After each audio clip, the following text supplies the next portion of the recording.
unless like he made flat whites for a living. And more specifically, I'm the very unsexy kind of criminal barrister who deals with exactly this kind of law.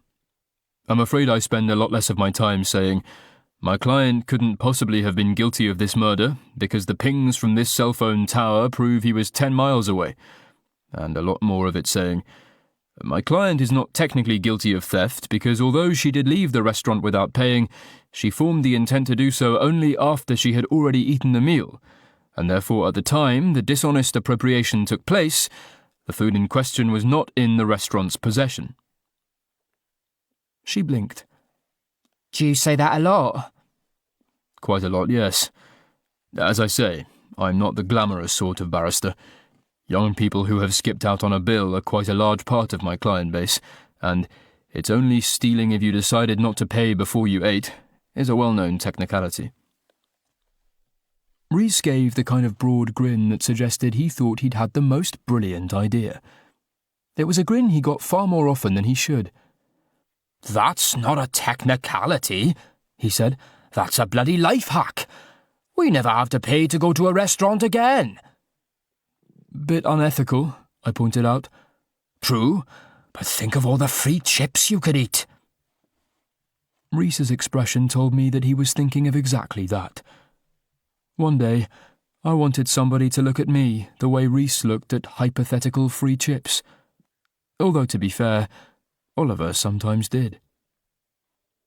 I mean, said Oliver, in the tones of a man who was determined to at least try to put the genie back in the bottle, you'd probably still have to go to court, and even if you won, the time, effort and lawyers' fees would cost far more than the chips in the long run.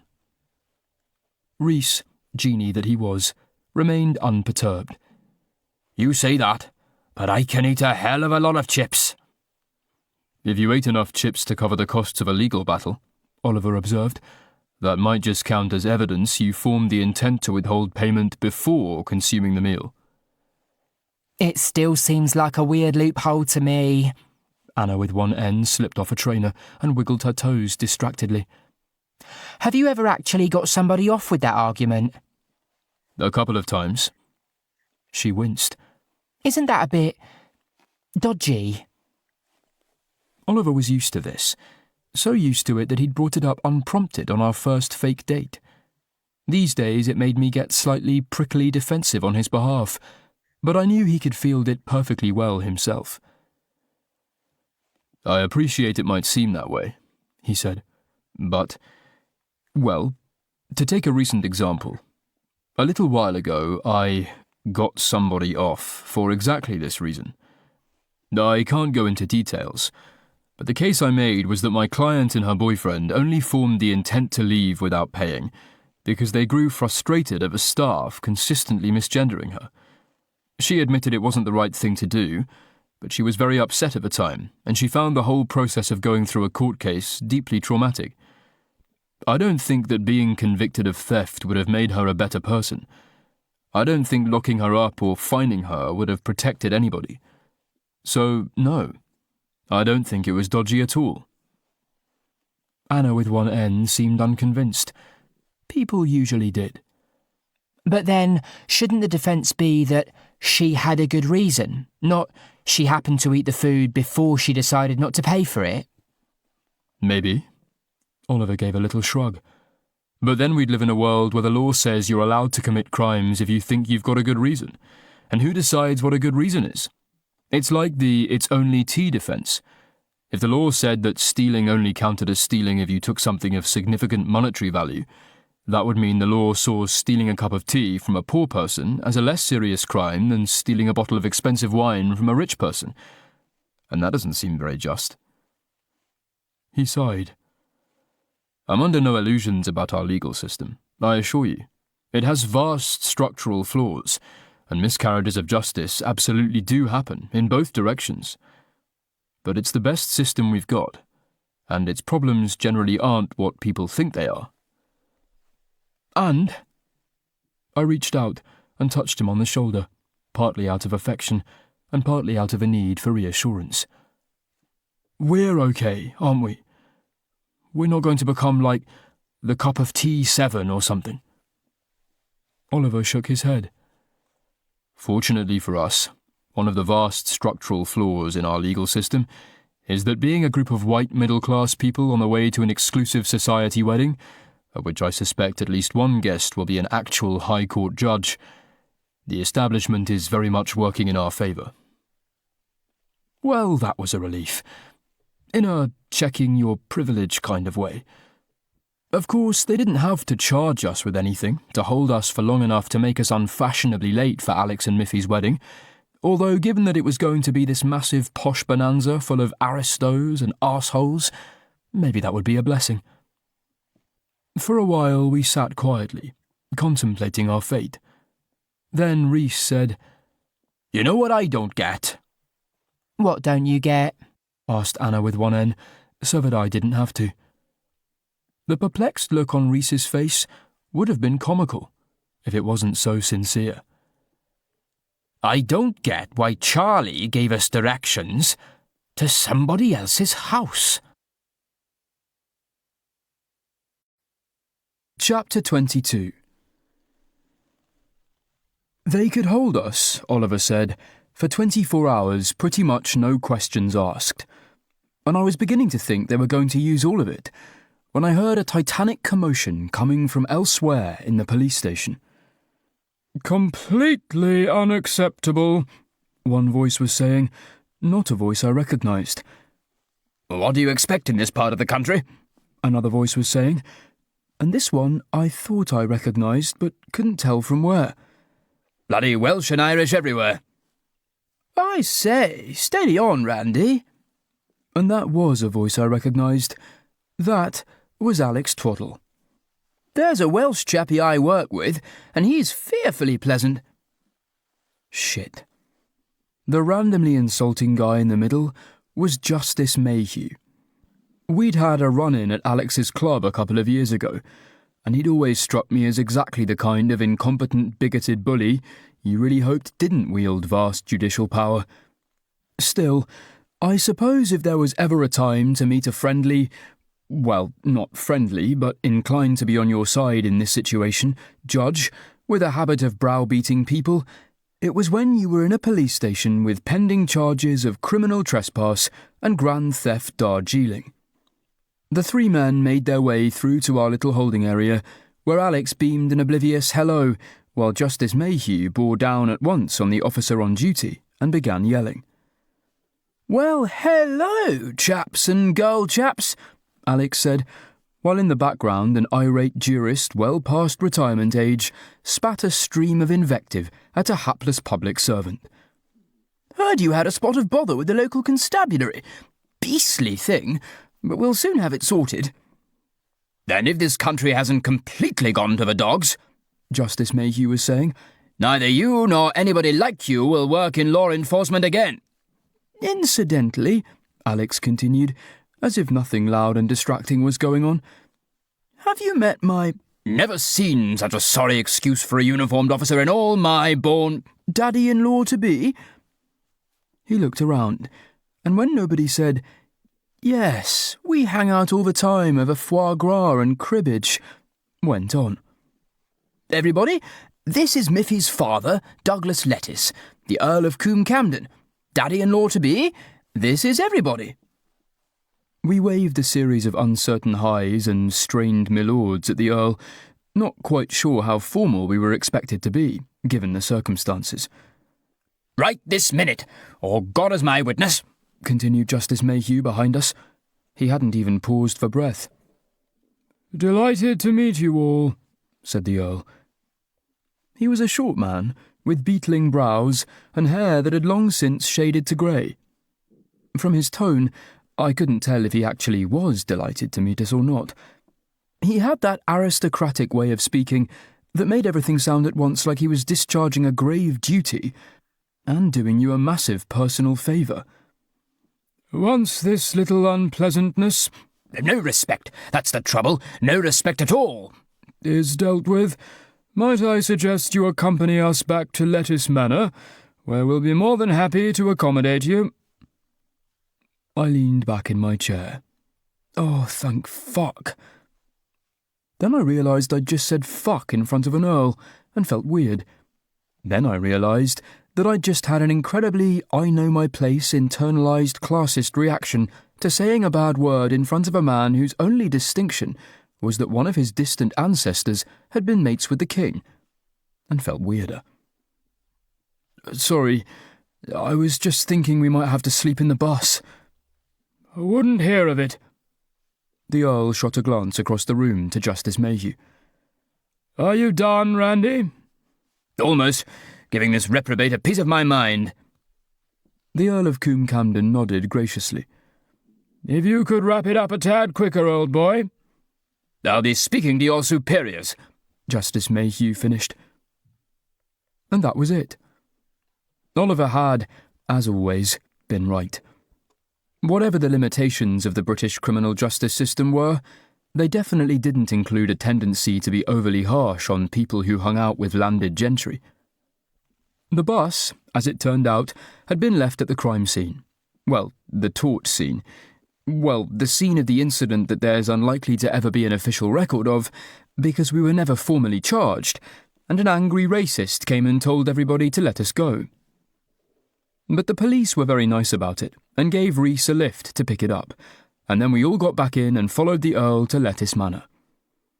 Alex insisted on riding with us, on the basis that it would be a wheeze, possibly because he'd never been on a bus before, but it wasn't.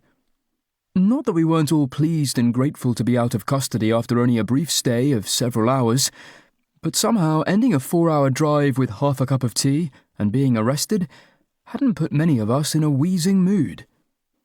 "By the way, Luke," said Alex, "got a joke for you." Really? Was this how my day was going to end? "You've got a joke for me?" "Thought it was about time. Turnabout is fair play and all that.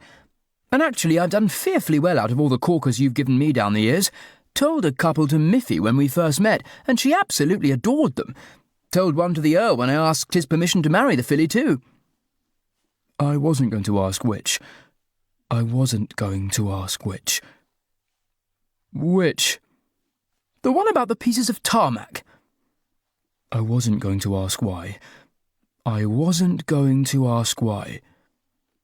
Why that one? "Well, he likes cycling, so he liked that it was about a cycle path. Had to explain the play on words to him, mind, and he agreed with me that it didn't work terribly well, joke-wise, but that no harm had been done, and we shouldn't hold it against you." "Oh," I said. "Thanks." "Anyway," Alex clapped his hands and beamed. "Here's my joke." He cleared his throat. "What does a Roman pirate say?" "I don't know, Alex." I thought it only fair that I go through the full joke recipient routine. "What does a Roman pirate say?" "Sumus." Everybody laughed except me, because I went to a state school. The annoying thing was, I could probably work out why it was supposed to be funny from context. I mean, it was a pirate joke. There's only 2 endings to a pirate joke, and one of them is just an attempt to subvert the original ending. Even more annoying was that I was about 60% sure that at least one other person in the bus was in the same boat I was, but had cruelly abandoned me to be the only one sitting here not laughing, like some kind of uneducated, humourless joke pleb. "Reese," I asked, "why is that joke funny?" Still keeping his eyes firmly on the road, Reese gave another one of those expressive shrugs that let me imagine his face with perfect clarity. "I don't know, but everybody else was laughing, and I thought it'd be nice to join in. Besides, summus is a funny word. Sounds a bit sexual." "It does not sound sexual," I protested. "You can't say, 'Baby, I want to summus you. I want to summus you all night long.'" Anna with one end twisted around to look at me. "You'd be surprised. I get all kinds of weird stuff in my DMs. "You know," I told her, "I don't think I would be surprised." Alex was beginning to look crestfallen. "You didn't tell me what you thought of my joke." I wasn't sure what to say. I think I'm not the target audience. Really? Alex looked perplexed. It's very simple. You see, sumus is the first person plural of the verb to be. Which means it's Latin for are, I replied. Yeah, I worked that much out for myself. Then why didn't you laugh? Why hadn't I? I suppose on a meta level I had got the joke. Fuck. Why did every conversation with Alex end with me feeling like I was the one with the problem? I think to laugh, you need to understand it sort of instinctively. Ah, Alex nodded. Makes sense. Moral of that story is to pay more attention to your Latin master. I didn't have a Latin master. For a moment, Alex said nothing. Then he laughed more authentically than I'd ever heard him respond to any joke I'd ever told him. Ah, because the chap was English, you mean? Good one. No, I mean because I didn't learn... Tell you what, I've got a joke for you too. Alex sat upright. Good-o, let's hear it. What's a pirate's favourite cheese? I don't know, replied Alex dutifully. What is a pirate's favourite cheese? Jarlsberg. And there it was. Dead silence. Jarlsberg, I repeated. Why do pirates like Jarlsberg? Asked Alex, with near biblical innocence. I buried my head in my hands. Alex, you have just told me a joke in which the implicit association between pirates and the syllable are is the basis of the whole punchline. Yes, but Jarlsberg doesn't begin with R, it begins with Jar. Jar is a valid substitute, I insisted. He's right, agreed Reese. I often say Jar when I'm doing a pirate. For a moment, Alex seemed to be processing, but then he nodded. Ah. Well, in that case, I consider the joke excellent, and you may attribute my lack of laughter to my failure to understand it instinctively. Anna with one end turned back around in her seat. What type of cheese do you use to lure a bear out of a cave? She asked. Barbara Clench poked her head around the seat in front. I don't know, she said. What kind of cheese do you use to lure a bear out of a cave? Come on, bear, replied Anna with one N, doing a surprisingly effective impression of somebody waving a piece of camembert enticingly in front of a large predator. I laughed at that. I thought it deserved it. And so did everybody else. Well, everybody else except Alex. Do bears eat cheese, then? He asked. I would have thought they preferred honey. Or maybe wildebeest? Terribly sorry, said Alex, as he led us down a plush-carpeted corridor lined with portraits of rich, dead wankers. It's just as Miffy and I need separate rooms. Can't see the bride before the wedding and all that. We've taken the 2 best suites already. And obviously there's a bunch of family up for the weekend, so we're going to have to stick you somewhere a bit substandard. Until I met Oliver, being stuck somewhere a bit substandard was very much how I'd lived my life. Don't worry about it. And thanks for, the rescue and everything. Pushing open a door, Alex waved us through. Oh, think nothing of it. Always happy to help out a chum. Besides, it gave me something to do. Fearfully excited about tomorrow and all that, but it does weigh on a chap. The substandard room turned out to be significantly better than sleeping in a bus, and, for that matter, a fair sight better than sleeping in most houses I'd ever lived in. It was... Unlike Oliver, I didn't know what era it was. Somethingian, where the something was the name of a king and or queen, but that didn't exactly narrow it down. Edwardian? Elizabethan? Somewhere in the middle. Old and fancy is what I'm getting at. Big windows, 4-poster bed, actual fireplace. I suppose it must. That was Oliver, keeping the conversation going while I was trying very hard not to faceplant on the nearest soft object. Marriage is a significant step for anybody. The problem with Oliver being a good person was that where I would have made a non-committal noise and waited for Alex to leave, he'd taken an interest.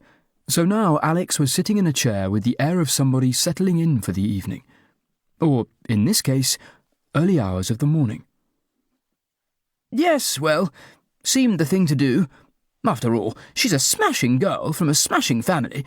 Can't have Mummy and Daddy wondering if you're a homosexual your whole life. He paused. No offence. On the one hand, some offence. On the other hand, it was the night before his wedding, and we'd dragged him out of bed to spring us from jail. So if there was ever a time to let it slide, this was it. You realise, Oliver was looking terribly sincere, that even if you were, that would be okay. Alex laughed. Oh, of course it would. After all, it is the 20th century. One of my father's best friends is a homosexual, and they're all jolly supportive of him, especially his wife. I said, isn't that a bit weird for her? Can't see why it would be. Plenty of chaps have other interests. Daddy's simply batty about steam locomotives. I really regretted not face-planting. Okay, but assuming you mean exclusively homosexual rather than something under the bi umbrella, I think that's quite different from doing a spot of train spotting. Clearly, you've never been married to a railway enthusiast. No, I protested, but I'd like to be married to someone who is attracted to me. Frowning, Alex tried to take a sip from a glass of brandy that wasn't there.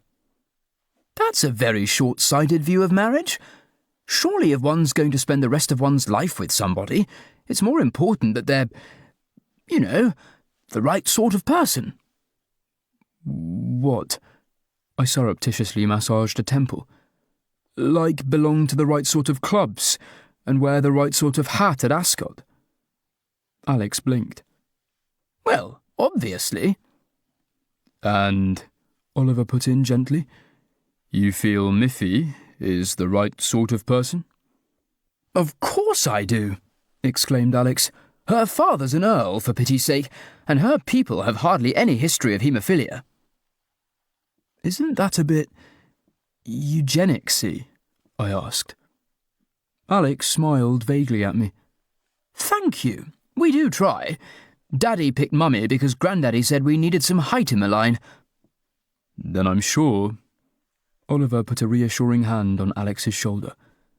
You'll be very happy together, and everything will work out tomorrow. The look in Alex's eyes, as he glanced up at Oliver, was not vulnerability exactly, because that had probably been bred out of him along with haemophilia and shortness, but a posh facsimile of it. Cheers, he said. Decent of you. Then, filled with a new resolve, he bounced to his feet. Don't know what I'm fretting about, to be honest. After all, there's simply armies of people we've brought in to make everything go smoothly. We twaddles may not be able to fix photocopiers, but we've been getting married properly for centuries, and we're not about to start blowing it now. He looked momentarily fretful. Just, being such a duffer. Very real chance I might duff something up. You'll be fine, Oliver told him. Walk in a straight line, repeat whatever you're told to repeat, and say I do whenever someone asks you a question. Unless... I briefly stopped temple massaging.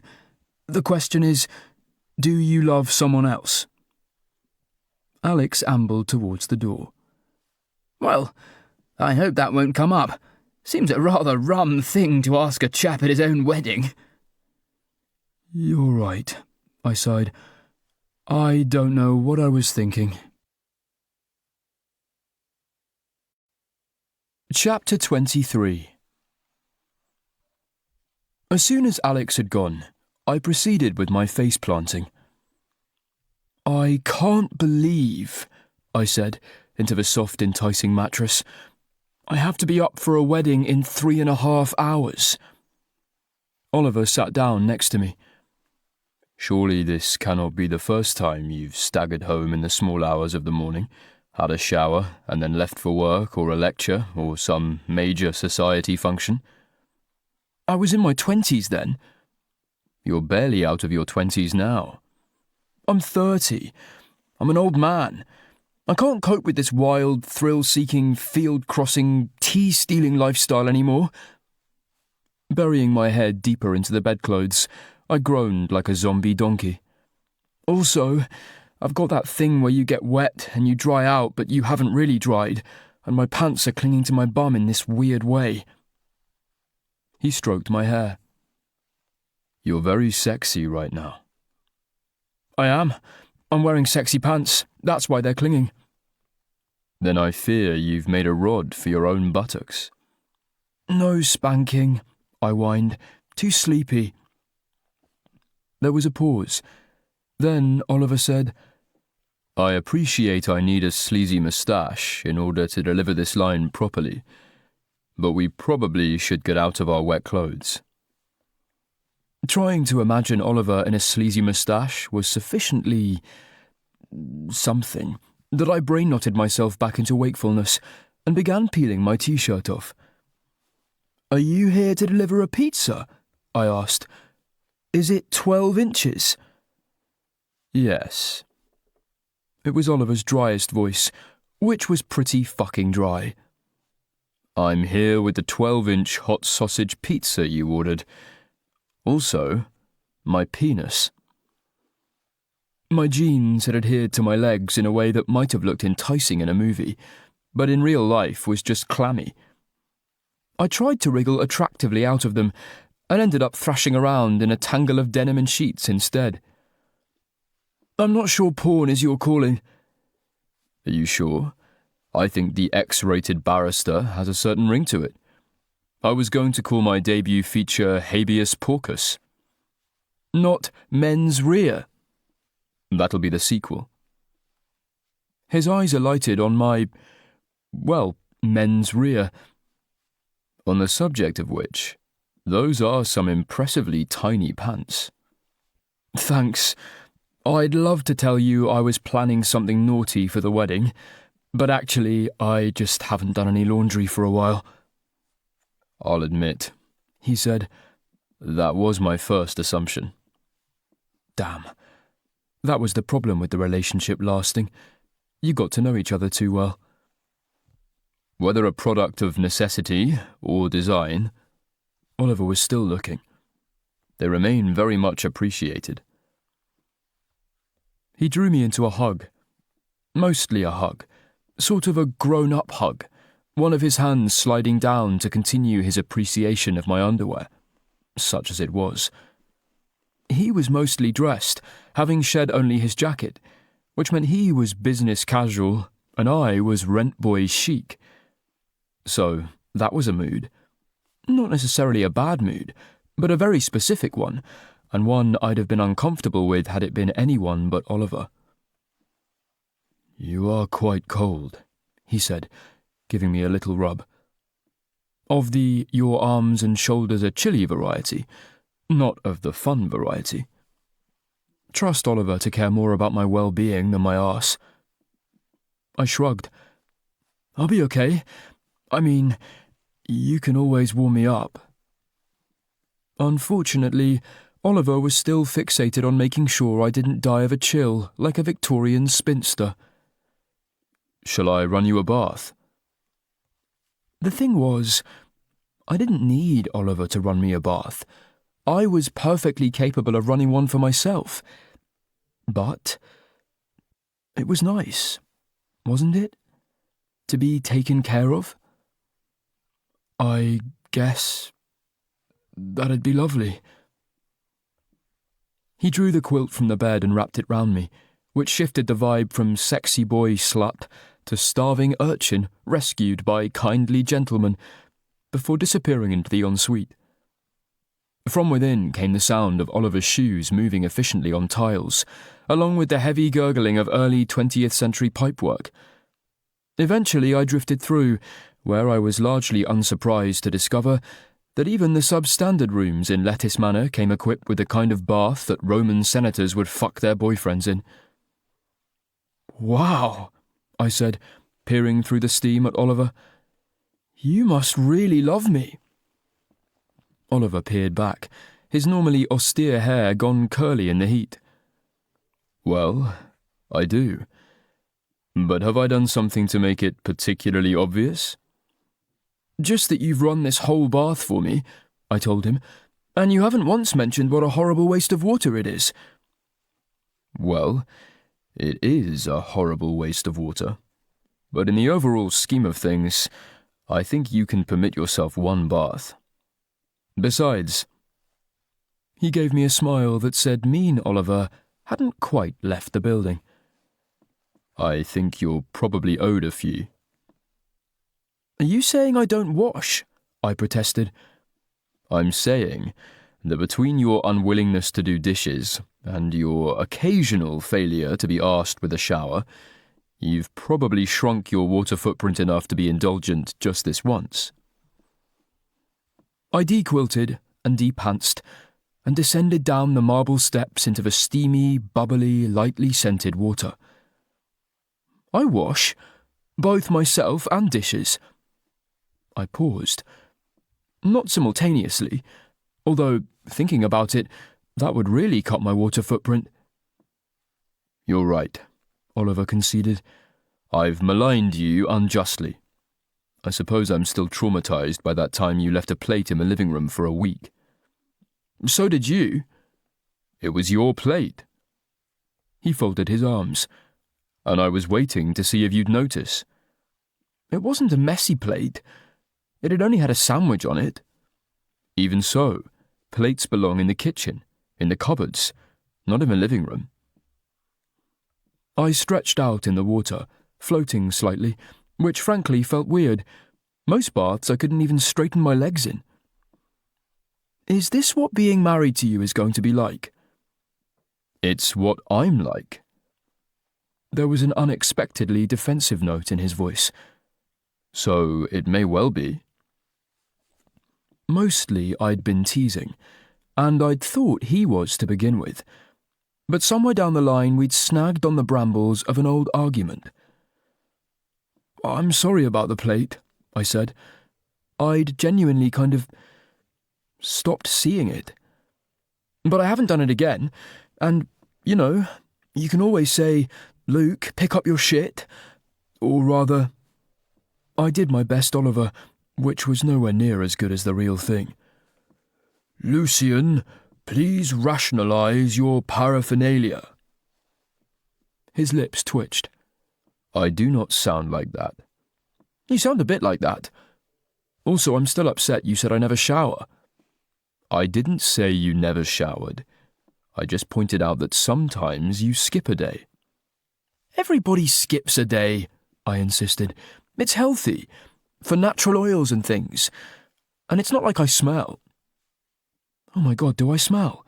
You'd tell me if I smelled, right? Except you didn't tell me about that plate." He undid the top button of his shirt. "Yes, I'd tell you if you smelled, which you don't.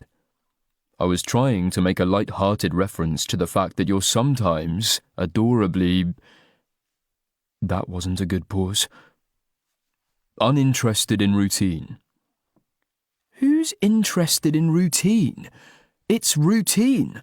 The clue is in the name." I splashed water in his direction, which made him dance his shoes out of the way. "Also, are you just going to stand there criticizing my personal habits while I have a bath?" That made him pinken slightly. "Of course not. I'll leave you to it." "I more sort of meant you could join me, if you want to." He hesitated, with that anxious, half-hopeful look in his eyes he sometimes got around dessert. "This thing is huge," I added. "How many huge bath opportunities are we going to get in our lives?" "Probably several, if we wanted them." "Come on, Oliver. I'm lonely and, wet."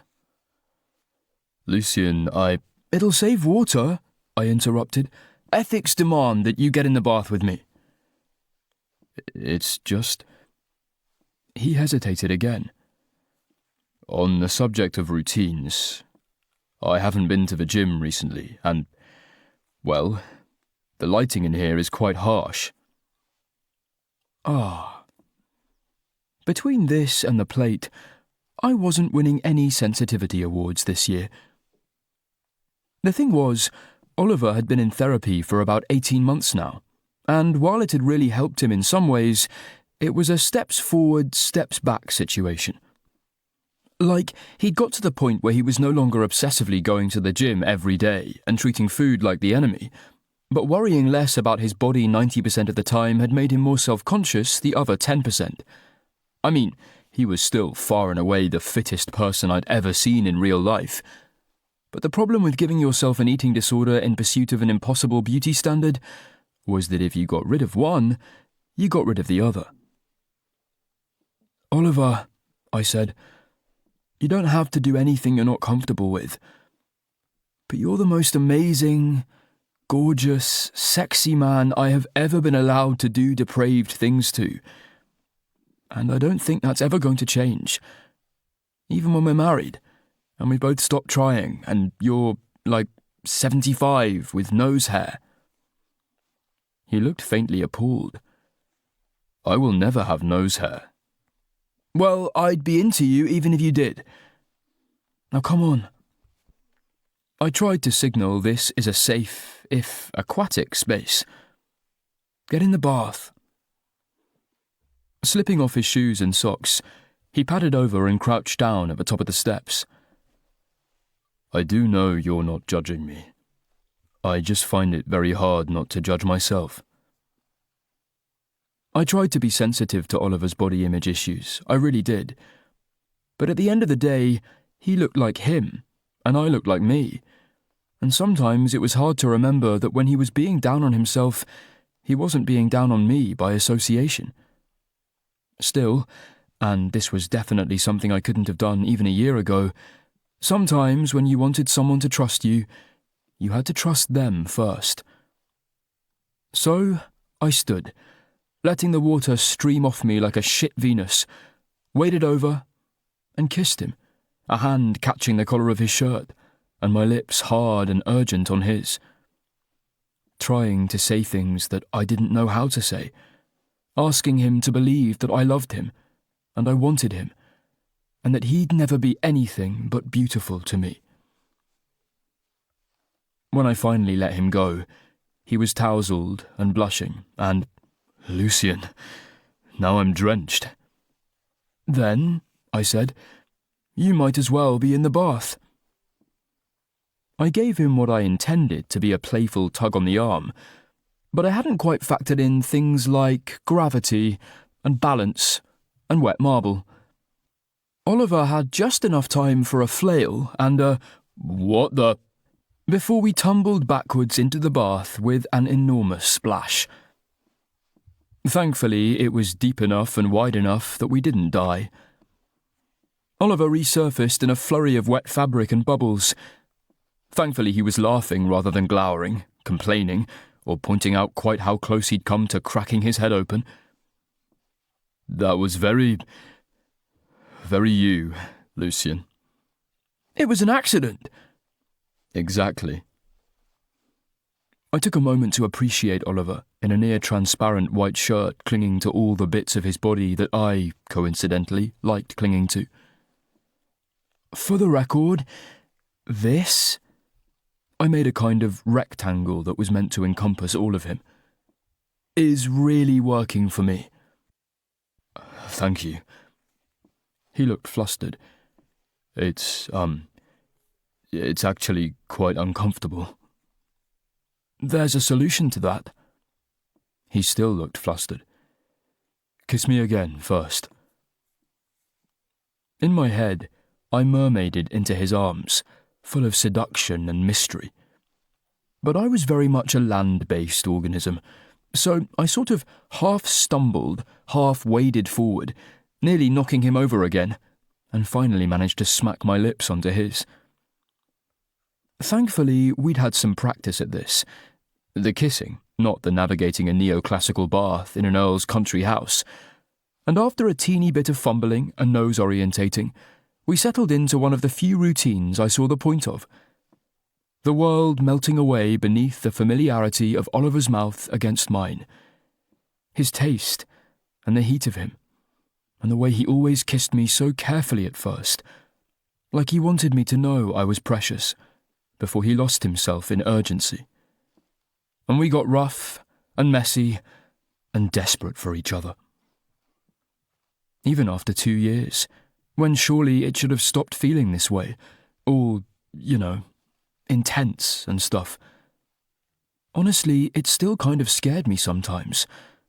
And not just because the last time I'd let myself get this close to someone, I'd been really badly hurt, but because I'd never let myself get this close to someone. I wasn't sure I'd ever known how. Until I'd met Oliver. And falling in love with him had left me defenceless. I took the opportunity to make a mid-kiss play for his trousers, and, again, in my head, this had been seamless and sexy. Except in practice, a wet belt was a pisser to undo, and wet buttons did not slide easily through eye holes. I did, eventually, manage to wrangle him out, but I nearly drowned and lost anything that might have resembled dignity. "Are you all right?" Oliver laughed, as I spluttered back to the surface. I spat out half the bath. "Fine. Lungs are overrated." He was still laughing as he kissed me again, and for a while we made out like Love Island contestants, only without the cameras and the sarcastic Scottish voiceover. The water buoyed us up in this slightly magical way, and I was light as champagne bubbles, drifting with Oliver through the foam. Lying back against the wall of the bath, I let him float in my arms for a while. "I can't believe this is going to be us in a few months," I told him. "Isn't it us right now?" he asked. "No, I mean, getting married. Not in a cathedral, of course, and not putting all our guests up in a palace the night before, but... yeah." He was quiet. Too quiet. "It does seem rather unreal, doesn't it?" Even this late at night, even naked and covered in soap, I could tell when he was tense. "Are you okay?" "Yes. It's just..." For a while he stopped there, leaving me to speculate about all the various justs it could be. "I think, in an ideal world, my parents wouldn't be making such a fuss." I shrugged. "Fuck 'em." "That's all very well for you to say." He half swiveled to look at me. "And I know you're right, on some level, but it doesn't really make things any easier." Yeah, that was the problem, and chances are it would always be the problem. "It'll be okay," I tried. "We're having lunch with them next week, and I promise I'll do my best to get back in their good graces." "Thank you, but their good graces are not that easy to access." And that was the problem too. Actually, it was the same problem. "I know, but I'll try, although if it doesn't work I do reserve the right to go back to the fuck 'em strategy." That seems a reasonable compromise. He relaxed back against me, and for a while it seemed like we could stay forever in that warm, magical space, where all our troubles seemed as insubstantial as foam. Eventually, though, the water cooled, and my toes got unattractively wrinkly. And so we climbed up the now even slipperier marble steps in search of towels. In some ways, I was sorry to see Oliver shed his still-on, still transparent, still clingy shirt, but his body underneath, for all his insecurities, more than made up for it. I stroked lightly over his chest, making him shiver, before wrapping him up. Normally, Oliver was a vigorous and efficient dryer, rubbing himself down like he was sanding a bench. But tonight, or I suppose technically this morning, the time, or the bath, or the kissing, had clearly got to him, because he seemed happy to snuggle dry, as per my preferred practice. Entoweled, we headed back to the bedroom, where what sounded worryingly like the dawn chorus was beginning to filter through the windows. "What time is it?" asked Oliver, blinking. I scooped my phone from the table and had a look. "You don't want to know." "Is it try to sleep o'clock, or pull an all-nighter o'clock?" "It's 1:45, could go either way." "Ah." He pushed his damp hair back from his forehead. "I'll admit the all-nighter has never been my go-to strategy." I wouldn't say it had been a strategy for me so much as how things tended to work out. The trick is to push through the 1 hour when you really, really want to go to bed. Just out of curiosity. A wave of fatigue washed over Oliver's face. Is that hour now? It wasn't right now for me, but I suspected it could come on any minute. Kind of. We need to find a way to distract each other. He laughed. I could run another bath. But think of your water footprint. Is your way to distract yourself teasing me? It's working, I grinned. The other issue with the hour of all-nighter criticality was that it always passed incredibly slowly. I glanced around the room, looking for anything to occupy us, and it couldn't be the bed, because that was a one-way ticket to sleeping through Alex's wedding. Unfortunately, while our surroundings were sumptuous in many ways, they were surprisingly short on entertainment.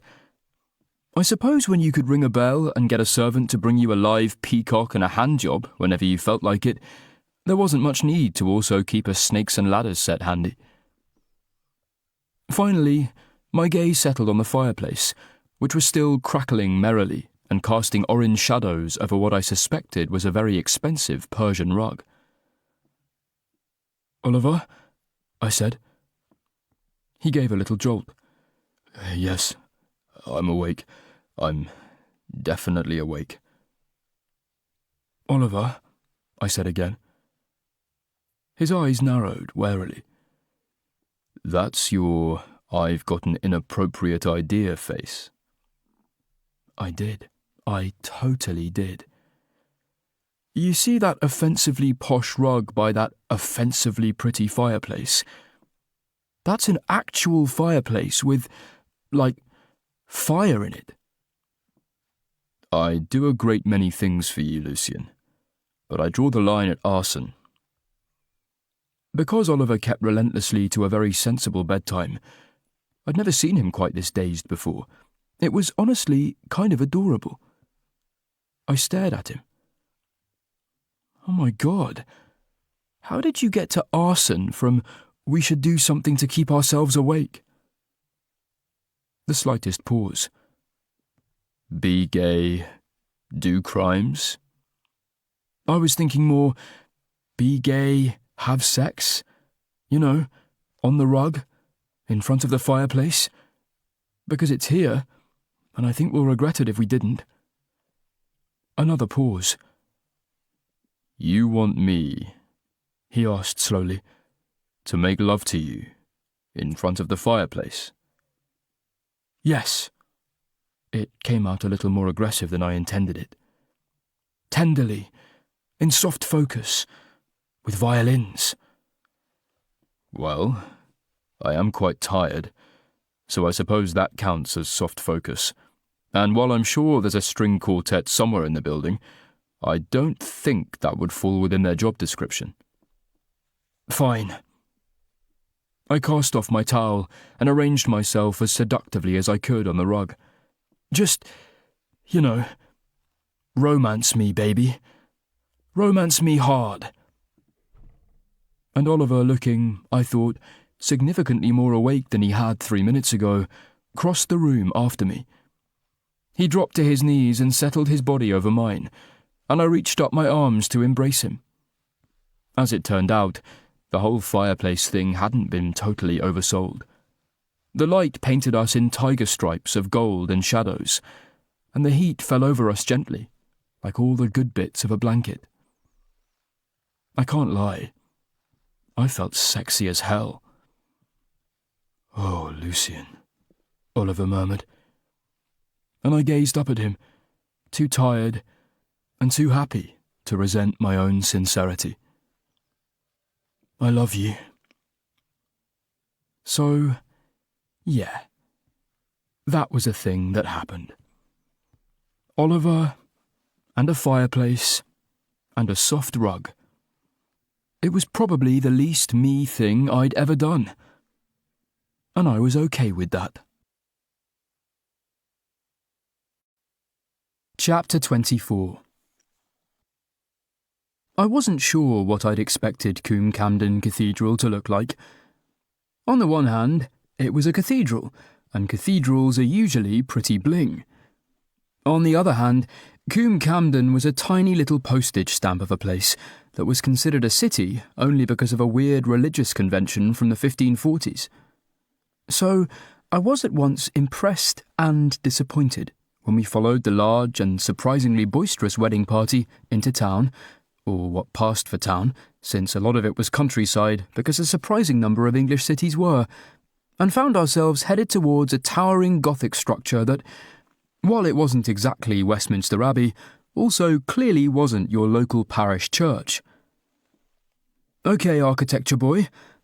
I leaned over to Oliver, who was looking out of the window of the minibus with the kind of genuine interest that I was far too cynical to be capable of. "Tell me about this one."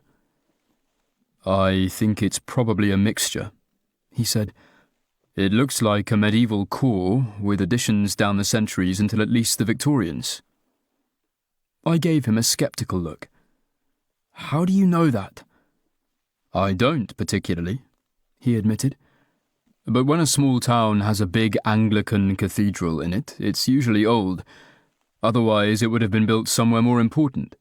And since it hasn't been downgraded to a church in the intervening centuries, it will have been added to over the years. If we go poking around, we might find some desecrated statues from the Reformation." Trying not to let my second wind ebb away before lunchtime, I did something against his shoulder that definitely wasn't snuggling. "Are we going to go poking around?" "Might be a bit rude at a wedding." We pulled up across the road from the cathedral, and Reese ordered us all out onto the pavement. Once we'd disabused ourselves, I realised how utterly incongruous the crapper's green minibus looked in the convoy of wedding vehicles. There it squatted amongst the gleaming column of Rolls-Royces, Bentleys, and Daimlers, like a brick that had crashed through a jeweller's window and was now gleefully displacing diamond rings and strings of pearls. As the crowds gathered and began flowing into the cathedral, we didn't exactly stop standing out. I'd thought we scrubbed up okay. Reese had his shabby chic thing going on, Anna with one N looked fabulous, and even Barbara Clench had turned out nicely in a rather natty blue dress with floral sleeves. But none of us had outfits that cost as much as a small family home, or were wearing a hat wider than our shoulders, or those grey pinstripe trousers which were fucking awful, but which posh men were apparently obliged to put on for formal occasions. And actually, obligation seemed to be the order of the day. I'd been low-key expecting something to go catastrophically wrong with Alex's wedding, because something going catastrophically wrong was the background music of his life. But it seemed like I'd reckoned without the vast institutional inertia of the upper classes. Sure, Alex could spill tea over donor lists, double book our only meeting room, and get his tie caught in a filing cabinet he didn't even have any files in. And sure, his peers and the members of his immediate social circle could preside over the collapse of the country's economy and the accelerating deterioration of its social safety nets. But this was a society event, and come hell or high water, it would run smoothly and decorously, or the whole system would be for nothing. We let the crowd carry us in, We'd been seated miles from the actual service, presumably so we didn't accidentally get middle-classness on the happy couple. And once everyone was in place, which took a while because everyone was basically every landowner in the home counties, plus us, Alex made his entrance. Somehow he looked like he always looked. There was something about Alex that meant even dressed as he now was, in a three-piece suit, electric blue cravat, and silk top hat, his essential Alexness shone through. Or maybe it was the other way around. Maybe on some level Alex was always wearing an electric blue cravat and a silk top hat. After he'd made the long walk down the aisle, in my mind Oliver elbowed me and said, "The nave, Lucien. The aisle is the bit down the side." There was a suitable pause before Miffy made her entrance, and it was significantly more entrancey. In retrospect, I wasn't sure why Alex had been so keen to avoid seeing her before the wedding, because the gown, and the 5 others she would be wearing over the course of the weekend, had probably been thoroughly profiled on Instagram and in multiple lifestyle magazines. To be fair, it deserved to be, on account of being a designer masterpiece in silk and lace, modern without being trendy, timeless without being fussy, and with a train that said, "Fuck off, I am taking up all the space and I don't care," but without running all the way out the door like Bridges had. On the Earl's arm, Miffy proceeded down the nave like a princess. Not like a fairy tale princess or a princess in a movie. Like an actual, real-world princess. Which is to say, like an incredibly rich, incredibly entitled person living out a social role she'd been groomed for her entire life. When she reached the altar, she put back her exquisite veil and let it trail behind her. And I hoped to God, inappropriately given the context, that it was going to be a short service, because I was already at my limit for grace and/or favour. "A wedding," began the vicar, or rather from the robes, the actual bishop, "is one of life's great moments, a time of solemn commitment, as well as good wishes, feasting, and joy. St. John tells us how Jesus shared in such an occasion at Cana." Oh no. We'd been here for 15 seconds, and we were already getting a story about Jesus and some people who couldn't be bothered to hire decent caterers.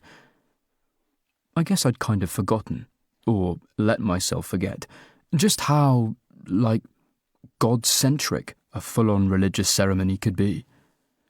And as much as I'd found the all the rainbows, all the queer iconography all the time setup of Miles and Jojo's wedding a bit extra, this thing we were doing now was way weirder. I mean, we were sitting in a medieval building while a man in a triangular hat read to us out of a 2,000-year-old book.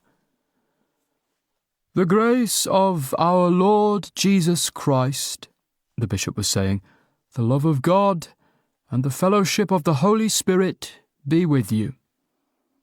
"And also with you," chorused literally everybody else. Fuck. Nobody had told me there was supposed to be audience participation. As a child of 2 80s rock legends, my upbringing hadn't involved a huge amount of church-going, and for 30 years that had been fine. But right now it was making me feel that I was living one of those dreams where you discover you're in a play, and everyone knows their part but you. Also, you might be naked. Fortunately, I was not naked. Unfortunately, the bishop was still talking. "God is love, and those who live in love live in God, and God lives in them." And then somehow, by some bullshit cultural magic, everybody was chanting again. Something, something grace, something, something, send your Holy Spirit, something, something, that we may worship you now, something, something. The only bit I was really confident I got right was the Amen at the end, and even that was pushing it. In the presence of God, continued the bishop, Father, Son, and Holy Spirit, we have come together. Crap. Had they only just got to the "we are gathered here today" bit? To witness the marriage of Alexander Anthony Fitzrovia James Twaddle and Clara Isabella Fortescue Lettuce, to pray for God's blessing on them, to share their joy, and to celebrate their love. How was there so much of this? How could there be so much of this? I wouldn't have minded, but I'd never seen the slightest shred of evidence Alex was even remotely religious. So all of this pomp and weirdly specific theology about the union between a man and his wife being in a very real sense the same as the union between Jesus and the church felt like empty ritual. Except no, it was worse than that. Here in this cathedral, it felt like a ritual celebration of power and establishment and orthodoxy. I'd heard it said that the Church of England was the Tory party at prayer, but until I'd seen a wealthy nincompoop marrying an earl's daughter in front of an actual bishop, I hadn't quite realised how literal that could be. Come back, drag vicar. All is forgiven. By the time we got to the bit where the bishop was like, First, I am required to ask anyone present who knows a reason why these persons may not lawfully marry to declare it now. I was half tempted to leap to my feet and yell, He can't marry her! He's already married to me! Just to make it stop. But I didn't, because despite outward appearances and years of practice, I'm not a complete bellend. Then came the vows, which at least didn't include the creepy honour and obey bit, although I was disappointed to discover that apparently I do had been replaced with I will, and even more disappointed to realise the ceremony ended not with you may now kiss the bride, like in the movies, but with yet more audience participation. The bishop asked the entire population of Sloane Square, and a bunch of weirdos who worked for a poo-bug charity, if we would support Alexander and Clara in their marriage, now and in the years to come, and we all dutifully chanted that we did, or rather, that we would. Honestly, I felt kind of gross. It wasn't the God stuff. It was the way everyone else took it for granted that this was universal somehow. That we were all united in this single idea of what marriage was and should be. And then, just when I thought it was over, there was yet more Bible. And not the lightweight love is cool and Jesus is groovy Bible stuff. Proper St. Paul to the Ephesians Bible stuff. Proper we are Christ's body and women should be subject to their husbands Bible stuff. And nobody seemed to notice or care or realise how totally incompatible it was with the scene in front of them.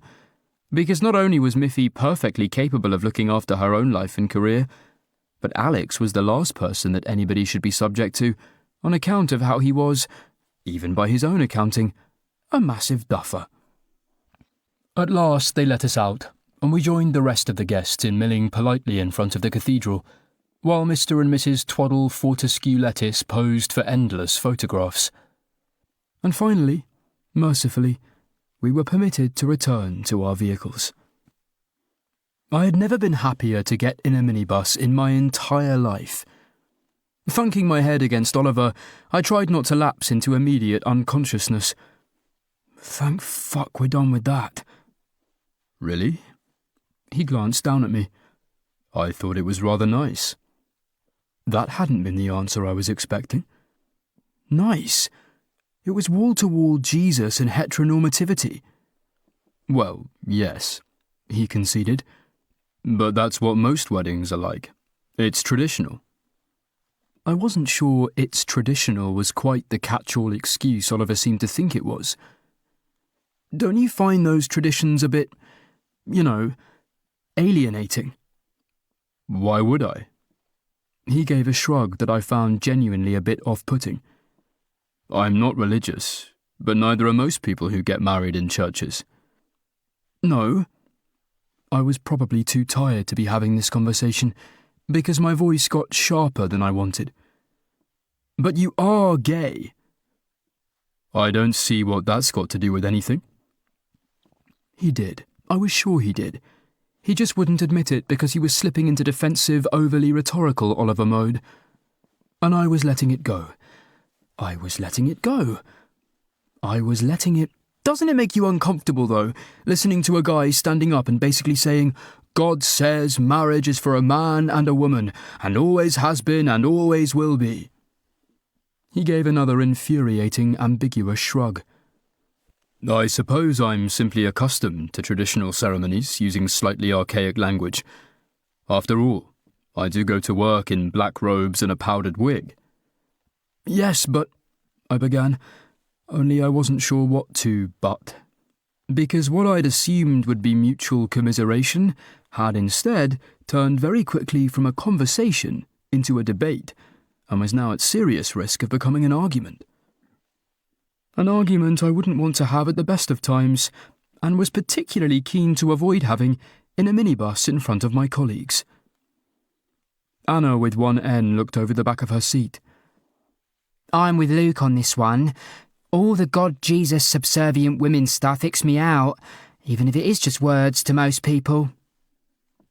Oliver seemed to be considering this with his complex ethics hat on, and I wasn't sure that was the hat I wanted him to be wearing. "I do see where you're both coming from," he offered, "and I recognise that I might simply be overgeneralising from early experiences. But there's something I find comforting about a wedding that looks like the weddings I went to as a child." Now he'd said it, that made a lot of sense. If there were ever people who embodied the weddings, christenings, funerals and nothing else model of Anglican piety, it was the Blackwoods. Only I sometimes wished I could tell which of Oliver's values were really his, and which he'd inherited from his parents. "And it doesn't bother you that our wedding literally can't be like that?" I should probably have phrased that more tactfully, because Oliver visibly flinched. "Of course it does. But that just means I wish the church would be more accepting. Wouldn't it be rather nice to know that a gay couple could get married in a traditional ceremony if they wanted to?" "As a regular churchgoer," put in Barbara Clench from the back. Of course she was a regular churchgoer. "I'd be perfectly happy with a gay couple getting married in our church. What bothers me are the people who want a religious wedding when they don't actually attend services." "That's a tricky one." Oliver swivelled around to face her, and I realised with a mix of relief and frustration that he'd gone from being mildly prickly, that I'd implied he might be a bad gay, to vanishing down a rabbit hole of abstract reasoning. "On the one hand, I can see why, if I was religious, I'd feel that way.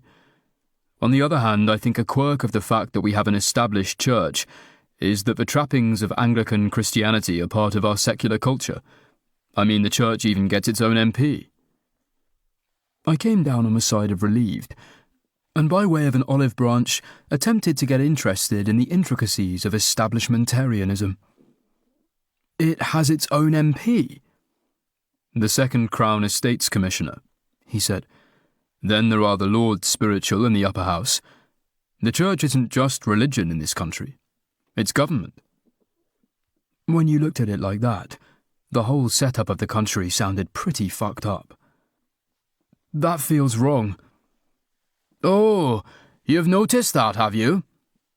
Reese was carefully following the absurdly expensive car in front of us, but still had the wherewithal to participate in a debate about the British Constitution.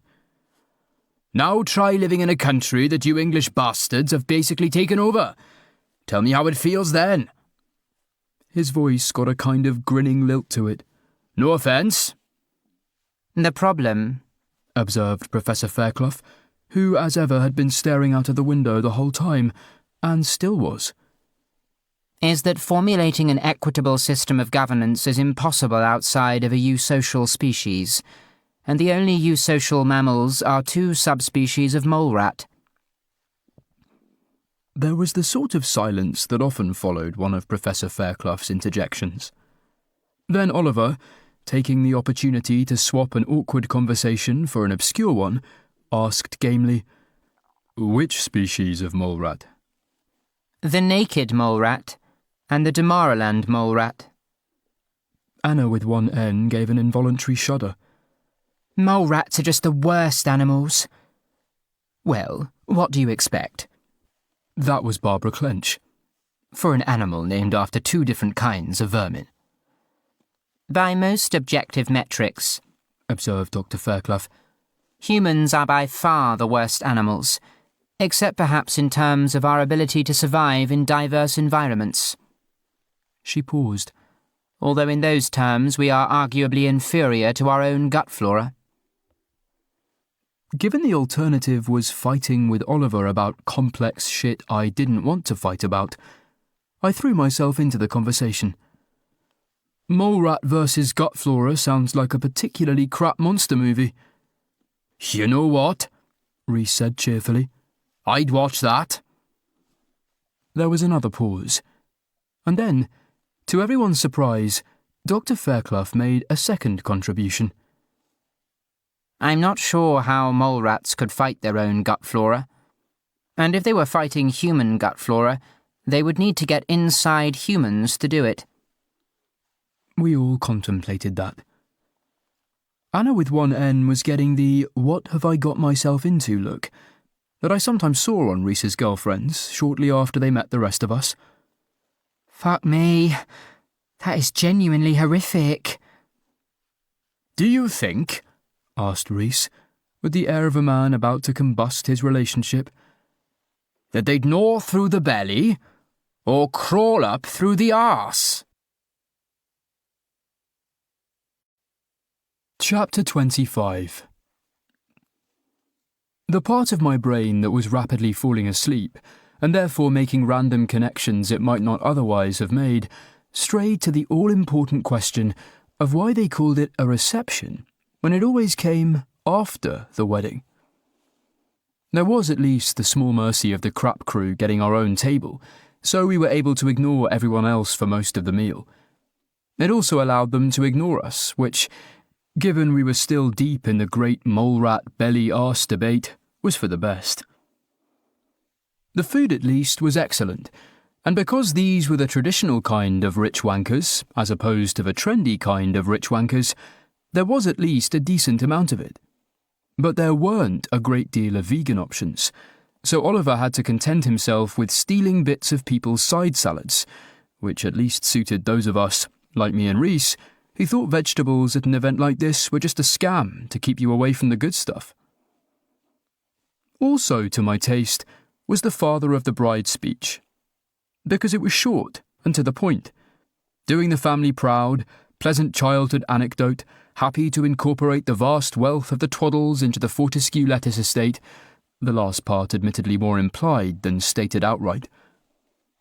Alex's speech, by contrast, was not short, or to much of a point at all. "Well," he said, rising slightly unsteadily to his feet, "if it isn't dashed nice to see a dashed lot of dashed fine people and... oh, gosh, I'm saying dashed rather a dashed lot, aren't I? Anyway, thank you, Daddy-in-law, for your marvellous, marvellous speech, and thank you, Daddy and Mummy-in-law, for raising such a smashing, smashing gal as Miffy. I mean Clara. We call her Miffy, you see, for short. Where was I?" As alienating as I'd found the service, even I had to admit that there was something endearing about watching Alex bumble his way through his groom's speech. Thankfully, he didn't try to do any jokes, although, given the audience, the summer skag would probably have gone down like, "Who's on first?" After Alex was his brother Cornelius, who everybody called Connie, and he did do jokes, or at least I assumed they were jokes, because people laughed. But they were the kind of jokes that were only funny if you went to Eton, or, in extreme cases, one specific polo match 10 years ago. If this had been a normal wedding, the speeches would have been followed by dancing of the school disco variety, music provided by a jobbing DJ with a bad haircut, or, increasingly, by somebody's Spotify playlist piped through a laptop. Since this was not a normal wedding, there was no dancing, just mingling, and the music was both live and classical. Apparently Oliver had been right about the string quartet, and in retrospect, I was glad they hadn't watched me fuck. One of them had creepy eyebrows for a start. As it turned out, an all-nighter followed by a long church service, followed by a massive meal, was an ideal recipe for unconsciousness. So when I felt myself leaning into Oliver like an amateur stripper who had overestimated their skill with a pole, I made a concerted effort to stiffen my lip, gird my loins, stand up, and be sociable. Reacting slower than he usually did, he was also dead on his feet, Oliver got up to join me, and we made a round of the hall saying polite hellos to polite strangers who had no interest in us whatsoever. As usual, Oliver was way better at this shit than I was, even managing to make a few sentences of small talk with some of the more accessible poshos before we moved on. "I don't know how you interact with these people," I told him, as we walked away from a short conversation with a Tory MP and her investment banker husband. "We have nothing in common with them." Oliver gave a tired shrug. He was doing that thing that people who were good in crowds did, where he was really peppy and extroverted whenever somebody was looking, and drooping to conserve energy the moment we got out of sight. "They're just people, Lucian." I sagged in the shadow of a pillar to shelter from the crowd of aristocrats who I was sorta slagging off. "I know, I don't know. It almost feels like you prefer this sack of arseholes to the crowd at Miles's wedding." "I'll admit," he said, massaging his temples, "I prefer being in a pleasant stately home at the wedding of an affable but harmless man I've met more than once, to being in a tunnel full of loud music and cultural markers I've always found alienating. I don't think that's especially wrong of me." On one level it wasn't. On another, and maybe it was the not sleeping and the being soft arrested and the rain and the field of liquid cowpats, but I was feeling a difficult mix of drained and antsy. "I'm not saying it's wrong of you," I began, even though I was about to, a bit. "But those were kind of, my people." "They used to be your people," Oliver corrected, and I wasn't sure I was in a mood to be corrected. "Your people are Bridge and Tom, Priya and the James Royces, and me." When he laid it out like that, it felt really, really small all of a sudden. Not because I didn't love my friends. I obviously loved my friends, but because I'd always felt my friends represented, somehow, a connection to something larger. I guess it still kind of confuses me that you're totally down with a ceremony that celebrates a god you don't believe in, gender roles that went out of fashion in the 1950s, and a version of marriage you literally can't be part of. I took a deep breath. This was getting way more intense than I'd intended. "But you're freaked out by a ceremony that celebrates your actual identity." "Lucian." Like me, Oliver was standing slightly unsteadily, and like me, he was hiding behind a pillar to stop what was now, undeniably, an argument, spilling over the rest of the party like the world's most disappointing balloon drop. "I'm not sure what you want from me here. We went to a wedding for somebody you hated, and you clearly wanted me to be harsh about it, so I was harsh about it. We're now at a wedding for somebody you like, so I'm trying to help things go smoothly, and apparently that's upsetting to you." Oh no. Was this a me problem? This was probably a me problem. I mean, let's be honest, most things were me problems. Except, hang on. On this one occasion, maybe incorrectly because self-awareness was never exactly my best feature, I was pretty certain it wasn't a me problem. Yes, if I was being fair, and who wanted to be fair in the middle of a fight, Oliver could play the taking my cue from you card for some bits of Miles's wedding, but he knew how much I loved dunking on rich people, and if he was really that committed to having my back, he'd have totally joined in. I took a deep breath. "What's upsetting to me?" this seemed like a good time for I statements, is that you just seem like you're naturally drawn to a lifestyle I feel alienated by, and naturally alienated from a lifestyle I feel drawn to, and that's a crappy thing to realise when you're about to marry somebody. You're over-extrapolating. Oliver wasn't normally this blunt, but then he wasn't normally this tired. If I misinterpreted the situation, then I'm sorry, but I've only been trying to support you. These have been your friends' weddings, after all. Fuck that. He wasn't getting away with that. Can you please drop the "I'm only trying to please you" thing? Either you're bullshitting me. I'm not bullshitting you, Lucy. Either you're bullshitting me, I pressed on, which is bad, or you genuinely have no opinions of your own and are still doing that thing I really thought you'd stop doing, where you just try to perform whatever it is you think somebody else is expecting of you.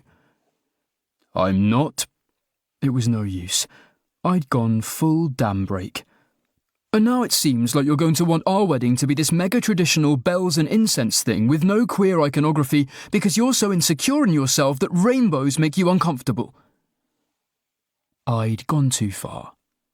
I'd gone significantly too far. I don't believe, said Oliver, way too calmly, in a voice I'd never heard him use before, that the fact I don't feel personally represented by a set of symbols invented by a very specific group of Americans in the late 1970s, and popularized as much by global capitalism as by activists, makes me insecure in myself. Part of me wanted to apologize, because I'd obviously hurt him. But also, for all he was doing the "I'm a lawyer so I talk good" thing, I didn't think I was entirely wrong. And, unfortunately, as I knew from experience on both sides of the equation, "I'm sorry but I'm right" never went down well. I didn't, I tried. You did, he replied. Now if you'll excuse me, I might take a short walk in the grounds. I made a confused noise, because what could you say to something like that? "No, stay" sounded either controlling or needy, but "fine, go" sounded huffy as fuck. Besides, normally when we fought, which we didn't that much, I was the one shutting it down or needing my space or, in extreme cases, hiding in a bathroom. And I hadn't realised quite how rubbish it felt to be on the other end. Probably I should have gone after him. Except, no. Probably I shouldn't, because part of being a grown-up in a grown-up relationship was trusting the other person. And so, although an irrational voice in the back of my head was telling me, if you don't go and find him immediately, he'll realise you're shit and dump you, I somehow managed to believe more in the 2 years we'd spent together than the jagged mess of damage that normally dominated my decision-making. Grabbing one of the many glasses of free champagne, I tried to look like an absolutely fine person who was having a nice time at a wedding and happened, just incidentally, to be standing on his own at the moment. Definitely not someone who'd had no sleep and a massive argument with his boyfriend. Fiancé. I stuck it out for about an honourable 10 minutes before deciding I'd made a big enough sacrifice to the maturity gods and could go be needy again. Unfortunately, the process of finding Oliver involved looking for him, which involved not quite looking where I was going, which meant narrowly avoiding colliding with a guest, and narrowly not avoiding sloshing my champagne over him. I got as far as, "Oh shit, sorry," before Justice Mayhew turned like a stop-motion Medusa and glared at me. "What?" he roared. "The bloody hell do you think you're doing?"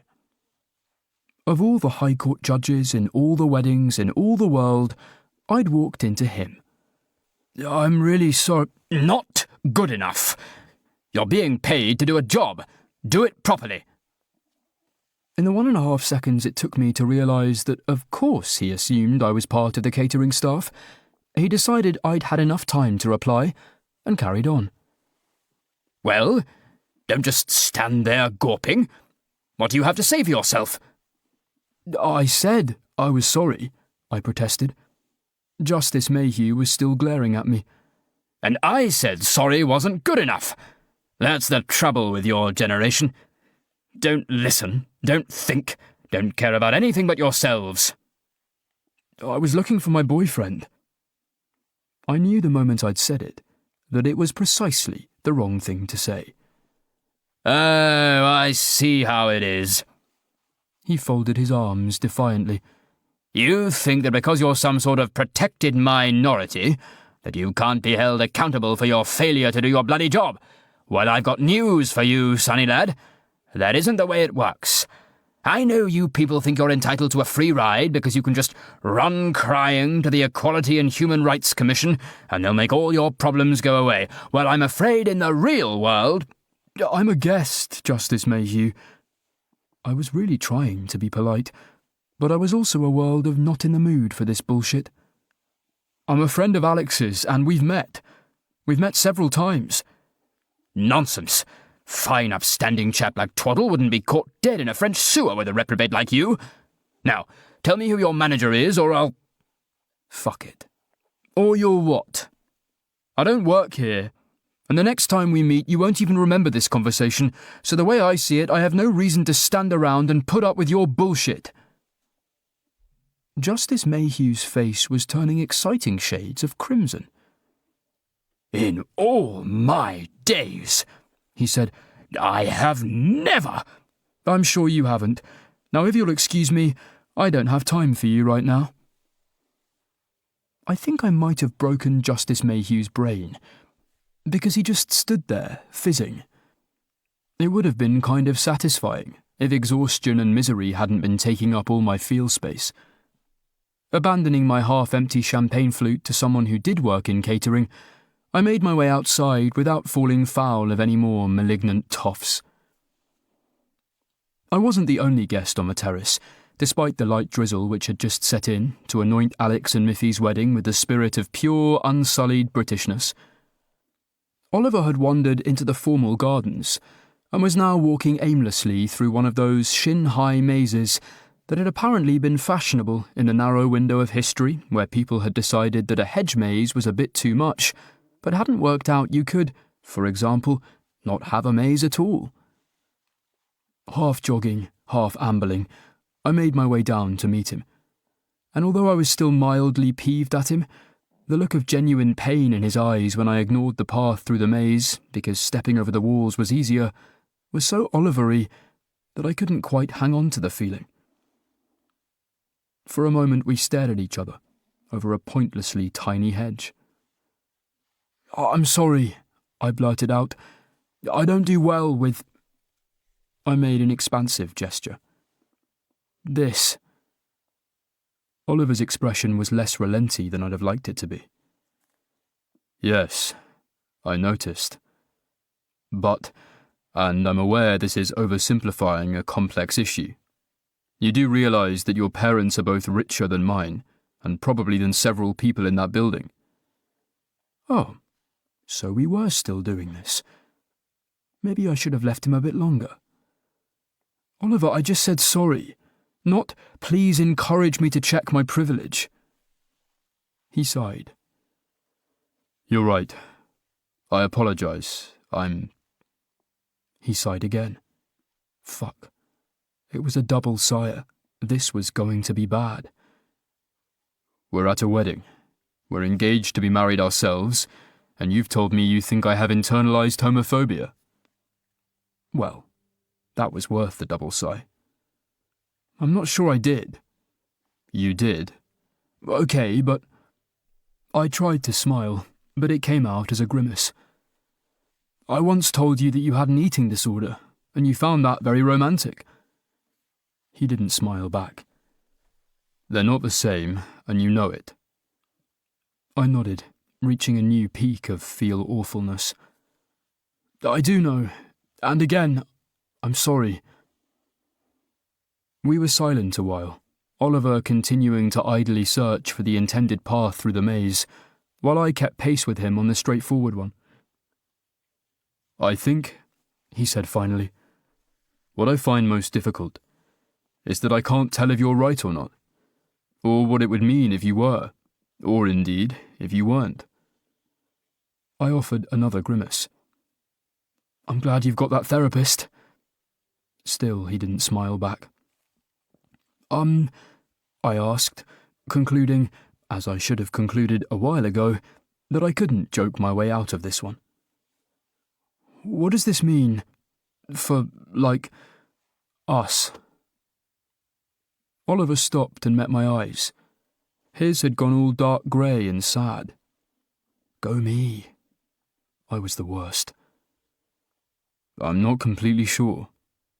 But I don't think it means anything for us.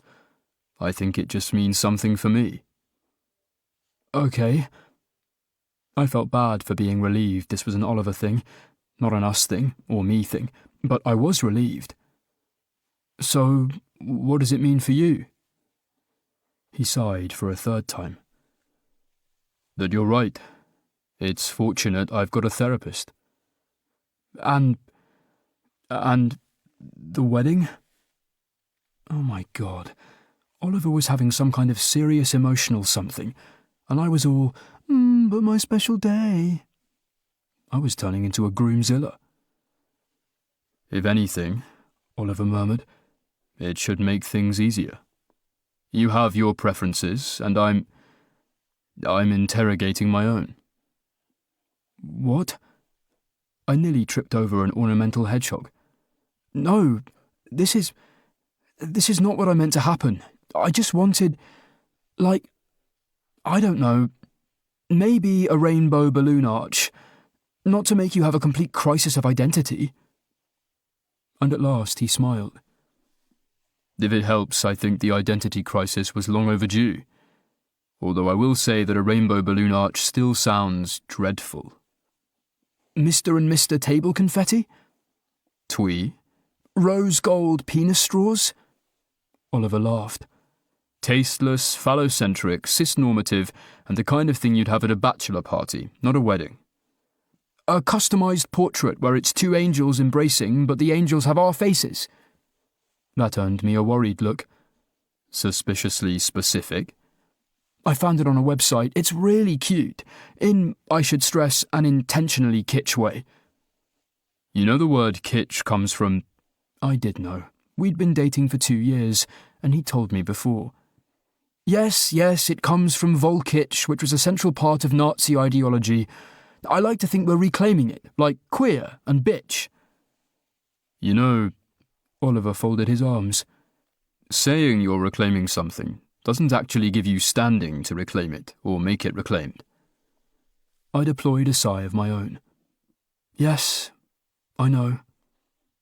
And then, because I was still a bit shaken by quite how badly this had gone, I heard myself asking needily, So, are we good? Always, he said. And then he stepped over the little maze wall to kiss me. Chapter 26. A few days later, Oliver tried to wake me gently with, "I've made French toast." But firstly, I wasn't sleeping. I was just lying there in sulky dread. And secondly, it was definitely a bribe. Today was the day we were seeing his parents, and like any sensible person, I did not want to see his parents. "There are some things," I said, "that you can't make better with French toast. You're making French toast worse by association." "Well, I can throw it away if..." No. I cast off the covers and made a grab for the plate. "No, I will eat it. But I want you to know that I am eating in the full knowledge that this is a bribe." Oliver looked faintly guilty, as well he might. "I prefer to think of it as me doing something thoughtful for you, because I know you're going to do something thoughtful for me." Yeah, that's literally what a bribe is. No. A bribe is contingent. A bribe comes with expectation. This came after you'd agreed to do the thing I wanted, so it's legally a thank you gift. Moodily, I munched through the incredibly delicious French toast, trying not to resent how incredibly delicious it was. But it was incredibly delicious. Damn it. Oliver cleared his throat. While I always enjoy watching you pout and/or enjoy my cooking, we are going to need to hurry a little bit. I mopped up the remains of the maple syrup with the last corner of the toast and inched it, slowly, towards my mouth. We've got plenty of time, as long as you're happy to wear the shirt you're wearing and not planning to cycle through 65 other identical shirts before we leave. Lucien. There was a note of warning in his voice. You know my relationship with my parents is complicated, and I feel better able to navigate it if I'm confident in my appearance and my punctuality. He might have felt that way, but I'd never seen any evidence that it actually helped. Nevertheless, I'd agreed to this. This being a trip up to Milton Keynes to convince Miriam and David Blackwood that they should A. come to their son's wedding, and B. not ruin it. Only in more tactful words, so they didn't feel attacked. Clearly, it was going to be a disaster. But Oliver and I had committed to the mutual fiction that it would work, or, at the very least, be worth trying.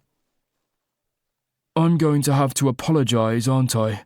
I asked, having showered, dressed, and buckled myself into the car we'd hired so often we practically owned it. On the other occasions I'd been unable to avoid David and Miriam, I'd just not mentioned it and let them get back to pretending I didn't exist as quickly as possible. But this was different. This was about mending fences, whatever that meant. I'm not going to ask you to, replied Oliver, with fatal ambiguity. But, in all honesty, they might expect it. Despite the fact it was 10:20 and I deliberately got an early night, I was already flagging. I mean, I suppose I did tell them to go fuck themselves at their own wedding anniversary, which was probably a bit aggressive. It was a very charming but very unhelpful gesture. Well, I'm sorry. It was a good job Oliver liked me pouting, because I was doing it a lot. But I don't have the lawyer words. Oliver turned us deftly onto the B502. Yes, but do you have words that aren't fuck? Not fucking many, I said. And Oliver must have been in his head, because I didn't even get a pity laugh. Look. I put a hand gently on his knee. I get I kind of messed this up right at the beginning, and, retrospectively, I really wish I'd de-fuckified my language. But, I love you, and it's not okay for people to treat you badly, and I'm not going to say I was wrong to stand up for you. A faint blush was creeping across Oliver's cheeks. Of course it wasn't wrong. We tooled along in silence for a bit. And, I asked awkwardly, you're going to be okay if this... I mean, even if I don't fuck it up, it still might get fucked, or stay fucked, and... I hope. Oliver cast me a dry smile from the driver's seat. This is you getting the fucks out of your system. I'll be a fuck-free zone, I promise. But actually, I do think we need to be ready for the possibility that today ends with your parents not on side with this. I am aware of that possibility, said Oliver, with an air of reluctance. I would prefer, however, to address it only in the event it arises. Okay, only... I stopped. Because what could I ask? I knew what I wanted to ask, which was for him to promise he'd be fine, no matter how this went, and I definitely wasn't going to wake up tomorrow to an empty bed and a fully dressed Oliver saying, I'm sorry, I can't do this. But that wasn't fair. Oliver's eyes flicked to mine in the rearview mirror. Only what? Sorry, nothing. And while that wasn't usually the sort of thing Oliver let slide, Today, I guess we were both trying to trust each other. I guess we both needed to. Podcast, I offered hopefully, though what with the proposing and ring buying and parent wrangling, I'd lost track of what Oliver was into at the moment. He shook his head. I'd rather not. Is it okay if we just drive quietly? Sure, I said. Because what else could I say? I mean, it kind of wasn't okay. Not because I was desperate to listen to a podcast, but because I was incredibly worried that Oliver didn't want to. Listening to documentaries and whimsical radio dramas was the closest he got to vegging out. So I hated to think what he was feeling right now, that even this American life couldn't soothe him.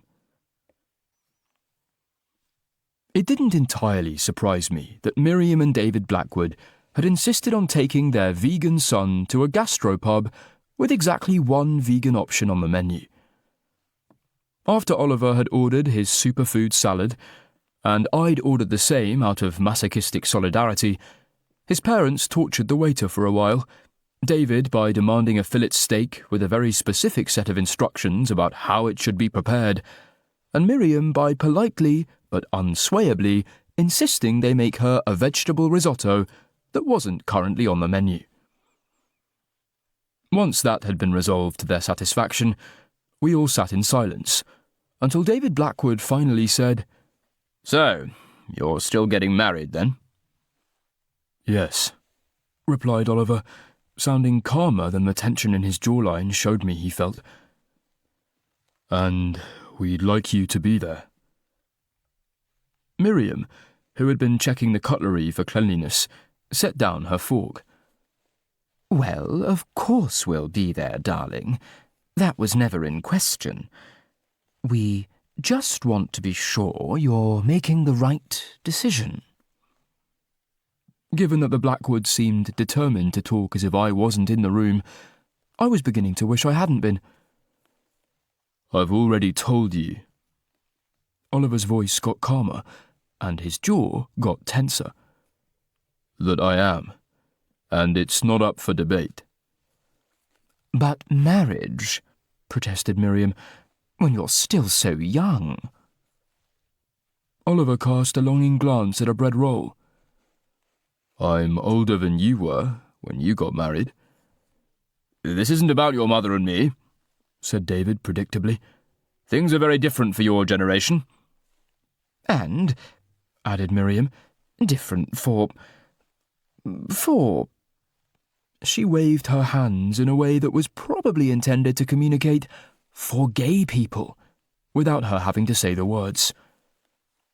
"Men aren't like women. You have different needs."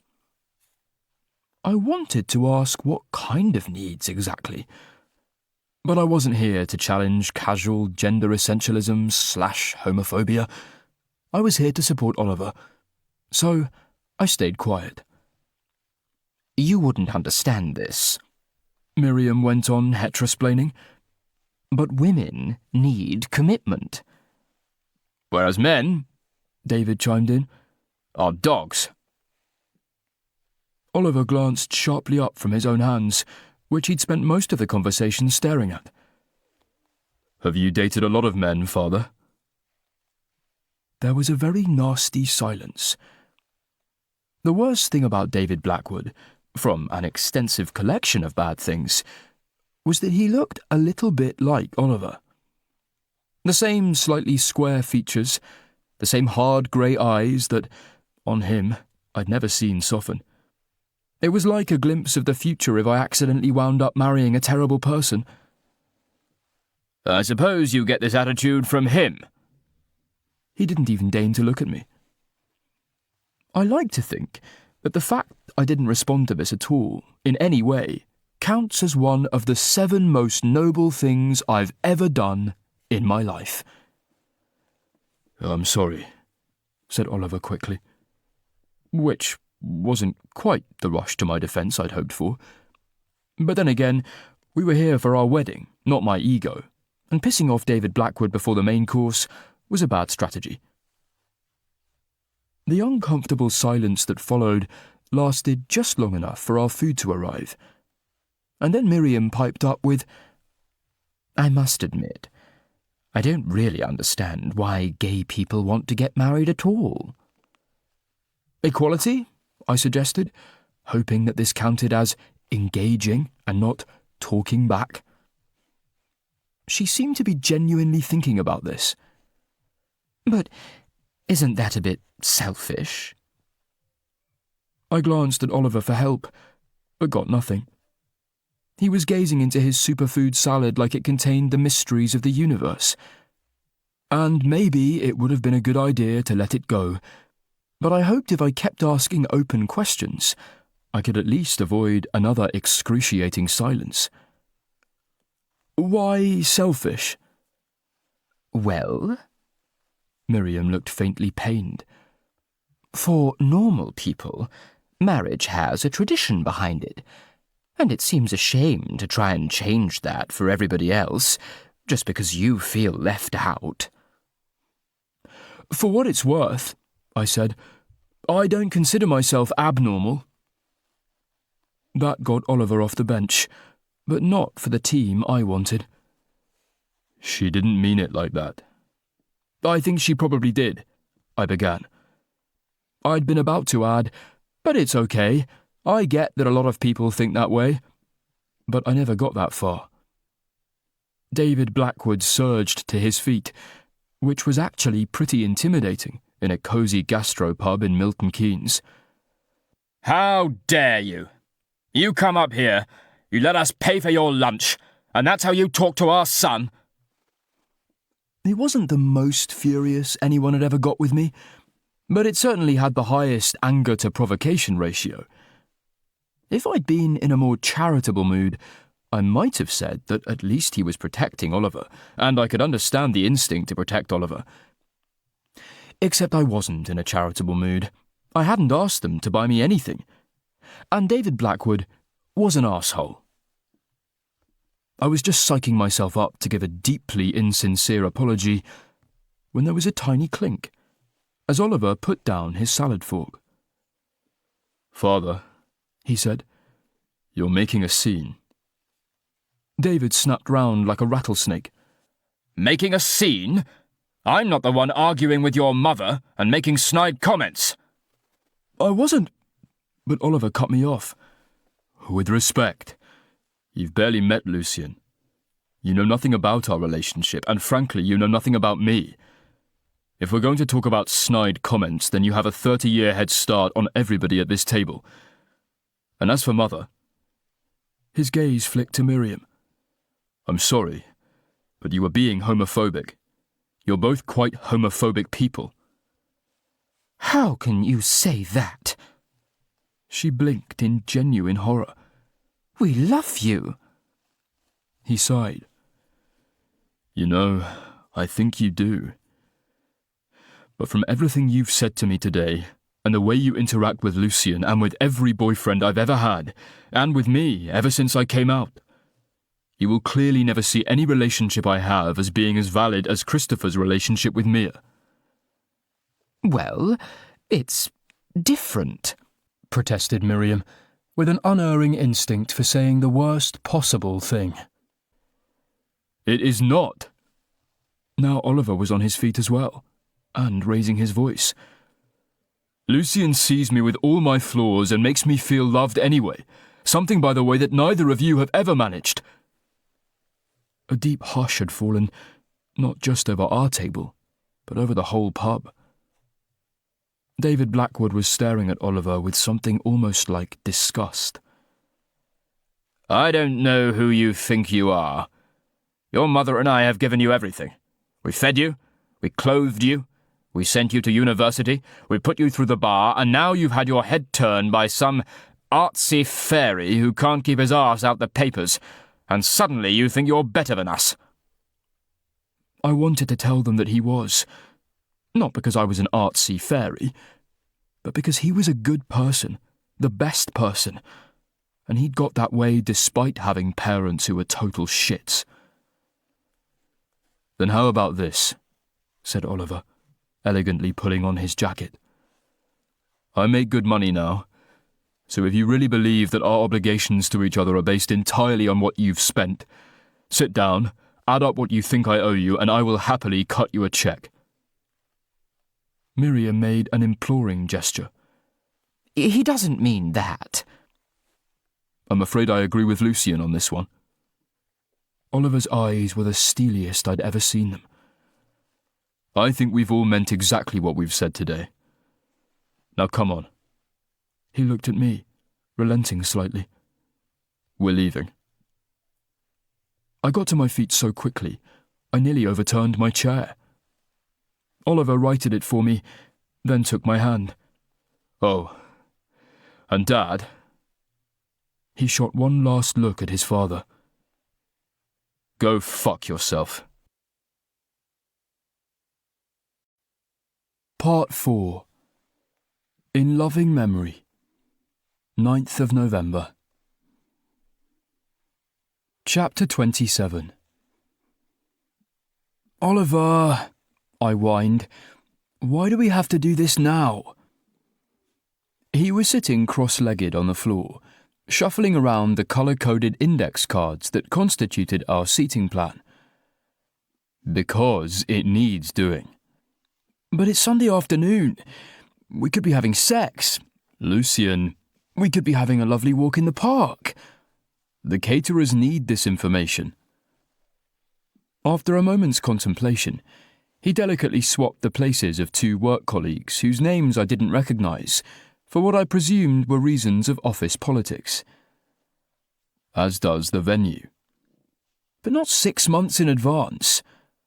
5 months, Oliver corrected me. Shit. Time went quickly when you were caught in an endless whirlpool of logistics. "Not even 5 months. Half the RSVPs haven't even R'd yet, even though we said SVP. "Yes, but we know who should be coming, and it'll be easier to take people out once we've got the basic structure down than to rush everything at the last minute." Picking up one of the cards I'd filled in, Oliver peered at it. "Who on earth is Peloton? Isn't that a company who does something with exercise bikes?" "Yes," I told him. "I've invited an entire fitness company to our wedding and assigned them 2 seats between them." Oliver turned to me with a deeply disappointed expression. "You haven't assigned them 2 seats. This is a yellow index card. A yellow index card means 1 seat." "Doesn't yellow just mean my group, not your group?" "No." I pointed at the seating chart. "Why would I have given the James Royces 1 seat between them?" "You mean this guest who is apparently called Jarrow Robertson?" "That does not say Jarrow Robertson. I don't even know a Jarrow Robertson. You've met literally every single person in my extremely limited social circle. Who the hell would Jarrow Robertson be?" Oliver gave me an infuriatingly cool shrug. "A friend of your mother's?" "As you're very well aware, my mother has 1 friend." Calmly, Oliver directed my attention to the Peloton card. "So, who is this meant to be?" "Bridge. And Tom." "That's definitely a P," insisted Oliver, squinting at something that was definitely a B. "A slightly top-heavy B, I will admit. A B that could in a certain light be misconstrued by an uncharitable person as having P-like qualities." "Fine, give me a pink one. I'll redo it." "Pink is for immediate family." I buried my head in my hands. "What if immediate family need 2 seats?" "They'll all need 2 seats, so it doesn't have to be specified." "What about Mum?" "I assumed she'd want to sit with Judy," explained Oliver. "And it seemed allonormative to insist that a person's +1 had to be a romantic partner. Besides, I'm not sure we want Judy roaming the wedding breakfast unaccompanied." He was right on both counts. My dad would have gone stag, but I'd bitten the bullet and not invited the fucker. Which meant immediate family was just Christopher and Mia, Mum and Judy, and... Are we... This was messy, and there was no tactful way to say it. Are we assuming that David and Miriam are still coming? There was a slightly too long silence. I am operating on the assumption, said Oliver finally, that they will, because they are my parents, and, despite our recent disagreements, I choose to believe that they do, on some level, want to be part of my life. That seemed quite an assumption, given that they hadn't spoken in 2 months. You could try reaching out, I suggested, without much enthusiasm. Standing up to them had been such a big step forward for Oliver that it seemed counterproductive for me to be encouraging him to back down. Oliver was putting all the yellow index cards in a separate pile. I don't think I will. I have spent my entire life trying to live up to their expectations. It's time for them to try to live up to mine. And what if they don't? Then... His mouth tightened. I suppose I shall have to deal with it. I wanted to say something reassuring, but it was hard to know how. In my experience, hoping someone who'd been letting you down for years would suddenly stop letting you down was a recipe for really bad feels, and the best thing you could do was not invite them to your wedding and not give a fuck. Or maybe I was projecting. Besides, Oliver was a congenital fuck-giver. At least, I said with a smile, this puts the rainbow balloon arch back on the table. I'd meant it as a joke, but Oliver seemed genuinely thrown. In what way? Well, we don't need to worry so much about what your parents will like. And now he'd gone from thrown to frozen. Firstly, I think it's very probable my parents are coming. Secondly, my tastes aren't anything to do with what I think my parents will like. I should have pedalled way the fuck back, but I was still sort of committed to the idea that I was cheering him up. Not even a teeny tiny bit? I made teeny tiny fingers to show I was being at least slightly flippant. No. Okay. I went back to shuffling index cards, but that only lasted about 4 seconds. And I resent the implication, Oliver continued. Fuck. He was back sounding like his dad again. The Blackwoods were massive resenters of implications. What implication? I asked, only slightly disingenuously. That I'm some kind of poster child for false consciousness.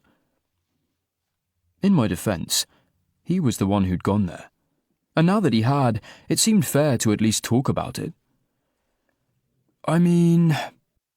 I drew in an uneasy breath. If you feel like you might be, then doesn't that suggest that it might be worth thinking about? You're not my therapist, Lucien. No, but I'm your fiancé. This stuff matters to me. I knew he was angry, because he'd put the index cards down, and also because the only thing he said was, "Why?" in a tone of actual challenge. What do you mean, why? I mean, why? Yeah, definitely pissed off. And not in a sexy, stern way, but in a you've touched a nerve you shouldn't have touched way. Why is it so important to you that my distaste for brightly coloured tat be part of some pathology or personal flaw, instead of a feature of my personality? Oliver, queer iconography is not tat. It is when it's printed on merch and sold for $4.95 on Etsy. I dug my fingers into my temples. Oh my God, how is this not trying to please your parents? Sorry, Oliver. Yes, I do actually like things you can buy on Etsy. I do actually like crap that has rainbows randomly painted on it. I even think the MLM flag looks kind of okay, and I'm thinking of buying one to hang in my window because I love you, and I am proud that I love you. There was a right time and a wrong time to tell somebody you loved them. As a weapon in an argument might, just might, have been a wrong time." "You make it sound," Oliver said, in his most have-to-stay calm voice, "as though who I am and who I love only count if I want to put them on a banner or a t-shirt. A banner or a t-shirt that I don't even get to design myself and must instead let the community design for me." "Oh, you did not just air quotes community." Oliver was on his feet. Why was he on his feet? "We've discussed this, Lucian. I don't choose my friends based on who they want to fuck. My community is people I know and care about." "You know me. You care about me." The expression on Oliver's face as he looked down at me wasn't quite disappointment, and it wasn't quite betrayal. How had we even got here from a joke about a balloon arch? "I do, which is why I accepted your proposal. But what I don't want is either to get married surrounded by garish pride merch, or to be made to feel that unless I get married surrounded by garish pride merch, I'm somehow a lesser member of this community you're so proud of. And I don't want to be made to feel like you don't think my community, our community, matters." He was staring at me like he barely recognized me.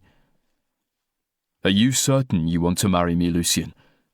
Because sometimes it—" Before he could say anything else, his phone rang. It had been sitting beside him on the floor so he could use one of his many organising things apps for the wedding planning, and that meant we could both see that it was his parents calling. "I should probably take this," he said. "It might be about the wedding." "The wedding you just accused me of not wanting." Sweeping up his phone, Oliver stepped outside into the corridor. I tried not to feel let down that he was still so under his parents' thumbs that he'd taken a call from them in the middle of a fight about how under his parents' thumbs he still was. But I didn't quite manage it. All the same, the time he was outside gave me space to catch my breath, to remind myself that whatever else happened, I loved Oliver, and he loved me. And we didn't need flags or banners or, for that matter, rings or weddings to prove it. And that we'd shown over the last 2 years we were strong and we could come through this. And that was why we were getting married in the first place. When he came back in, I noticed he was very pale. "Are you okay?" I asked. "That was my mother." "Are they not coming to the wedding?" "No, it's my father. He's had a heart attack." "Oh my God." I jerked to my feet. "Is he going to be okay?" Oliver was concentrating very hard on the pile of index cards. "Actually,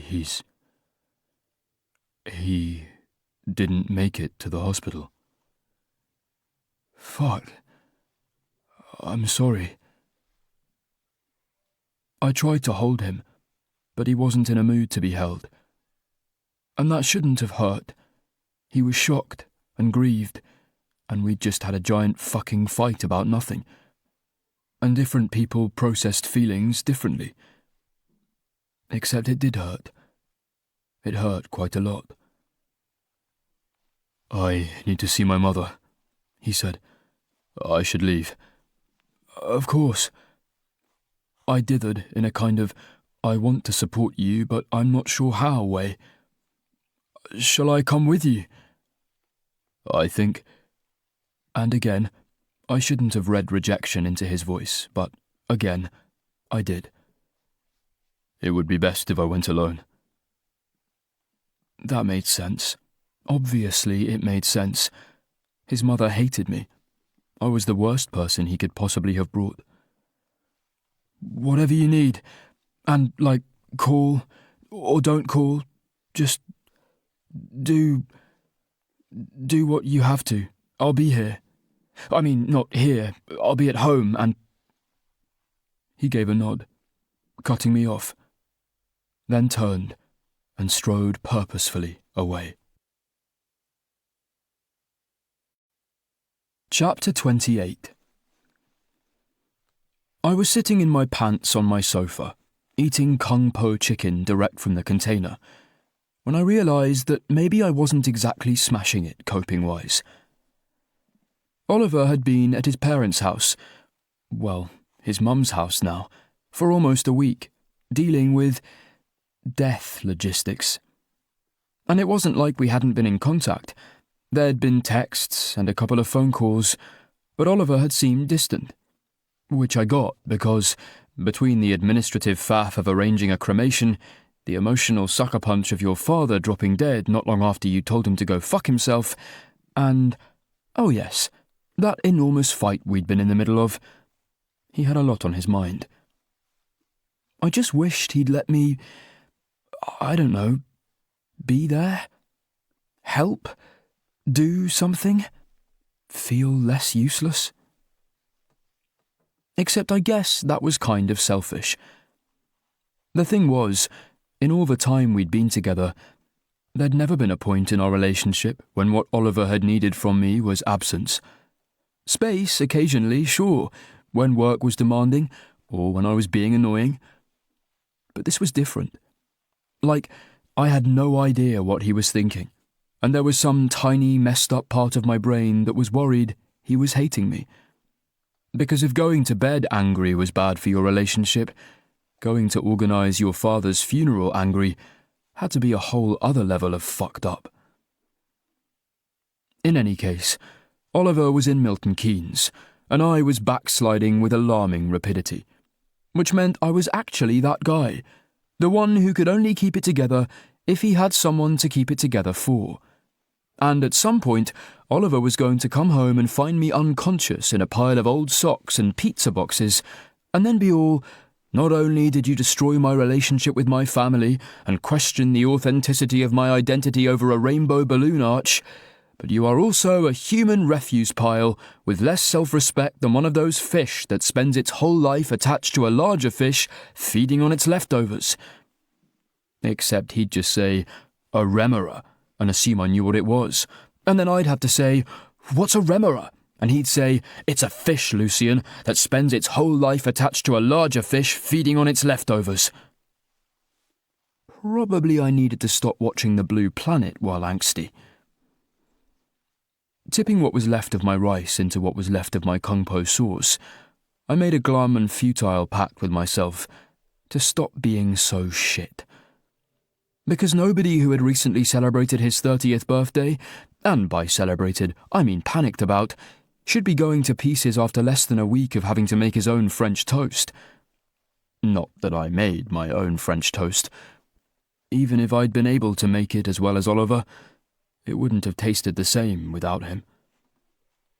Fuck. I had to do something.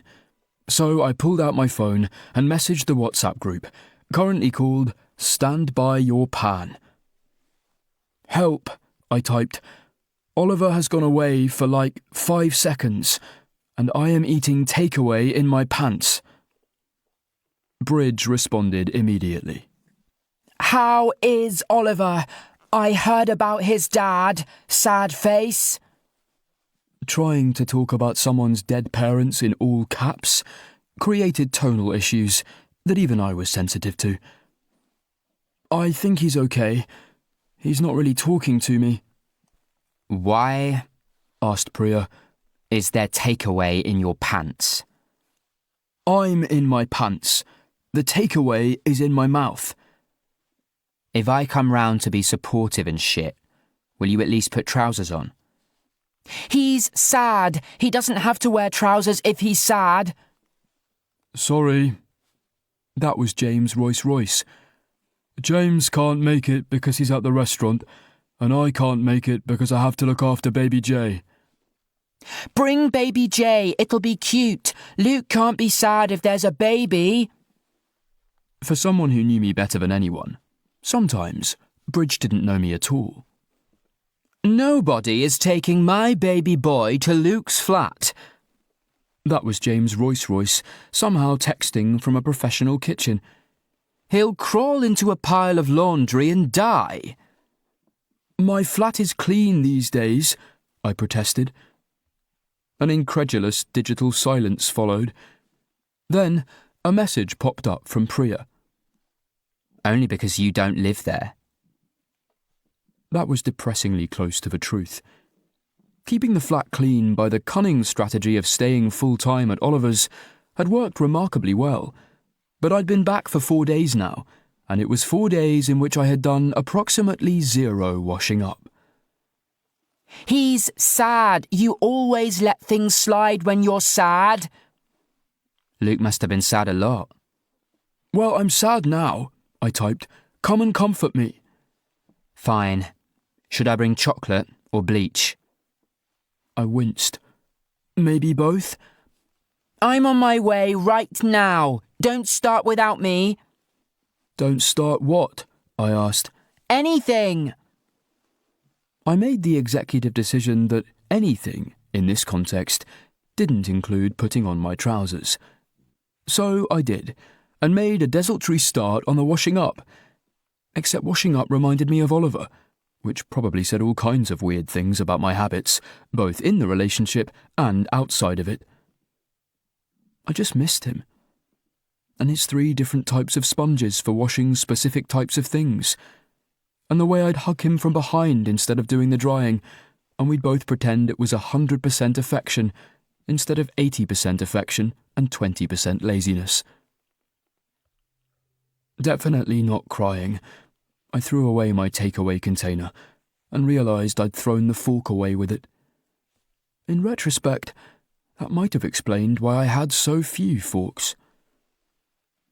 What if I was never going to wash up with Oliver again? What if he dumped me, because every time he looked at me he saw his dead dad? And then what if every time I looked at a bottle of fairy liquid, I saw the guy who dumped me for yelling at him for caring too much about what his parents thought at the exact moment one of those parents was dying of a heart attack? The buzzer went, and, somewhat predictably, Priya stomped in. Where's Bridge? She asked. I shrugged. She said she was on her way right now, which means she'll be here in about an hour. Slipping her army kit bag from her shoulder, Priya pulled out a bar of dairy milk and a bottle of Dettol antibacterial spray. So, she flopped down on the end of the sofa. How fucked is your relationship? Wow, I really missed your sunny, supportive disposition. Fuck off, Luke. I brought beer. What's that saying? Beer then wine, feeling fine.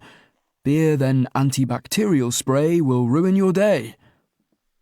She laughed and rummaged again in her bag, finally producing a 4-pack of whatever craft IPA she was into this week. Seriously, though.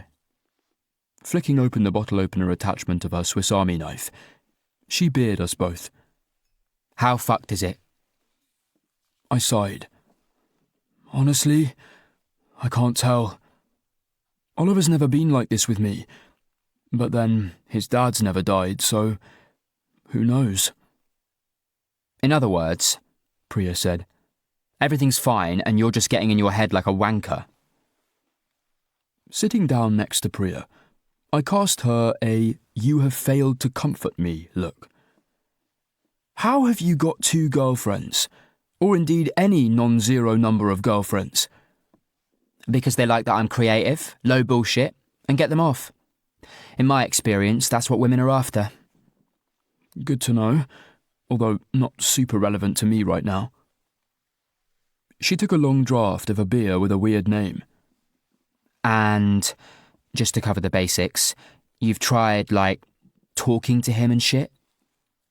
I've tried, but he's not really talking to me.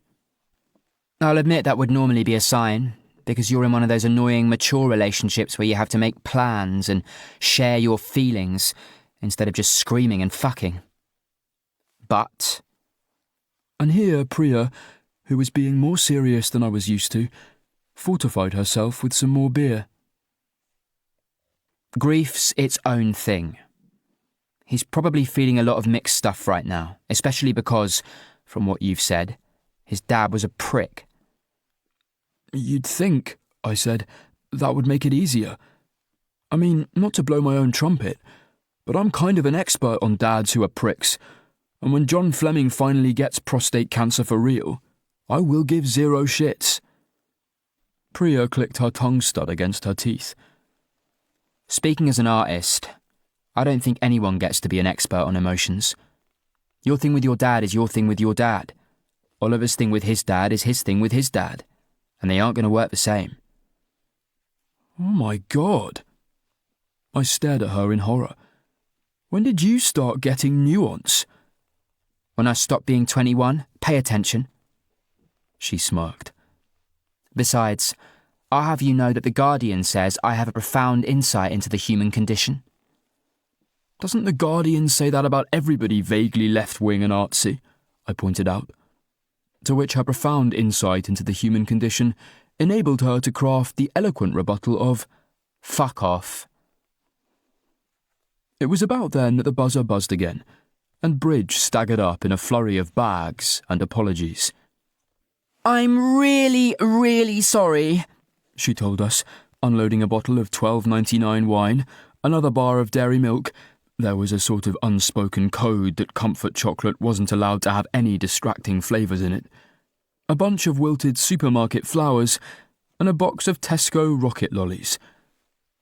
"Also, I panic shopped, and I would have been here sooner, but I was in such a hurry to get here that I jumped on a train without checking which branch it was going down and didn't realise until I hit Bayswater." She tore open the box of rocket lollies, fished one out, and thrust it in my face. "These are great. Try one." Knowing better than to spurn a rocket lolly offered in the spirit of friendship, I obediently peeled open the slightly sticky plastic wrap and began nibbling. The tip was strawberry-flavoured, or rather it was that generic red flavour that coded as strawberry by default. There was something so childish about it.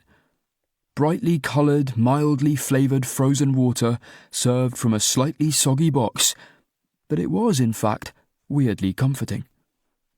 It was very hard to have a serious crisis of relationship confidence while you were sucking on a rocket lolly.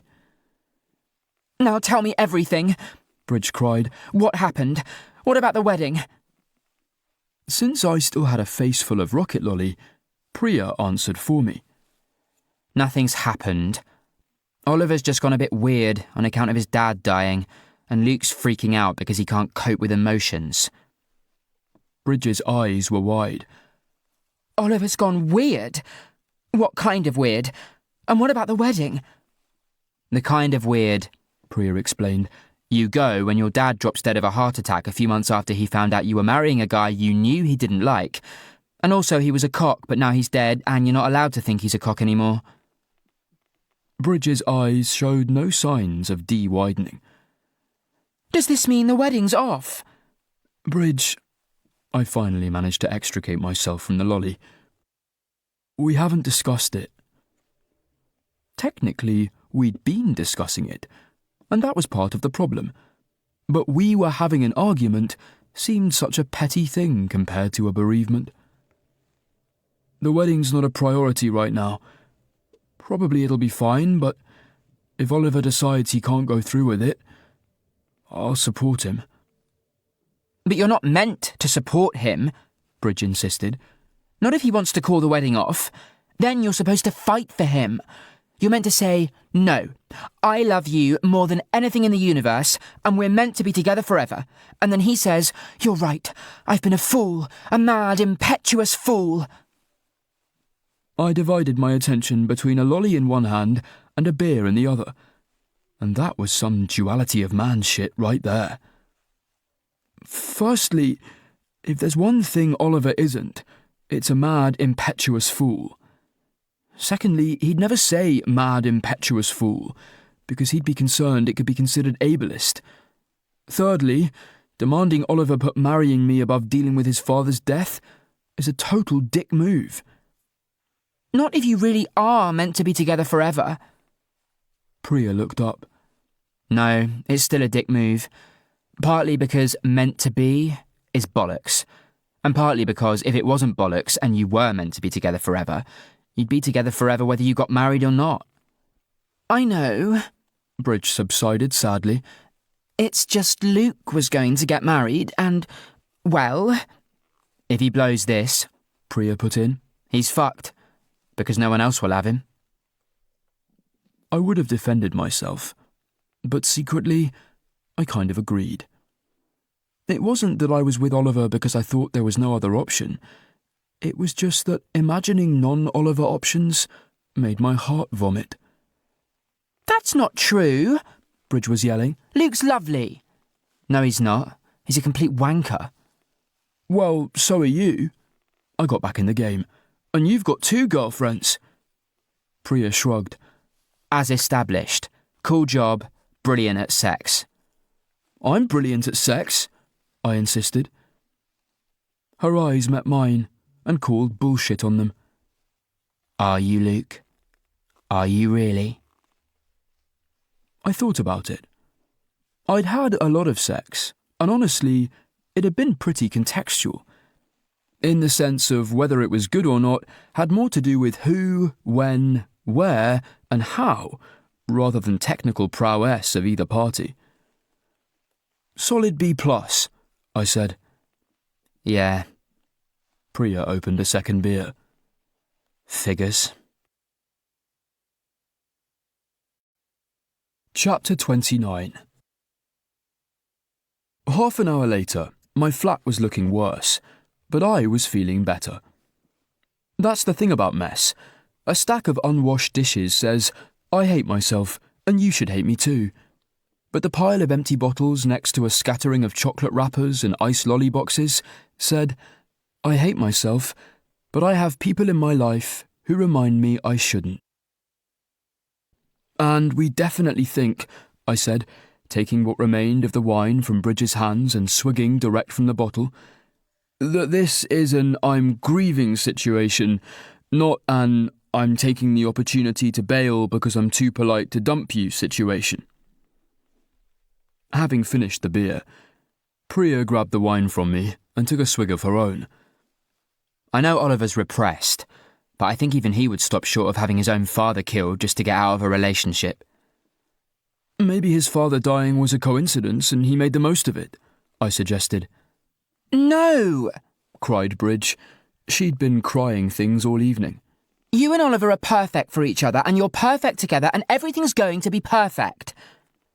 If we're so perfect, I asked, why is he in Milton Keynes being sad without me? For a moment, Bridge didn't have a reply. Then her face lit up like a Christmas tree, which, ironically, it also did any time she looked at a Christmas tree. I've got it! You're going to say, go to Milton Keynes, aren't you? Priya's voice wasn't exactly scornful, but had a quality that suggested scorn would be an option. Why not? Asked Bridge. He's there and he's lonely, and for whatever silly reason he feels like he can't reach out. His cur is all creeing, and he needs you, Luke.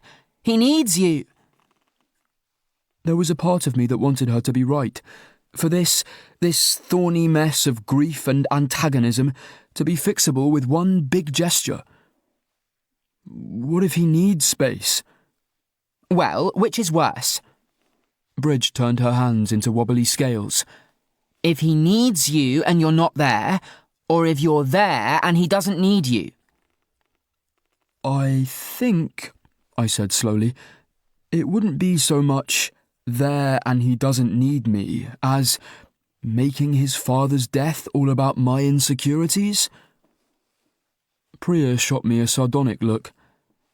To be fair, you totally are. But, I wagged a crucial point-making finger, not to his face. Wow, said Priya, you really have grown. Reclaiming the wine bottle, Bridge leapt somewhat unsteadily to her feet. I still think that we should go to Milton Keynes right now. And who's going to drive you? Asked Priya. Because I'm quite drunk, and also don't want to. Bridge bounced undeterred. We'll get an Uber. Oliver would hate that, I reminded her. We'd be intruding on his private grief, and the grief of his family who dislike me, while using the services of a company whose business practices he disapproves of. Deflating slightly, Bridget lowered herself back onto the sofa. I want to say it would be so romantic that it wouldn't matter, but it would matter, wouldn't it? Yeah, I sighed. It really would. Why is everything so complicated? Bridge wondered, piteously. It wasn't like this when we were younger. I gave her a drunken pat. I think it was. I just think we didn't notice, which, I cast my mind back a decade, might explain why we made so many terrible, terrible mistakes. Speak for yourself, said Priya. I stand by every mistake I've ever made. For a while we passed around the dregs of the wine and commiserated. We didn't have any real answers for each other, not about the Oliver situation, or about the wedding situation, or about the why is everything so hard suddenly situation. But there was a comfort in knowing that, in the tiny space of my flat at least, we were all in the same boat. That we were all in an equally bemused state of making shit up as we went along, and then throwing it at the wall to see if it stuck. Which was probably a mixed metaphor, but fuck it. I'd been drinking. So, how is marriage? I asked Bridge eventually. Mostly because once we'd decided that we weren't doing a highly irresponsible overnight and over the legal limit drive to Milton Keynes to save a relationship that might not even need saving, she'd started looking almost as down as I felt. Oh, it's wonderful, she said. She didn't have wonderful face. But... For a while we waited for her to continue. When it became clear she wasn't, Priya asked, "Wonderful, but what?" "Perhaps she was just bragging that Tom has a wonderful butt," I suggested, in a vain attempt to lighten the mood. Which, to be fair, he does. Bridge nodded, slightly less glum than 90 seconds ago. He does, and it is. I mean, married life, not Tom's arse. I mean also Tom's arse. It's just... The wedding was so magical, and the honeymoon was so magical. But then we got back, and it was, well, carrying on as normal. "Aren't you buying a house together?" I asked. "That's pretty fresh-starty." In theory, but I work full-time, and he works full-time, and the market is a mess, and there are chains and things, so we can't even put a deposit down until my little flat sells, and we've had 2 buyers drop out already, and... She sighed. It's so fiddly.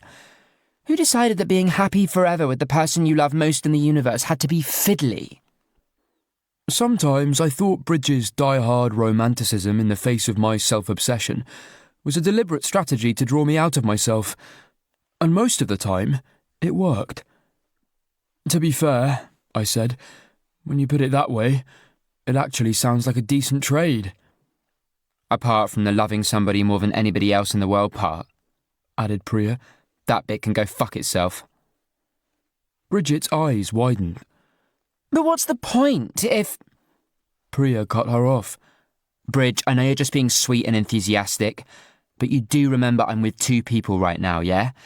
And I don't love either of them more than the other. She upended the wine, found it empty, and tossed it casually into one of my many tossing piles. Or, for that matter, more than I love my mum, or my dad, or my sister. You've got a sister? Bridge asked, surprised but weirdly happy. She didn't like other people's families quite as much as she liked other people's romantic partners, but it was a close-run thing. Yeah, you'd get on. She's really normal. Works in a bank. Anyway, the point is that I'd appreciate it if you toned down the nobody can be happy without that one special person thing, just like this much. Priya held her fingers so close together, they were practically touching. Because honestly, I feel sort of judged. The only thing in the world that made Bridge sadder than her friends being sad was the idea that she might have had a part in making her friends sad. With a wail of apology, she dropped the tail end of the dairy milk she'd been picking on and threw her arms around Priya. I'm so sorry. I'm stupid and thoughtless and a bad friend and a bad... Okay, easy, Tiger. Priya was giving Bridge the kind of friendly pat on the back that looked a bit like she was tapping out of a submission hold. I'm a big girl and can look after myself. I just wanted you to be a smidge less normative, is all. Still a little teary, but finally working out that she'd been aggressively hugging somebody who wasn't super keen on being hugged, Bridge pulled back. And I suppose, really, she said, you're even luckier than Luke and me, because you've found your special someone twice. Priya leaned around Bridge and gave me a conspiratorial look. I've made it worse, haven't I? Probably. Bridge settled back on the sofa. Made what worse? From the hallway, there came the sound of the door opening, and for about 18 seconds, we were convinced it was burglars. 18 seconds, it turned out, was exactly enough time for Bridge to take cover behind a chair, me to stand around gawping like one of those sharks with the big mouths, and Priya to vanish into the kitchen, only to return with the largest, sharpest knife I owned. 3 seconds later, it became clear that it wasn't burglars at all. For a start, we could hear them taking their shoes off and hanging up their coat, and it seemed very unlikely that a burglar would bother with those kinds of details. And to clinch it, we also heard a voice call out, "Lucien, are you home?" Should we leave? Mouthed Bridget, to which Priya mouthed back, Yes, obviously. while I was busy mouthing, "It's fine." "I meant to text on the way," Oliver was saying as he came closer, "but I suppose I forgot. I've been rather busy lately." There was still something off in his voice. But of course there was. Like he'd said, he'd been busy lately, and my actual dad actually died was one hell of an excuse for being a bit awkward for a couple of weeks. The sitting room door opened, and the three of us did our best to give Oliver the impression we hadn't been having an intense conversation about what was wrong with him for the last several hours. "Hi," waved Bridge and Priya, more or less in unison. Oliver blinked. He looked exhausted. Properly used up, nothing left exhausted. "Hello. Lovely to see you. Why are you armed?" Priya made an apologetic gesture with the carving knife. Thought you were burglars. "I suppose." Oliver ran a hand distractedly through his hair. "This is the wrong time to talk about lethal force in defense of property." She shrugged. Up to you. I was sort of thinking you'd want Bridge and me to leave. "You're welcome to stay," he said at once. I might have been projecting, but I thought exposure to his parents, well, parent now, always set him about 3 steps backwards on the can't say no scale. That's code for please leave, isn't it? Observed Priya, passing me the carving knife. "Not at all," Oliver lied. Well, I'm getting tired anyway, declared Bridge, slightly too loudly to sound even remotely sincere. So, I should be going home. Good night, Luke. She hugged me, just about managing to let me put the knife down first. Good night, Oliver. She hugged him, rather tighter and longer. I was so sorry to hear about your father. He hugged her back in a way I was trying not to read as dead inside. "Thank you, Bridget." If you need anything... She gazed up at him earnestly. Or if Luke needs anything, or you want to talk or not talk... "Thank you, Bridget," he said again. You have to reach out to people, she went on. You can't lock everything up inside forever, or you'll end up like Luke. I'd been in the process of returning the knife to the kitchen, but now I swung back. "Oi! I'm doing great these days, and it only took me like 5 years. I'm not talking to you, Luke. I'm talking to Oliver. Bridge gave him one last squeeze. We're here for you. Priya swung her kit bag over her shoulder. She's here for you. I don't know you that well, so I think it would be weird. I appreciate it, said Oliver, still incapacitated with politeness. Eventually, Priya dragged Bridge out the door, leaving me alone with the distant, emotionally distraught boyfriend I wasn't totally sure wanted to see me. And having spent a week wishing Oliver was here so I could do something, I found myself wishing I knew what that something actually was. We stared at each other, like every easy habit we'd built up over the last few years suddenly didn't count. Sorry. Oliver cast a weary glance around my flat. I think I interrupted something. I couldn't work out if telling him I'd had an I was sad without you party would be reassuring or guilt-trippy. We were just hanging out. I gazed at him helplessly. Like, how are you? He was silent for a couple of months. I'm tired. And I... Do you hate me? I blurted out. Did I ruin your relationship with your father? Did we leave everything in a bad place? Are we broken now? And I'm making it all about me? Honestly, you are making it a little all about you. I thought he was trying to smile, but I might have just been wanting him to really, really hard. Fuck. Shit, sorry. Do I at least get self-awareness points for realising that? That's making it slightly more all about you. I cringed. Sorry, I suck. For the first time in what felt like forever, he almost laughed. You don't suck, Lucien. I realise I've probably been worrying recently, and I shouldn't have done that to you. Oh, God. His dad was dead and he was being reassuring. I did not deserve this man in any way. No. You've got to let yourself take your time and feel your feels or whatever. And this must be so fucked up. Yes. There was something in his voice, something more there than when he'd come in. I suspect I'm still working out quite how fucked up it is. That had only half been what I meant. And, well, having a massive fight before you went couldn't have helped. It wasn't ideal. He'd stopped smiling, but it didn't seem like he was going to dump me on the spot, which was the closest thing to a win I felt I could reasonably expect. I hope, I tried, it wasn't in your head too much. Like, I know we got kind of heated, and it might have felt like I'm not on your side, but I am, and I'm totally here for you and stuff, even if we're fighting. You do know that, right?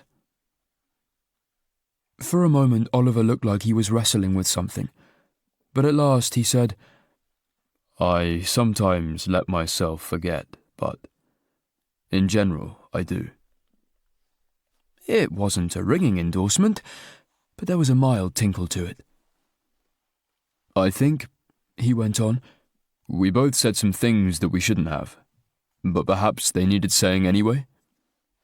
I couldn't tell if that was ominous or comforting. Needed saying? He gave a sad little shrug. This may be just another habit of mine I've inherited from my parents, but I tend to believe that the things which feel worst are the things which feel truest. That doesn't mean they always are, but I've been thinking about what you said, and I tried not to sound too hopeful. And his face got all blank and exhausted again. I don't have any answers. That's okay, I said quickly. I confess it bothers me somewhat, but I'm also aware that now is not the best time for me to be interrogating my values for authenticity. I should probably bury my father first. I felt beyond bad for him. I mean, We'd had an argument over something that, in retrospect, was completely fucking trivial. So what if I liked rainbows and balloons, and he liked podcasts and hanging out with straight people? All that mattered was that we loved each other, and his dad was dead. And here was Oliver still steadfastly trying to become a better person because of some bullshit I'd yelled at him a week ago. I gave a kind of "can we hug now" flail. "I'm really glad you came back." "I wasn't going to live at my mother's." "I meant emotionally, you doink." Crossing the room, he pulled me into his arms, and we hugged for an embarrassingly long time. "I missed you," he whispered. "I missed you too," I whispered back. "And I'm so sorry things are shit for you." He pressed his face against my neck. I can't think about it anymore. At least not right now." "You don't have to," I told him. "We can do whatever." "Would it?" His voice wavered. "Resurrect your belief that I'm the most boring man in the universe if I said I wanted to go to bed?" "Well, I had got us tickets to Alton Towers, but I can move them to another day." This time he did laugh, although it had an edge of "my dad's still dead" to it. So I took his hand and led him through the bedroom. "Also," I added, "the advantage of me practically living at your place is that my sheets have barely been slept in." He shrugged off his jacket and flopped, otherwise fully clothed, onto the bed. "At the moment, Lucien, all I care about is being with you." Which was convenient, because while there weren't many things I was confident I could do well, being me was one of them. I think if I'd let him, Oliver would have passed out where he'd fallen. But because I knew from experience that waking up in your clothes from the night before felt awful, I half coaxed, half bullied him undressed. Then I slid into bed beside him and pulled the duvet over us both. We lay there for a little while, with me desperately trying to think of something consoling to say that wasn't just shit. Like, "it'll be okay," or "everything happens for a reason," or "he was a cock anyway." So finally I went with "I love you," because it was true, and safe, and wouldn't make him think about the thing he didn't want to think about. He murmured my name and pressed in close, his face a sharp-angled shadow in the darkness of the room. Yeah, definitely not a word situation. Carefully, I pushed back the tousled waves of his hair, letting my fingers move in long strokes through the strands. He gave another little murmur, half sad, half soothed, and tilted his head towards me on the pillow. Very gently, I kissed him. Not a "hello you" kiss, or a "do me now" kiss, but the sort of kiss that speaks for you. A kiss to draw us together, to show I was there, to promise I always would be, if he'd let me. And afterwards, Oliver settled into my arms as if he belonged there, and we stayed that way until morning. Chapter 30. If there was ever evidence that Oliver was in a bad way, it was that not only was he still asleep when I woke up, but he was still asleep when I got bored of lying in bed, which I thought was basically impossible. Easing myself out from under the duvet as quietly as I could so I wouldn't disturb him, I surreptitiously dressed and somehow, found myself standing there looking at him. Like that bit in a country song where the singer is all, "Honey, I love you, but something inside me means I gotta go and do a man thing. And I hope when I come back, you and little Ellie Mae will be waiting for me." And then I'd die in the second to last verse, and the last verse would be me going, "Dang nabbit, why did I have to do a man thing instead of staying at home with my wife and little Ellie Mae?" "Are you staring at me, Lucien?" asked Oliver drowsily.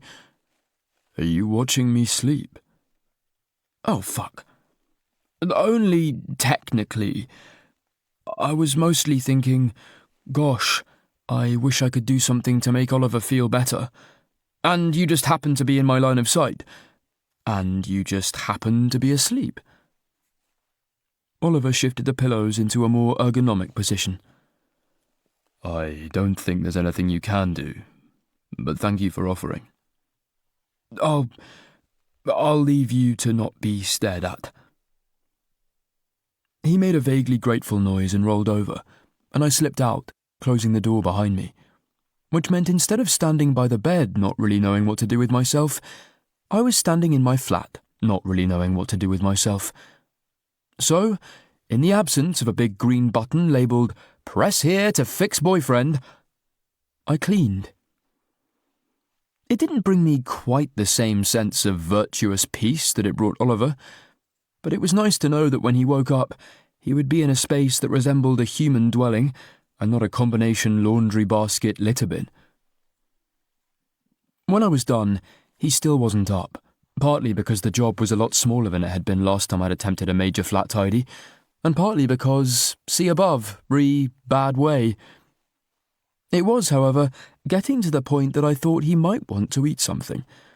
But looking in my fridge, I found there was nothing in it that wasn't 6 months past its use-by date, an animal product, or, in an embarrassingly large number of cases, both. There was a jar of gherkins, because fridges spontaneously generate gherkins even when nobody buys them, except I didn't think materialising at Oliver's bedside saying, "Hello, darling, I know your father's died and you're having a lot of complicated emotions, but I've brought you a Wally," was quite the supportive and/or romantic gesture he needed quite then. Then I had a genius idea. I would make him French toast, to show that this was a relationship where there was, space for each of us to be the French toaster or the French toastee. Then I remembered that there were 2 tiny flaws in that plan, the first being that I was a god-awful cook, and the second being that the main ingredients of French toast were milk and eggs. But you know what? Fuck it. It was the thought that counted, and there were vegan versions of everything these days. Leaving Oliver a note saying, "Gone shopping, have not run away to be cowboy, back soon," I headed out into the crisp November noon. The recipe I'd hastily Googled while heading downstairs to the street required chia seeds, agave nectar, and almond milk, and I had no idea where I'd get any of those. Fortunately, I lived in one of those bits of London where you couldn't walk 20 paces without tripping over a Whole Foods store or an artisanal cheese stand, so I was pretty confident I'd be able to source them without too much trouble. Besides, they sold half this stuff in Tesco. Part of me was a bit concerned that almond milk was supposed to be an ethical no-no, although I couldn't remember why, or if I was getting it mixed up with palm oil, but I decided that from Oliver's perspective at least, it was preferable to cow. In the end, the ingredient I had most trouble with was sturdy bread, because I had no idea what that meant, and didn't want my French toast to fall apart in the pan. But for some reason, when you went up to somebody in a shop and said, "How sturdy is your bread?" they thought you were taking the piss. The internet told me I should be using brioche, but it also told me that brioche wasn't vegan unless you got a specific brand, and that brand only made burger buns. In the end, I went for sourdough, on the grounds that if a bread that you could use to subdue an intruder in an emergency wasn't sturdy enough, nothing was. Back at the flat, I took the extremely sensible and grown-up precaution of opening all the windows and taking the batteries out of the smoke alarm. And then I got to it.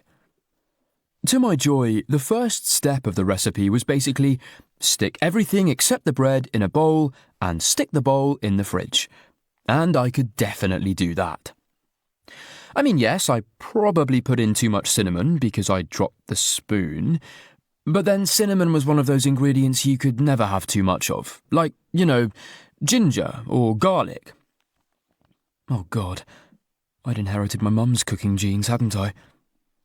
As if this realisation wasn't terrifying enough, It belatedly occurred to me that while getting a nice expensive bread was cool, it meant that it wasn't sliced. And the phrase, "the best thing since sliced bread," was a cliché for a reason. In the end, I wound up cutting the loaf into roughly a dozen irregularly shaped chunks, none of which could, in all honesty, be called slices. There was the end piece, which had the approximate dimensions of a butt plug. Then the next piece was as thick as my thumb at the top and thinner than my bread knife at the bottom. Then there were two bits that were mostly crumbs. One halfway decent slice that somehow got fat in the middle and thin at each end, and the rest was a mixture of wedges, triangles, and lumps that I hoped, perhaps naively, would hold up fine in the pan. When the requisite fridge-leaving time had passed, I fished out my batter and began soaking my bread. The recipe suggested that 20 to 30 seconds aside would be fine, but I gave it a bit longer because I wanted to be sure. Some of the thinner slices, or the thinner bits of the thicker slices, fell apart almost at once, but I figured I still had enough for an okay breakfast. One by one, I transferred the slices of vanilla and cinnamon-infused bread to the pan and, as instructed, gave them 3 to 4 minutes on each side until golden brown. Or, more realistically, until ghost white in some places and charred almost black in others. In the end, I threw 2 pieces away, ate one myself to make certain I wasn't feeding Oliver something actively poisonous, and piled the rest as attractively as I could on a plate. It was at about this point that I realised I'd forgotten to buy any toppings, so I grabbed some more of the agave nectar and gave it an artful drizzle. Okay, not artful exactly, but presentable. Then, waving my way through the billows of smoke that I'd mostly managed to confine to the kitchen area, and hoping I didn't smell too badly of charred almond milk, I went through to surprise Oliver with breakfast in bed. He was where I'd left him, in a crumple of duvet, dozing a kind of doze I recognised, the doze of somebody who didn't really want to be conscious, but whose body was all unconsciousnessed out. "I made French toast," I told him plaintively. He blinked, in a disorientated way. "You did what?" "Made French toast." For some reason it came out like an apology. "Lucien, that's very sweet of you, but you realise it's not vegan." "Obviously I realised it's not vegan. It's full of cow juice and chicken boxes. But I used substitutes, because I'm amazing, and you're lucky to have me." "You are, and I am, but—" He cast his bleary eyes over my quite literally burnt offering. "That looks ambiguous." I perched myself on the edge of the bed. "Well, you have to eat, but I understand if you don't want to eat this." Pushing himself into a sitting position, he selected the least awful piece of French toast and ate it valiantly. "Actually, out of everything you've made me, this is one of the least dreadful. Some bits of it are even quite nice." "I'd take that." "There's also coffee," I said, "which I've definitely not fucked up." And for a while we sat in silence, sharing my okay French toast and my genuinely decent coffee. Oliver was looking slightly better than he had last night, which meant he was looking kind of like the zombie version of himself instead of the ghost version. He was propped against an artful construction of pillows, the duvet drawn to mid-chest height, picking at his late breakfast, early lunch with visibly increasing energy. At some point in the near future, he might even be standing upright. "So..." As ways to begin a conversation went, a long "so" was up there with, "Hi, have you considered changing your broadband provider?" "Do you want to talk? Or not talk? Or go for a walk? Or stay in bed? Or have me go away? Or..." "At the moment, I think I'd mostly like you to stop listing things." I took a deep breath. "Sorry. How are you?" Not so great. My dad died. Okay, so that was either a good sign because he had the strength to be sarcastic, or a bad sign because that's the answer I would have given, and I was a dick. Stop channeling me and be serious. You don't have to confide in me, but this was a big deal, and I'm worried about you. I'm sorry to worry you, Lucien. And everything will be fine.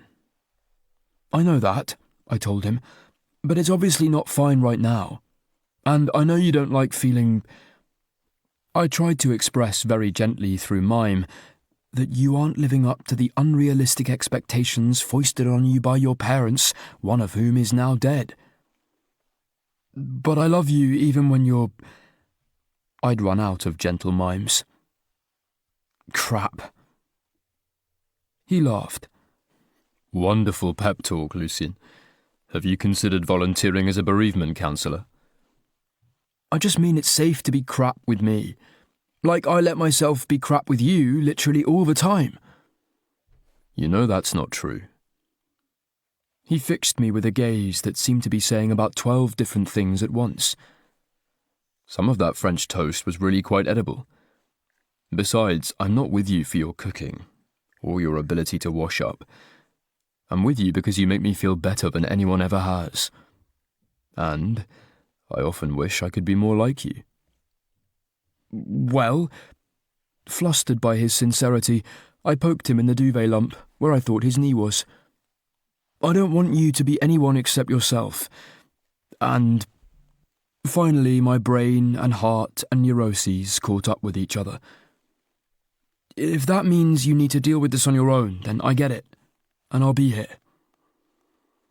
With very Oliverian fastidiousness, he set the plate neatly on the bedside table.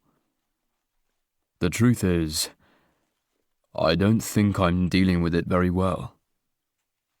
I'm not sure it's the kind of thing you can deal with well. I think people just feel what they feel and stumble through it. Yes, but... His eyes darkened to a miserable slate.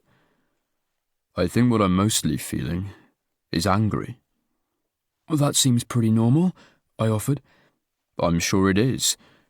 It is not, however, a helpful state to be in when one's arranging a funeral and trying to be there for one's mother. Where's Christopher? Can't he help? Christopher, said Oliver, with an edge of frustration, is in Afghanistan. He'll be back for the funeral, but not before, and I'm trying very hard not to resent him. But at the moment this feels very typical. I hoiked my feet onto the bed and crossed my legs. Tell you what, how about we draw a circle around this room and say that in here you can be as bitter, resentful, and straight-up mean as you like. It won't hurt anyone, and no one will find out, and I won't think any less of you, because I couldn't, and also because I'm a horrible person anyway. Oliver didn't say anything for so long. I thought even the mystical power of the circle of venting couldn't overcome his fundamental need to give people the benefit of the doubt. Then he sucked in a breath like he was surfacing in the 100-meter butterfly. I realise what Christopher does is very important and helps a lot of people, but it's incredibly fucking convenient that it means he's never around whenever anything needs doing. And I'd say if I didn't know better, I'd think he'd chosen his career specifically to keep 1,000 miles between him and his family, as much and as often as possible. But I can't say that because I don't know better, because it's fucking true. He's done this his whole life. From holidays with his friends when he was 16, to his gap year, to studying in Edinburgh, to his year abroad, to Médecins Sans fucking Frontières. If they gave a medal to the most selfish altruistic person in the world, Christopher would win it and then not show up at the ceremony. I think it was air more than complaints that Oliver had run out of. The Christopher Suck speech had actually left him a little flushed, and I did feel sort of bad for Christopher, because while everything Oliver had said was probably accurate, given the Blackwoods, I'd have signed up with MSF as well. And from what Mia had told me the one time we'd met, they got their own flavour of shit from Oliver's parents. Oh, God. Oliver pressed his forehead to his knees.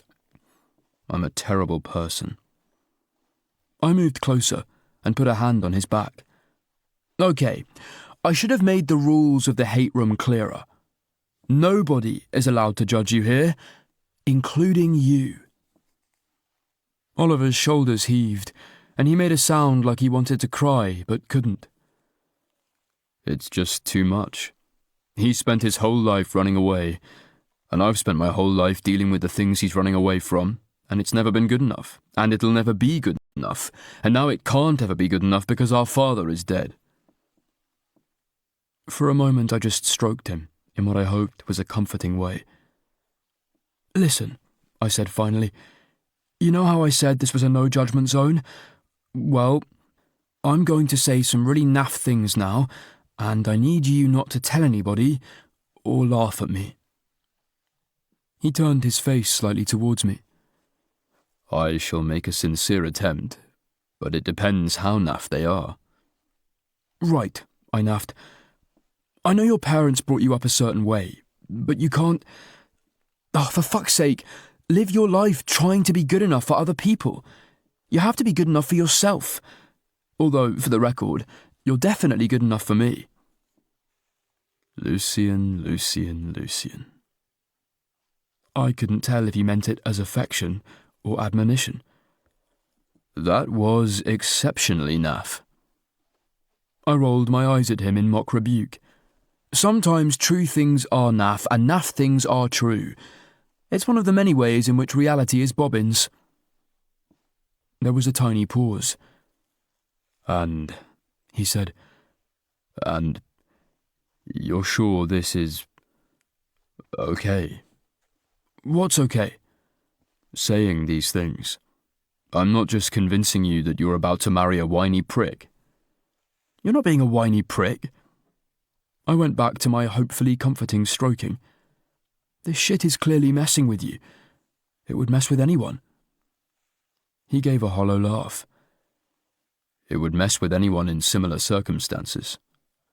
But I'm deeply aware, oh, woe is me, my affluent parents, whose cultural and literal capital gave me significant unearned advantages that most people can never access, and which I largely took for granted, were sometimes a bit emotionally unsupportive, isn't exactly the stuff of tragedy. I was starting to feel like I'd misplayed noughts and crosses, and now Oliver had the centre and two corners, and wherever I went next, he was going to win. Oliver, I understand this is complicated, but you're forcing me to either be naff again or shit on your dead father, and I don't want to do either. It's the room of hate, remember? Oliver made a small encircling gesture. So you can do both. Okay, fine. Naff thing, your pain matters, even if other people have it worse. Shitting on your dead father thing, your parents were more than just sometimes a bit emotionally unsupportive. They're total fuckers who made you feel inadequate your whole life. And they're kind of homophobic. Well, said Oliver, at least I only have one of them to deal with now. My eyes went wide. Wow, really taking advantage of the safe room, aren't you? As you may have noticed, Lucian. Something like a smile touched his lips. I seldom do things by halves. Besides, my mother's currently being difficult enough for the both of them.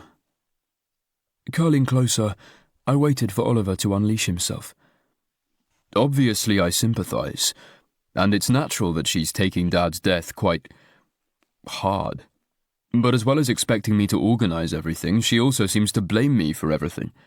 Up to and including the crematorium being busy, Christopher not being in the country, and, of course, the small matter of my father's death, which, he scowled into the middle distance. She hasn't said outright was directly caused by my standing up to him, but she has implied it several times. I made a nervous, squeaky noise. You know she's, wrong, right? The pause that followed was longer than I would have preferred. I do, actually. Although I can't lie, it's difficult when the last words you said to someone before they passed away were, "Go fuck yourself." That hung there for a little bit, like neither of us knew what to do with it.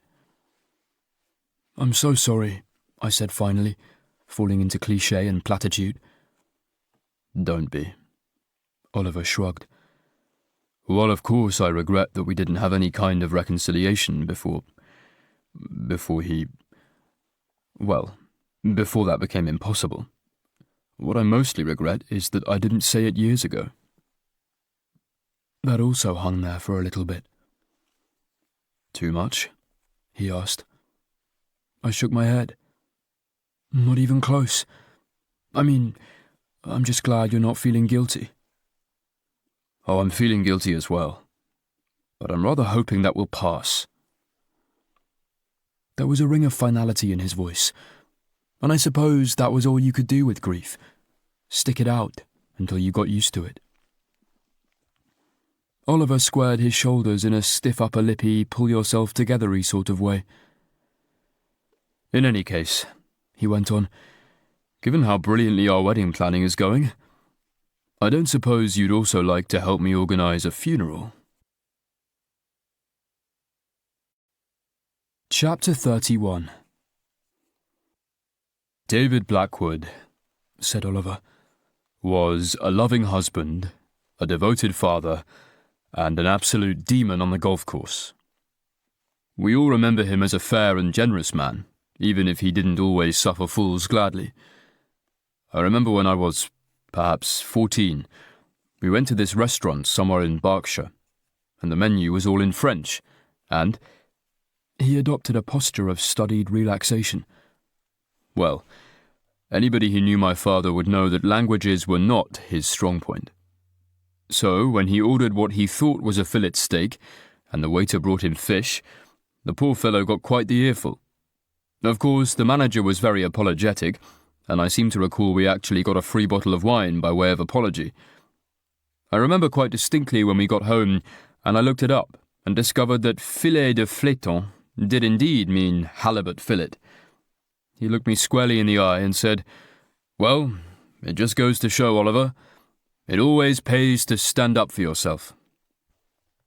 And that was a lesson he always tried to pass on to both of his sons. And that's... A pause, and I couldn't quite tell whether he was really choking up or doing a very good job of faking. That's how I'll always remember him. How I think he'd always want to be remembered. As a force of nature, a man who fought for what he believed in, who demanded respect and always received it, even if it sometimes came at the expense of an otherwise blameless flatfish. And here there was another of those appropriate laughter pauses. He was a provider, a caregiver, and a role model, and I can truly say that neither I nor Christopher would be the men we are today without his guidance. And on the subject of Christopher, I shall now surrender the lectern to my brother, who will read David's favourite poem, If. There was a pause. Well? Oliver stared at me. What do you think? Fine. I wasn't sure what else to say. Oliver frowned, then started pacing around my flat. He'd done quite a lot of pacing over the past week. Fine. It's my father's eulogy. It can't just be fine. I mean, I tried. Maybe you could tell a different story? That one makes your dad sound like a bit of a cock. Not to the people who'll be at the funeral. Oliver slumped in a way that was almost a sigh. He used to tell it himself all the time, and if I left it out, Uncle Jim would be bound to come up to me afterwards and demand to know why I didn't tell the halibut story. I tucked my feet under me on the sofa. Oliver, you don't have to do this. I absolutely do. A funeral isn't like a wedding. You can't just say, "Sorry, got cold feet. Enjoy the party." The eulogy, Oliver. There's no reason you have to speak. There's the vicar, there's Uncle Jim, there's Christopher. Your dad isn't going away unmemorialised. And you don't think... Oliver was frowning into the middle distance. If the vicar, Christopher and Uncle Jim all say something and I pointedly don't, that won't seem deeply personal. People will just assume you're too upset. I tried to catch his eye. If anything, it'll read as a loving tribute. My mother would never forgive me, even if she believed me. And Christopher would never believe me, even if he forgave me. This funeral stuff was hard. Not the logistics. They were pretty straightforward. I guess because it wasn't supposed to be the happiest day of anyone's life. But playing this constant game of emotional politics, where I wanted to support Oliver, and Oliver wanted to support his family, and Oliver's family wanted him to stand up and lie his arse off about what a great guy David Blackwood had been, was exhausting. Especially because I always felt I was losing. Okay, I said, but you're allowed to think about yourself as well. It's a 3-minute speech. At this point, I wasn't sure if he was trying to convince me or convince himself. That's 3 minutes out of my entire life. I sat on my hands to stop myself from getting all frustrated and gesticulatory. That's not how negative experiences work. And you're a lawyer. You don't need me to tell you that. Your point is well made, but this isn't a trauma, it's an inconvenience. I'm going to say some things I don't entirely mean, although, to give myself credit, I don't think anything in the speech is strictly untrue. Yeah, I couldn't help interrupting. You got a lot of mileage out of "wouldn't be the men we are today." Oliver gave a sassy little nod. Thank you. I'm glad you noticed. But nevertheless, all I have to do is stand up and pretend for a very short period of time that my relationship with my father was less complicated than it actually was. That's what everybody has done at every funeral that has ever happened. I stared at him in his black suit and his black tie. He'd got that faintly hollowed-out look he got when he'd been at the gym more than was probably psychologically healthy for him. But don't they also say that funerals are, for the living? And you're the living? Yes, he nodded. And so is everyone else. Yeah, but there's, I pulled my hands out from under my arse and did the balancing scales mime. Like, you're doing something that hurts you a lot that might help other people a little bit. And that's like giving blood, but giving all of your blood. And yeah, you might save 2 people's lives, but you'd be dead. And if you give a little bit of your blood... I suddenly realised I'd run up against an analogy that, for most of our lives, neither of us had access to. Whenever you're allowed to... So, said Oliver, in my case, not at all until the guidelines changed. Okay, leaving aside homophobic medical policies and my failure to rhetoric properly, tell me honestly, and tell yourself honestly, how doing this speech will make you feel. There was a long silence. Then Oliver came and sat next to me. Frankly, Lucien, it will make me feel miserable. I'm still very much working through what my relationship with my father was, or meant, and so putting it into a neat little box and tying that box with a neat little bow and attaching a neat little label that says, "Beloved husband, devoted father," is... He broke off, and then finished in a resentful rush. Fucking with my head. It would, I told him. It's a heady, fucky thing to have to do. Which is why I'm telling you, one last time, if you want to nope out, you can. But... No buts. I produced the assertive finger and waved it in the air. Blah, blah, family, blah, blah, expectation. Even with all that, if this is bad for you, that's the most important thing. Oliver heaved a sigh packed with so many different emotions that, if I'd wanted to, I could have sorted them alphabetically, starting with angry and ending with woeful. I'm sorry, Lucien. I wish I could be that brave, or that selfish, but, ironically, it's not how I was raised. And I'm working on that. But my father was inconsiderate enough to die in the middle of the process rather than at the end of it.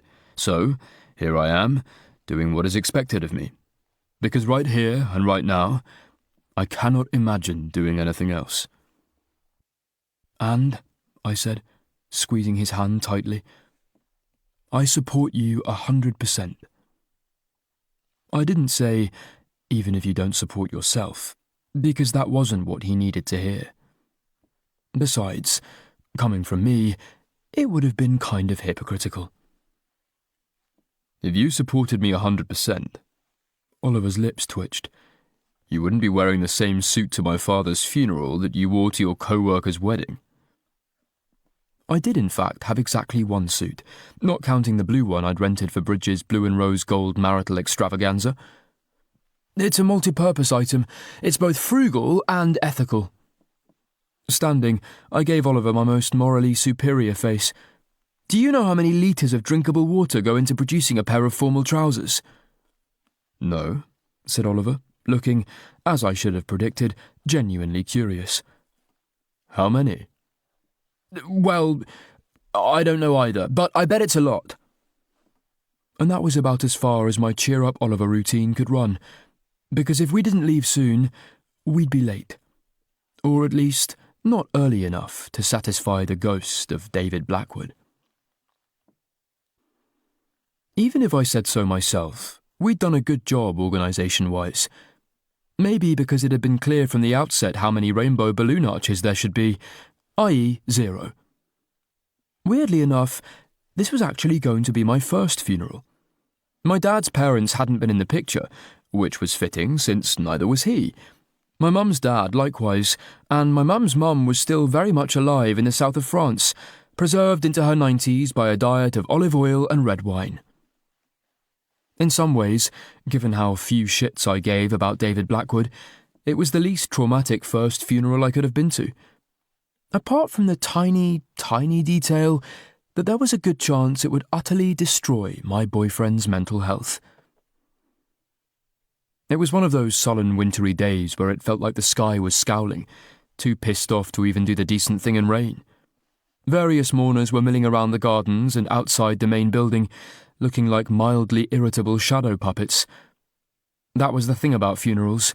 You were either distraught because the deceased was someone you were incredibly close to, or you were bored and awkward because they weren't, but some indirect tie of blood or friendship meant you were obligated to be there.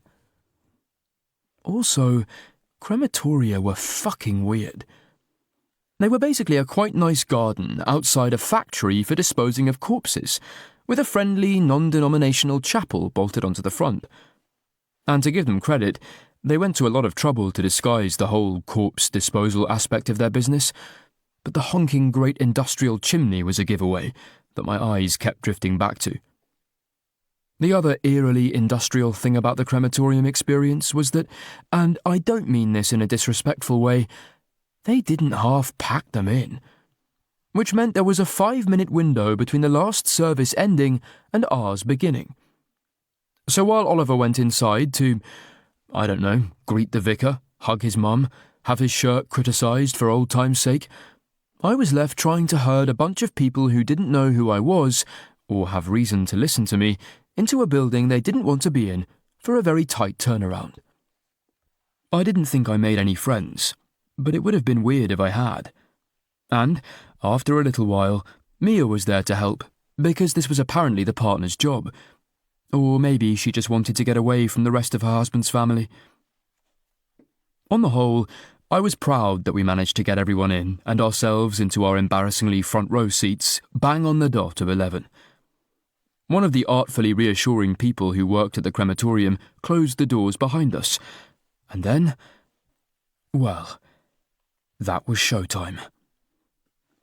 There was something about the chapel itself that I found oddly calming, probably because it had been designed to oddly calm people.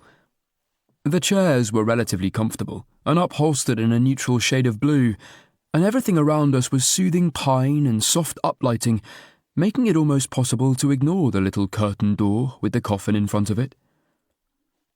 Much like a wedding, the vicar kicked us off, although out of deference to the Blackwoods' fairly common brand of C of E secularism, he'd agreed to keep the God stuff to a minimum and focus instead on remembering the life of David Blackwood, which mostly meant his work, his family, golf, and tireless support of the local Conservative Party. My brain really wanted to maintain a running commentary as a kind of defence mechanism, but given I was sitting one space away from Miriam, who was crying softly, and, I thought, sincerely, I wasn't quite that much of a prick. Beside me, Oliver was growing increasingly tense, his hands white-knuckled against his knees. "You still don't have to do this," I whispered. "Just tell the vicar you're too upset. He must get that all the time." Oliver bent his head close to mine. I can't. "And now," said the vicar, in what I'm sure must have been his trained funeral voice, "we hand over to David's eldest son, Oliver, who's going to say a few words." I made a weird grab for Oliver's hand, like he'd just slipped over a cliff, and it was my last chance to catch him. But since this was a funeral, and therefore the force pulling him forward was social convention and not gravity, it didn't. Taking the vicar's place at the lectern, Oliver took a stack of cue cards from his inside pocket and cleared his throat. I tried to shoot "I love you and I'm here for you" lasers out of my eyes, already terrified of how much this was going to hurt him. The silence somehow got deeper as it lengthened. The vicar patted him reassuringly on the arm. Then Oliver straightened his spine, fixed his gaze squarely at the back of the room, and began to speak. Chapter 32. David Blackwood, said Oliver, was a loving husband, a devoted father, and an absolute demon on the golf course. We all remember him as... He looked down at his cards. David Blackwood, said Oliver, was a loving husband, a devoted father, and... He looked down again. Then he looked up, and his eyes moved over the crowd, pausing just for a second on me, before he fixed his attention back on a neutral point. David Blackwood, he said, was a complicated man. And the last words I said to him were, "Go fuck yourself." The nice thing about Oliver's family being incredibly British and middle class was that nobody had any way to react to that, so everyone stayed very still and very silent. I wish they had not been, Oliver went on. And I suppose that might seem obvious. After all, who wants their last words to their father to be, "Go fuck yourself"? But I think what's not so obvious is that while I'm sorry he's dead, I hope no one here would think that I'm not sorry he's dead. I'm a vegan criminal defense lawyer, for fuck's sake, neither of which my father approved of, incidentally. But in general, I don't believe death ever solves anything. Another thing my father disapproved of. He was a proponent of bringing back hanging, which he apparently thought would fix knife crime, the economy, and, if I recall from at least one conversation, immigration. But my point is that although I'm sorry he's dead, and this might be the part that surprises people, and Mother in particular, I'm sorry if this surprises you, I'm inordinately glad I told him to go fuck himself. As I say, David Blackwood was a complicated man, and indeed, one of the questions I find myself asking now is whether he too, had he survived, would have been glad I told him to go fuck himself. I believe that if he lived by the principles he espoused, he would. After all, as well as hanging, he was also a great proponent of speaking your mind. When he did it, that is, not so much when other people did. And standing your ground.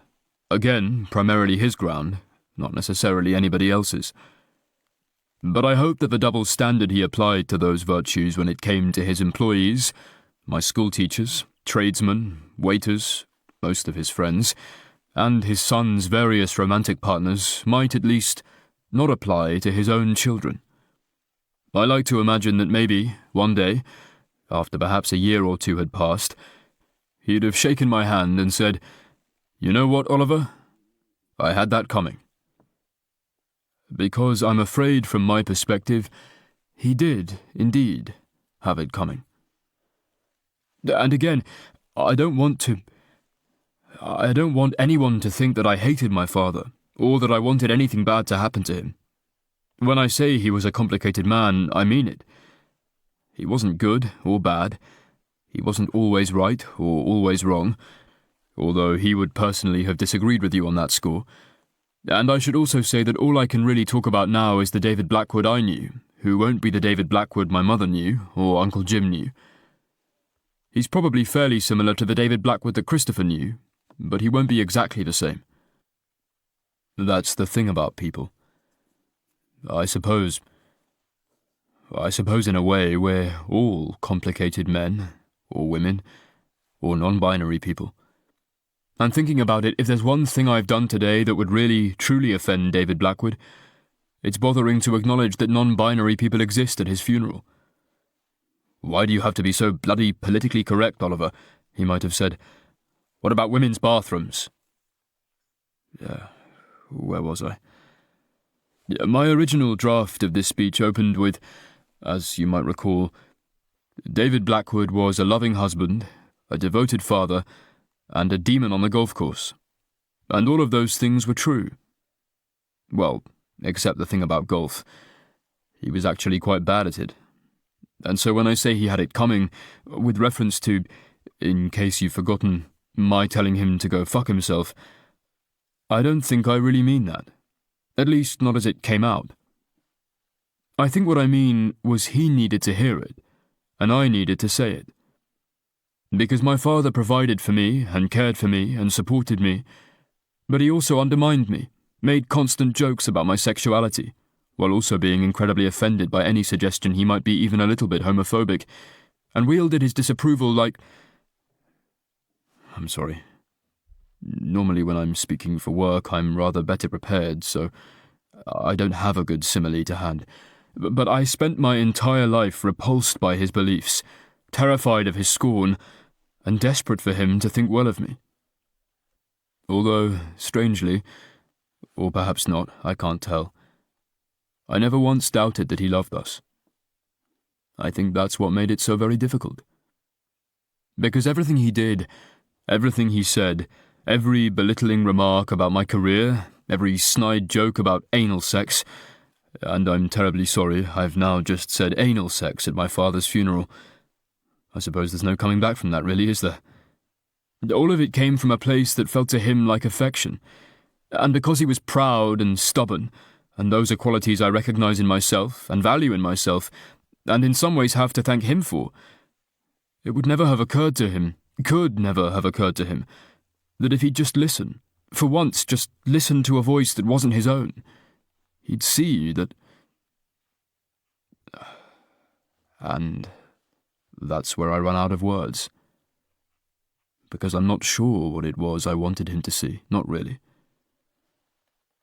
I suppose I wanted him to see that he was a complicated man, and that I, too, was a complicated man, that Christopher and I were both complicated men, that being me wasn't just a failure state of being him. Of course, maybe he knew all that already. Maybe I just didn't know that he knew it, and he didn't know that I didn't know, so we just missed each other for 30 years. Or maybe he just didn't give a fuck. Maybe he went to his grave genuinely disappointed that his eldest son was a fairy. The thing is, I have no way of telling. And I suppose that's why I say he had it coming. I suppose what I really mean is we had it coming. That we would at some point in our lives have to reconcile ourselves either to gradually and politely becoming strangers, or to me telling him to go fuck himself. Because I'd hoped that, and I'll never know if I was right, and perhaps I'm just projecting this retrospectively onto something I said in the heat of the moment, that there was no looking away from a go fuck yourself. David Blackwood was a complicated man, and he was the kind of man who only ever heard what he wanted to hear. But a loud, clear go fuck yourself, I thought that would get through to him. Or, if it didn't, then at least I would know. Anyone who knew David... That's the kind of thing you say at a funeral, isn't it? Anyone who knew David. Anyone who knew him would know that he was a man of statements. In his world, things were as they were, and there was no interrogating that, or changing it, or denying it. I suppose that explains why he was so threatened by the idea of non-binary people, even though he never met one. He believed what he believed, and, like Thomas Jefferson, he considered those beliefs to be self-evident truths. He was a complicated man, but he was, at heart, a man of certainties. Which is why it's so strange to me. Strange and more than a little painful that here, at the end, he has left, for me at least, only questions. Had he not, in his typically contrarian fashion, collapsed of a heart attack a few short weeks after I'd finally taken his advice, Uncle Jim, you will be pleased that I remembered well from the halibut story, and stood up for myself. I might have known if we could perhaps... if he would have... But I won't. I'll never know. And that's what death is, really, isn't it? A lot of things you'll never know. Although the truth is, I can't help but feel that if I'd just told my father to go fuck himself 10 years ago, we might have been in a much better place today, and I might have been able to stand here and join all of you in pretending my father was simple, even though he wasn't, because none of us are. Also, I can't help but notice that I've ended this long and, I freely admit, unfortunately rambling speech about my difficult relationship with David Blackwood by questioning, yet again, whether the problem was me all along. I'm like my father, I think, in several ways, but that isn't one of them. He would never once ask that question. It would be straightforward to him. Oliver, you need to pull your socks up and stop making excuses. I suppose that's another irony, that a man so obsessed with personal responsibility was so insistent on everything being somebody else's fault. Even the halibut. But then I suppose he saw no contradiction in that. Don't do as I do as I say, and so on. And in a way, didn't it work? Because perhaps the end of all this is that I like who I am. I like that I am, at last, the sort of person who can tell his father to go fuck himself, and also the kind of person who can accept that perhaps I should have said it earlier, or not said it at all.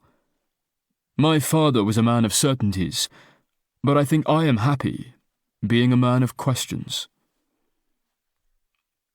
So often I think, when a person dies, when a complicated person dies, even when an unambiguously awful person dies, not that I believe there are any truly unambiguously awful people, it's for those of us left behind to pick over ourselves and ask, am I this way in spite of this person, or because of them? And so often the answer is simply, yes. I am sorry that my father is dead. I am sorry that we will never get to finish the conversation that began when I told him to go fuck himself. I will miss him, as I know we all will. But for all that I will miss him, for all that I loved him, and for all that I believed without question that he loved me, I still find myself standing in front of you now, and this is the only thing I feel able to say with confidence, the only thing I know to be true and fair about someone who is no longer able to speak for himself. David Blackwood was a complicated man.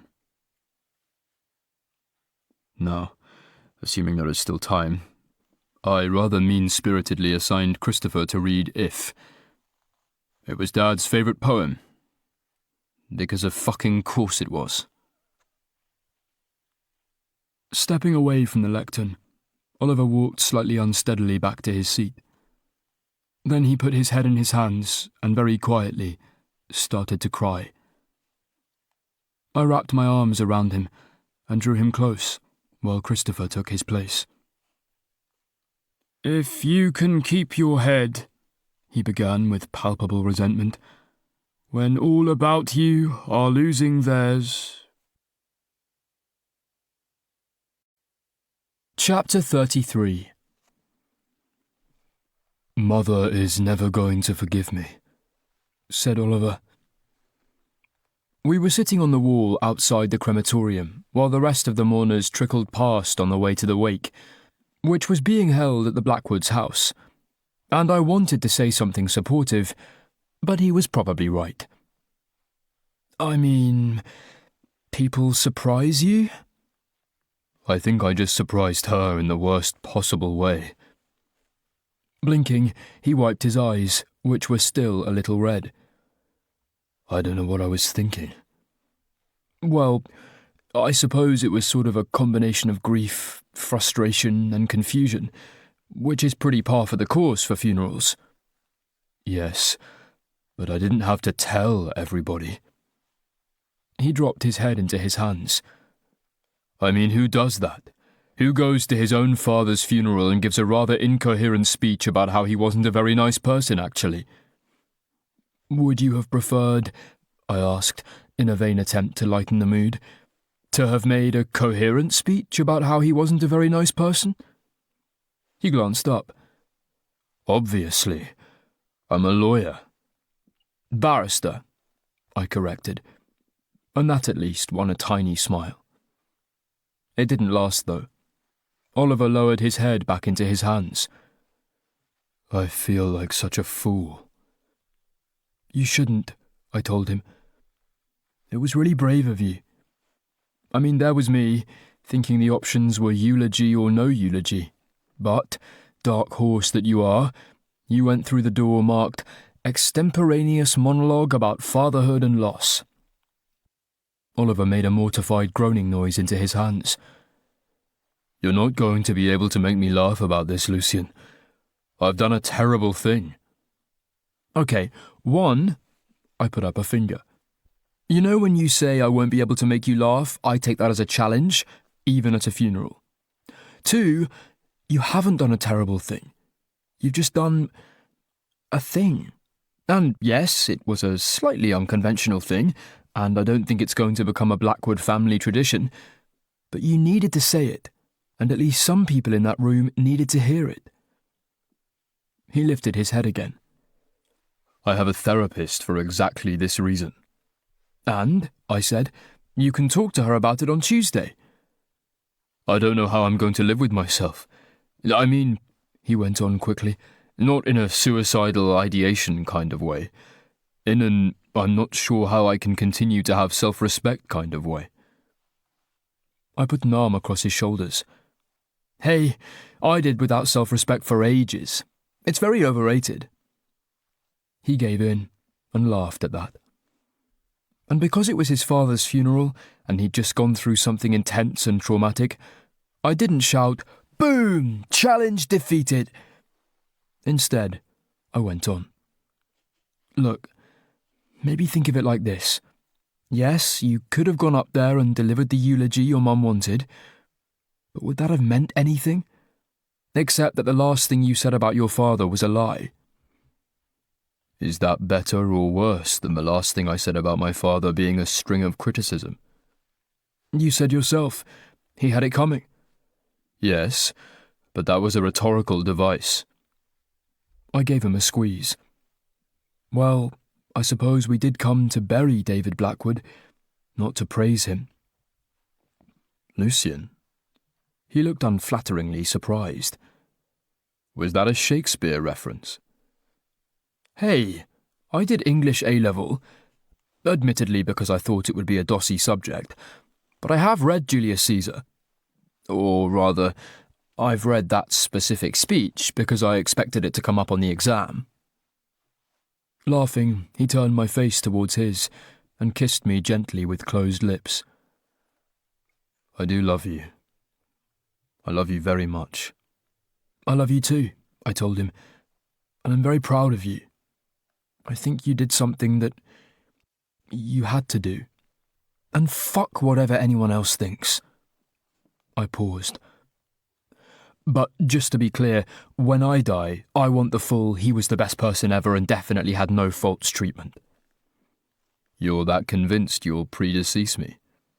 You do all the bullshit stuff you're supposed to do to take care of yourself, like flossing and taking exercise and eating vegetables without being forced. True. He lifted his brows at me. On the other hand, I now have a family history of sudden heart failure. I winced. That was one of those jokes that only close relatives were allowed to make, especially at the actual funeral. Looking around the courtyard, I noticed that most of the mourners had gone, which meant we should probably be gonning too. "Do you feel," I started, "are you okay to go to the wake?" Before Oliver could reply, I noticed that one of the few people who hadn't gone was Christopher, who had just come out of the crematorium and was now bearing down on us with Mia trailing behind him like somebody who really did not want to be trailing. "What the fuck, Oliver?" he asked, the moment he was within earshot. Oliver looked up. In his defence, he did seem at least a little contrite. "I'm sorry, Christopher. It wasn't planned." Somehow, Christopher didn't seem mollified. "I don't care if it was planned, it was fucking selfish. You get up and do this big, 'Ooh, isn't it weird how there's this social convention that we don't shit-talk people at funerals' speech, like you're an observational comic from 2006. He wasn't exactly shouting. The Blackwoods hadn't been a shouty family. Or rather, they'd been a family in which shouting was a monopoly tightly controlled by a man who was now dead. And then I have to come up and read fucking Kipling like a complete knobhead, so we can all get on with pretending that the stupid selfish thing you just did never happened. It was pretty much the exact opposite of what Oliver's self-esteem needed right then. He hung his head. "And I'm sorry. I really am." "It was one speech, Ollie. One tiny little speech to give us all a quiet life, and now I've got to go and stop Mum having a total fucking breakdown." And somewhere, the part of Oliver that had finally been ready to confront his father got off the bench. Literally, in a way, because he stood up, straightened his suit, and said, "I understand that you're upset." "Don't give me that." "No, Christopher." Oliver was icy calm now, in a way I had learned to be either afraid of or turned on by, depending on context. This was 50-50. "I'm afraid I'm giving you exactly that. Because it wasn't one speech, was it? It was a speech and organising the entire funeral, and staying with Mother for a full week after Father died, much of which, I may add, I spent trying and failing to contact you to tell you our father had died, because she couldn't. And it was Christmas, and the Christmas before, and the one before that. It was Mum's 60th birthday, and Dad's 60th, and Great-Uncle Benji's funeral, and everything else that you just couldn't quite make because the first chance you got, you ran away to the other side of the world." Christopher folded his arms. But, although I admit I was biased, it was the kind of defiance you got from somebody who knows the other person has a point. "Ah, yes. Your brilliant theory that I spent 5 years at medical school, went through junior doctor training, and now work for one of the most prestigious international aid organisations in the world, just to stick you with our parents." "I'm not doubting your commitment to what you do." Oliver's calm was holding up, but barely. "But can you please just once admit that the consequence of your rather international lifestyle is that I've borne the brunt of—" "I'll admit no such fucking thing," snapped Christopher. It didn't seem like either of them were in much of a mood to let the other finish a sentence. "You moved out 2 years before I did. You were financially independent before I was. You didn't have them micromanaging your wedding and your marriage and making your wife feel like shit for—" "I'm sorry." Oliver gave his brother the politest of smiles. "Were you about to lecture your gay brother on how hard it has been for you to put up with our parents' opinions about your romantic relationships?" For a moment, Christopher didn't have a reply, probably because there was no good way to answer. "That was low?" "Oh, was it? Did the impact of our parents' constant low-key homophobia on me somehow inconvenience you?" "Fuck off, Ollie. Just fuck off." At last, Mia caught up with us. She hadn't actually been that far away, but given the raised voices and intense body language, she hadn't been in a major hurry to join the party. "Cleared the air yet?" she asked. "Christopher has just told me to fuck off," said Oliver. "So no." Mia sighed. "Christopher, you promised."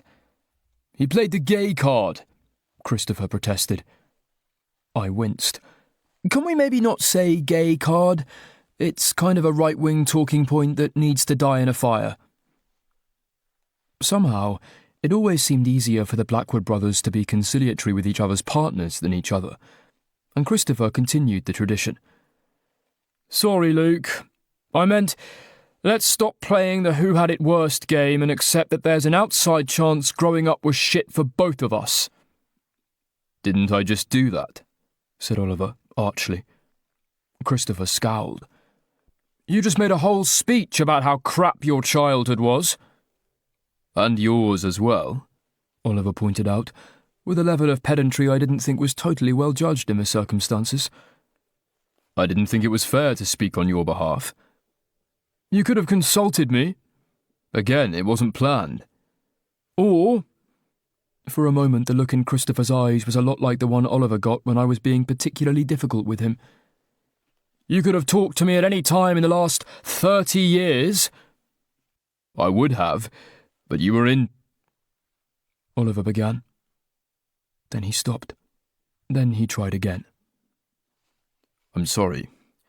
I'm trying to be reasonable, but... He took a deep, I am going to articulate a complex thought breath. It wasn't easy for me when we were younger. Nothing I did was ever good enough for our parents, whereas you... Whereas I what? Demanded Christopher. Come on, you were always the golden boy. At that, Christopher gave a hollow, single-shot laugh, like a bark. Oh, was I? Do you know how long they kept reminding me that you got better A-level grades than I did?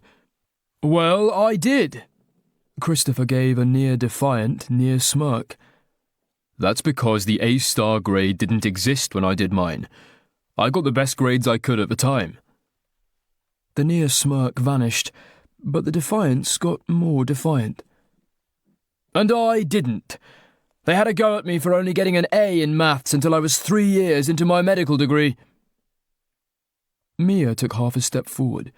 She looked like she was about to pull out one of the last pins in a game of Kaplunk. Is it possible, she asked, just possible, that they might have made you both think they liked the other one more? Nonsense, said Christopher and Oliver at once. Every time I spoke to them, Oliver went on, slightly faster than his brother, it was, Christopher is going to be a doctor. Christopher has the loveliest girlfriend. Christopher said the most interesting thing to us the last time we spoke to him. Oliver wouldn't be out so late on a school night, Christopher shot back. Oliver knows how to do what he's told. Oliver makes time for us. Well, I did, Oliver snapped back. Instead of spending all my time backpacking and sightseeing and running around with my friends, by the way, who they made very certain to tell me all about. He lapsed back into his parents' voice. We don't see nearly as much of Christopher as we'd like, but then you have to give young boys their freedom, and he's so very popular. Mia gave me a look of desperation, and I did my best to intervene. Guys, I tried, one of you is a barrister, the other one's a doctor. You are both way too smart to still be falling for this shit. What shit? Asked Christopher, and to my dismay, he seemed to genuinely mean it. Ollie here did everything they wanted, so when I didn't, I got hell. Oliver sneered. He actually sneered. It was like I was dating the evil one in a costume drama, the one who's determined to steal the hero's tin mine. You mean you did whatever the hell you liked, and they still thought the sun shone out of your backside, so I had to work twice as hard to get half as much? I can't believe you would even suggest... Mia, I announced, over the top of the Blackwood brothers. Do you want to just run off together? I know I'm gay, but I reckon I can work something out. Stepping pointedly in between Christopher and Oliver, Mia took my hand. Yeah, let's go to Paris. Christopher flung a glance at us. What are you two doing? We're leaving you for each other, Mia explained. Because you're both awful. I mean, I added, you're both in your late 20s or early 30s, and you've been talking about your fucking A-level results. There was a little silence. Not a, this man has made a good point and we're chill now kind of silence. More an OK Corral kind of silence. At last, Oliver took one of his trademark, I am being calm and mature and you are not breaths. Perhaps we are being a little heated. Christopher, I understand that what I did today caught you unawares, and in an ideal world I should have said something to you beforehand. He'd been trying to be conciliatory, but Christopher didn't look conciliated. I should have said something to you beforehand? Is that the best you can do? I shouldn't have asked you to read If? Normally I loved Oliver's dry half-jokes, but this clearly wasn't the time. How about if you were going to find the backbone to talk back to our complete prick of a father? The moment the words were out, something lifted from Christopher Blackwood. A small something, admittedly, but something. You should have done it when he was alive, when it could be at least a tiny bit of use to either of us. A similar something, and similarly small, seemed to shift in Oliver too. I didn't plan for this. I know you didn't. Just... fuck. Christopher pulled at his hair in frustration.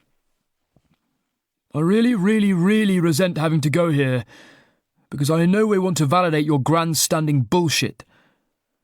But you remember that thing you said about how the worst of it is you'll never know how it would have been different if you'd called him on his bullshit earlier? Unfortunately not, Oliver admitted. I'm afraid looking back it's rather a blur. But it feels like something I remember wanting to say. Well, how do you think I felt listening to that? And there was the note of challenge in Christopher's voice again, but under that, a note of pleading. Don't you think I wanted to know what my life might have been like if you'd stood up for me just fucking once before you were fucking 30? Oliver went very still, in that way he had when he was very angry or very devastated. I wasn't aware you needed to be stood up for. I know you weren't.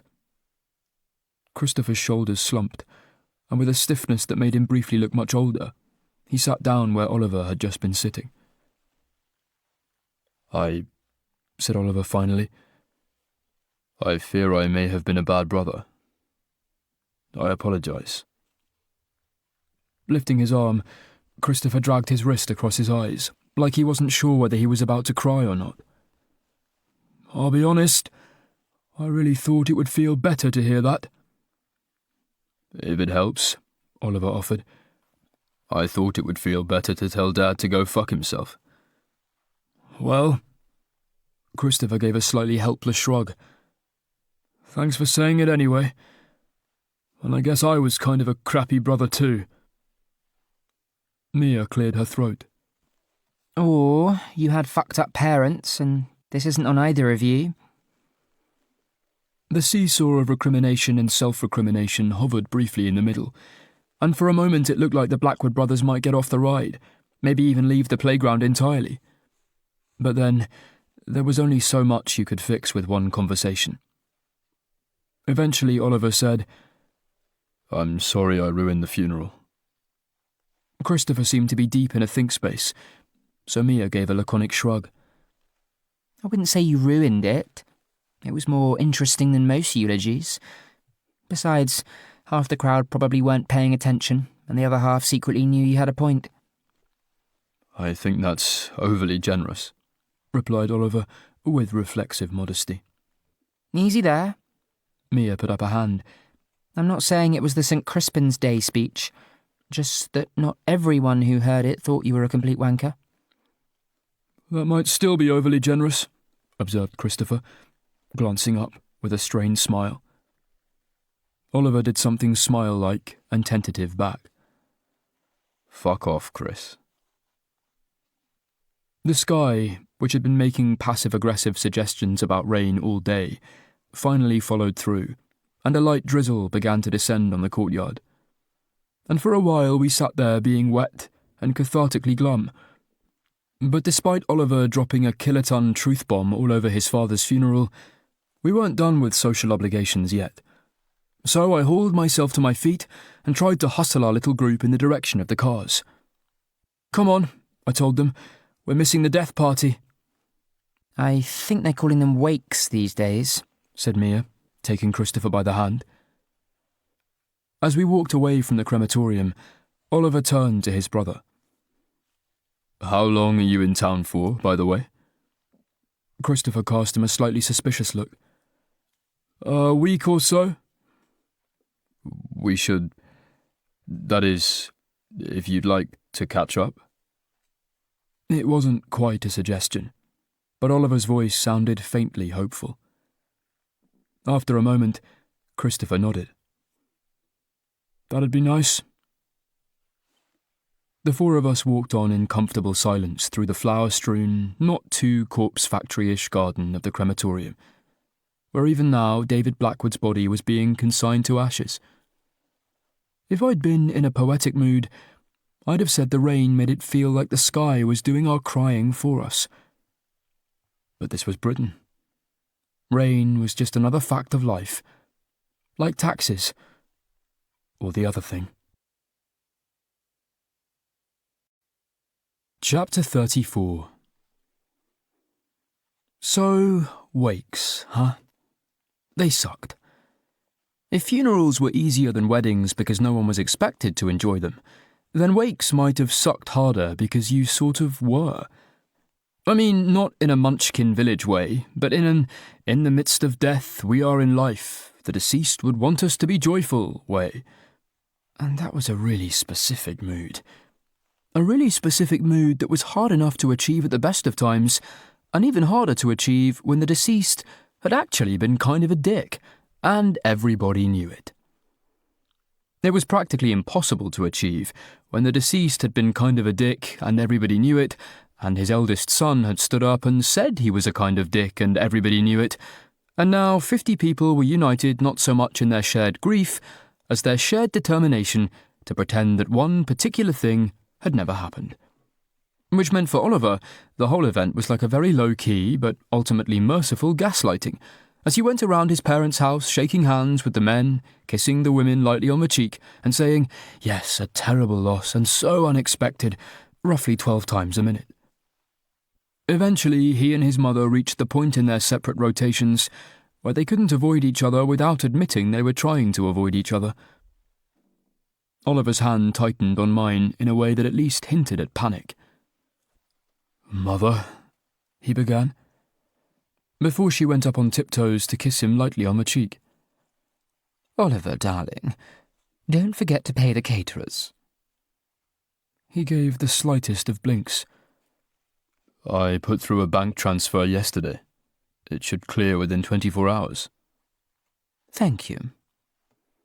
And with a nod as slight as Oliver's blink, Miriam Blackwood moved on. Walk, I suggested, because I could feel Oliver starting to vibrate beside me. He didn't say yes or no, but he let me lead him outside. The Blackwoods had a really nice garden, although I hadn't had much chance to enjoy it the last time I was here. Not that I was going to have much chance now either, what with the drizzle, the fact I was at a wake, and the distress Oliver was radiating like a rubbish halo. They were also middle class enough to have a gazebo, which seemed as good a place as any to shelter from the 1-2 punch of rain and social obligation. Have I paid the caterers? Said Oliver bitterly, as we sat down on one of the little benches. It could have been worse, I offered. She could have said, you suck, you ruined your father's funeral. I might have preferred it if she had. He ran a hand through his hair. As it is, I think she's saving that particular bombshell for a future disagreement. I rested my head on his shoulder. If it helps, so am I. That earned a soft laugh. Next time you're like, Lucian, you've left your mug out again, I can be like, yeah, well, at least I didn't ruin my father's funeral. Ah. He put an arm around me. What a joy our life together shall be. There was a slight pause. Assuming, that is, you still want to. Want to what? I asked. Leave my mug out. Have a life together. Another of those tense little pauses. I'm just aware that this has been a lot. That I've, perhaps, been a lot. I gave him an unhelpfully angled eye roll. Oliver, it's not your job to make being with you convenient for me. Just like it's not my job to make being with me convenient for you. Which is good, because if it was my job, I'd have been fucking fired ages ago. Being with you is... He broke off for what felt like an unflatteringly long time. I sometimes don't know what I'd do without you. Again, he followed up hastily, not in a suicidal ideation way. You know, I said, I'm getting increasingly worried you feel the need to clarify that. I'm a barrister. Clarity is my job. And what I'm saying is, obviously I'd cope without you, because wonderful as you are, I like to think this isn't a codependent relationship. But I'd rather not have to. My life is more interesting with you in it, and you make me a worse person. I sat up. Thanks? That sounded more flattering in my head. How did it sound in your head? I asked.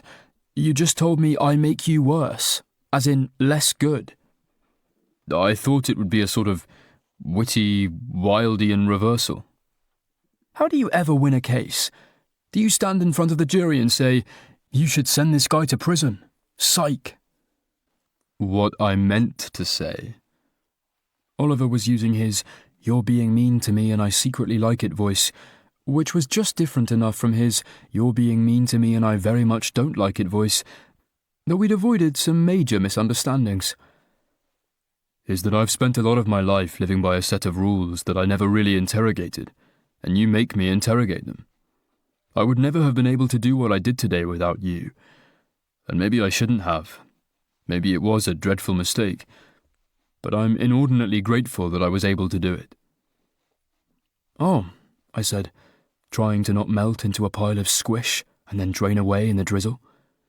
So I'm your helpful shoulder demon. Oliver nodded. Intermittently helpful. I will very much take that. It was inappropriate to make out at a wake, even if we were technically outside the wake in a damp gazebo, so we had a long hug instead. And I was honestly a bit embarrassed to be a long hug-having person, but sometimes you just had to long hug. We were at about the 80% mark on the long hug, when to my dismay, I saw Uncle Jim making his way towards us across the garden. Really gave the old man what for, eh? He said from the steps. Oliver and I de-hugged and sort of stared at him. It wasn't so much the intrusion as the shock of somebody admitting that the inappropriate eulogy of doom had actually happened. As ever, Oliver pulled himself together faster than I did. I'm sorry, Uncle Jim. I know he was your brother, and I'm sorry. Uncle Jim shrugged. Probably a bloody silly thing to do, all told. Yes, agreed Oliver, moodily. Still, continued Uncle Jim, you were right. He had it coming. That wasn't what I'd expected, and Oliver seemed to be languishing in a similar state of flummoxosity. Ascending into the gazebo, Uncle Jim pulled up an iron garden chair and sat down opposite us. Be honest with you, he said. I wish I'd had the balls to tell him to go fuck himself too. And your granddad, for that matter.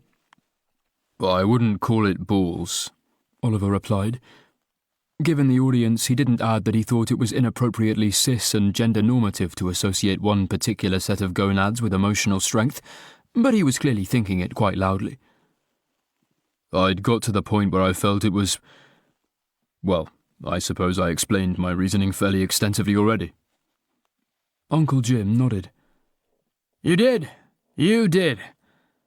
There comes a point, doesn't there? One where you've got to make a choice. Stand up for yourself, or spend your whole life getting walked over. Out of nowhere, he heaved a sigh so heavy, I thought it was going to shake the roof off our little shelter and leave us all to run back inside or get drizzled on. Suppose, looking back, I think I made the wrong one. I always thought you two got on. The tone in Oliver's voice was careful, like he was sneaking up on a butterfly and didn't want to spook it. Oh, we did. Best friends our whole lives. I mean, he was my big brother. How could I not think he was the business? You could have met him, I suggested, before I could stop myself. Uncle Jim laughed. I like you, Luke. In fact, thinking about it, I suppose all this telling people to go fuck themselves was you from the start, wasn't it? There really didn't seem to be a good way to answer that. I'm not sure I'd put it quite... Told me to go fuck myself, as I recall. As part of the group, I mean. I think you might have been collateral damage, I suggested. With an only half-listening shrug, Uncle Jim moved on. But yes, we were close. Thick as thieves. But that's the thing about thieves. They're not especially famous for being nice to each other. He lapsed into a melancholy silence, and I let myself think back on what I knew about David and James Blackwood. They'd always struck me as of a type, the kind of bluff, untouchable older man who'd been raised to see no difference between humour and cruelty. They'd had something of a ringleader's sidekick vibe about them, certainly, and perhaps that was all you needed to know. After all, who was more scared of the school bully than the school bully's best friend? He was a good man, our dad, Uncle Jim was saying, as much to himself, it seemed, as to anybody else. Honest, hard-working, wouldn't stand for nonsense. Made sure David and me got good careers that set us up for life, and I'm grateful for that. So was David. Leaning forward, Oliver did his best to engage. I suppose I didn't know him that well. No, he wasn't the affectionate sort. Approved of grandchildren, but didn't care for them. I remember, said Oliver, his own voice growing a little distant now. He stopped giving us birthday presents the moment we turned 16. Old enough to earn a living, agreed Uncle Jim. And David was just like him, not quite as of that generation, of course, but a lot of the same values. Neither of them had any time for layabouts, or weaklings, or sissies. I wasn't quite sure where this was going, but the shape of somewhere it could be going was beginning to schlump together out of the haze of rain and reminiscence in front of me. Did Father often make you feel like a sissy?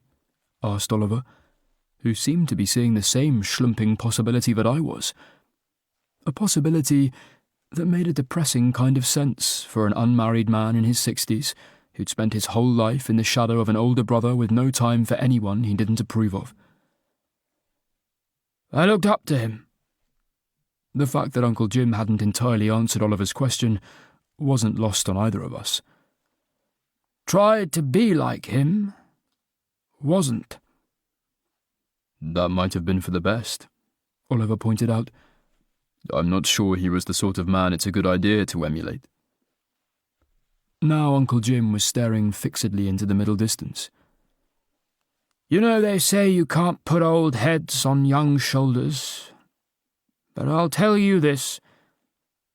You worked that out far sooner than I did. Shoulders of giants, Uncle Jim, offered Oliver, with what I thought might have been unnecessary kindness. Another longish silence followed. The fine rain on the roof sounded like an endless bag of rice being emptied into a pan that somehow never filled. At last, Uncle Jim turned back to us. Caught me once, you know, at school. I remember he didn't say anything, but the look on his face was... I mean, in the man's defence, it had only been legal a few years at that point. I don't think I ever quite got over it. Then when you... Well, he didn't say anything then either, not to me. To me... Oliver's voice was almost impossibly gentle, certainly gentler than I'd have managed with a man who had been happily joining in with jokes at Oliver's expense the last time we'd met. He said, as long as you don't start wearing dresses. Mother said, but what about AIDS? Uncle Jim gave another gazebo-shaking sigh. At least that was something. Still, it's too late now. He's gone, and I'm... Not, Oliver finished for him. Old, corrected Uncle Jim. I'm an old, bald, fat man who left it all too late. From telling his brother to go fuck himself to everything else. Hoping I wasn't treading on too many toes, and that this fell under the broader category of LGBTQ+ community, rather than the Blackwoods specifically, I stuck my oar in. I mean, I told him, I suppose it is too late to tell David to go fuck himself, unless you wanted to do it to his ashes. But as for the everything else bit, there's still time on that. Uncle Jim gave a snort. What? Should I buy myself a pair of those leather trousers with the bum cut out and go strolling around St. James's Park? And there was the Uncle Jim we knew and loathed. For what it's worth, said Oliver, with a level of patience that I was at once in awe of, and a little worried I took for granted. I've never worn leather trousers with the bum cut out in my life, meaning no disrespect to people who have. Most people prefer to go cruising on the internet these days, or Hampstead Heath if you'd rather.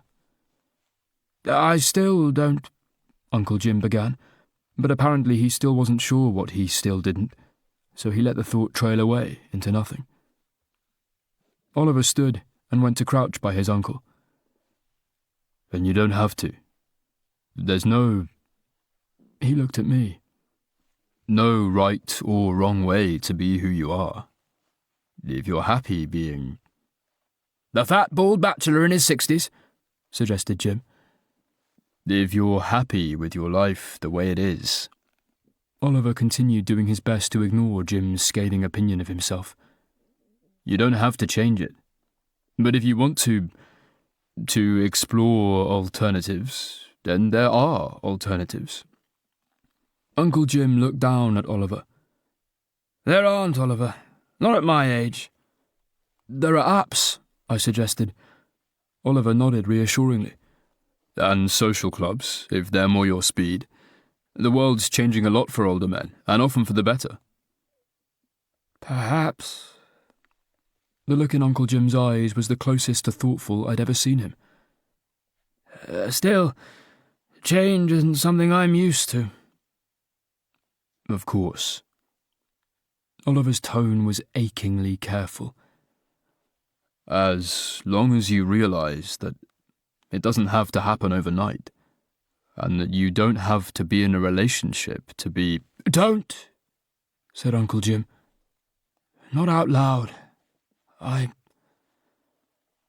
He hauled himself to his feet.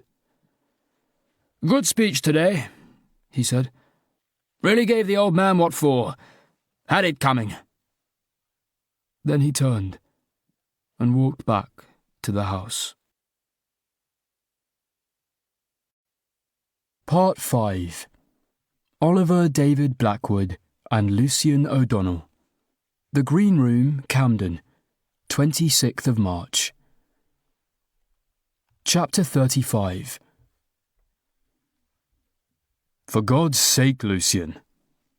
Oliver's beautifully tidy living room was now, and had been since Christmas, a chaos of increasingly complex index cards, charts, binders, and calendars.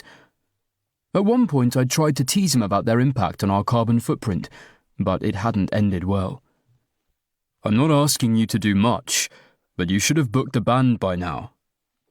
I wince cringed. I know, I meant to do it last week. It's just... Are we totally sure we don't want to go with a DJ? It'd be a lot cheaper, and I don't think anybody especially cares if there's live music. We had this conversation. An exasperated tone was creeping into Oliver's voice. He'd been exasperated for a while.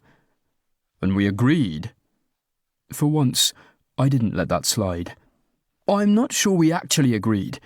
I think we disagreed and eventually stopped talking about it, and you took that as meaning I'd back down. Oliver threw his hands in the air.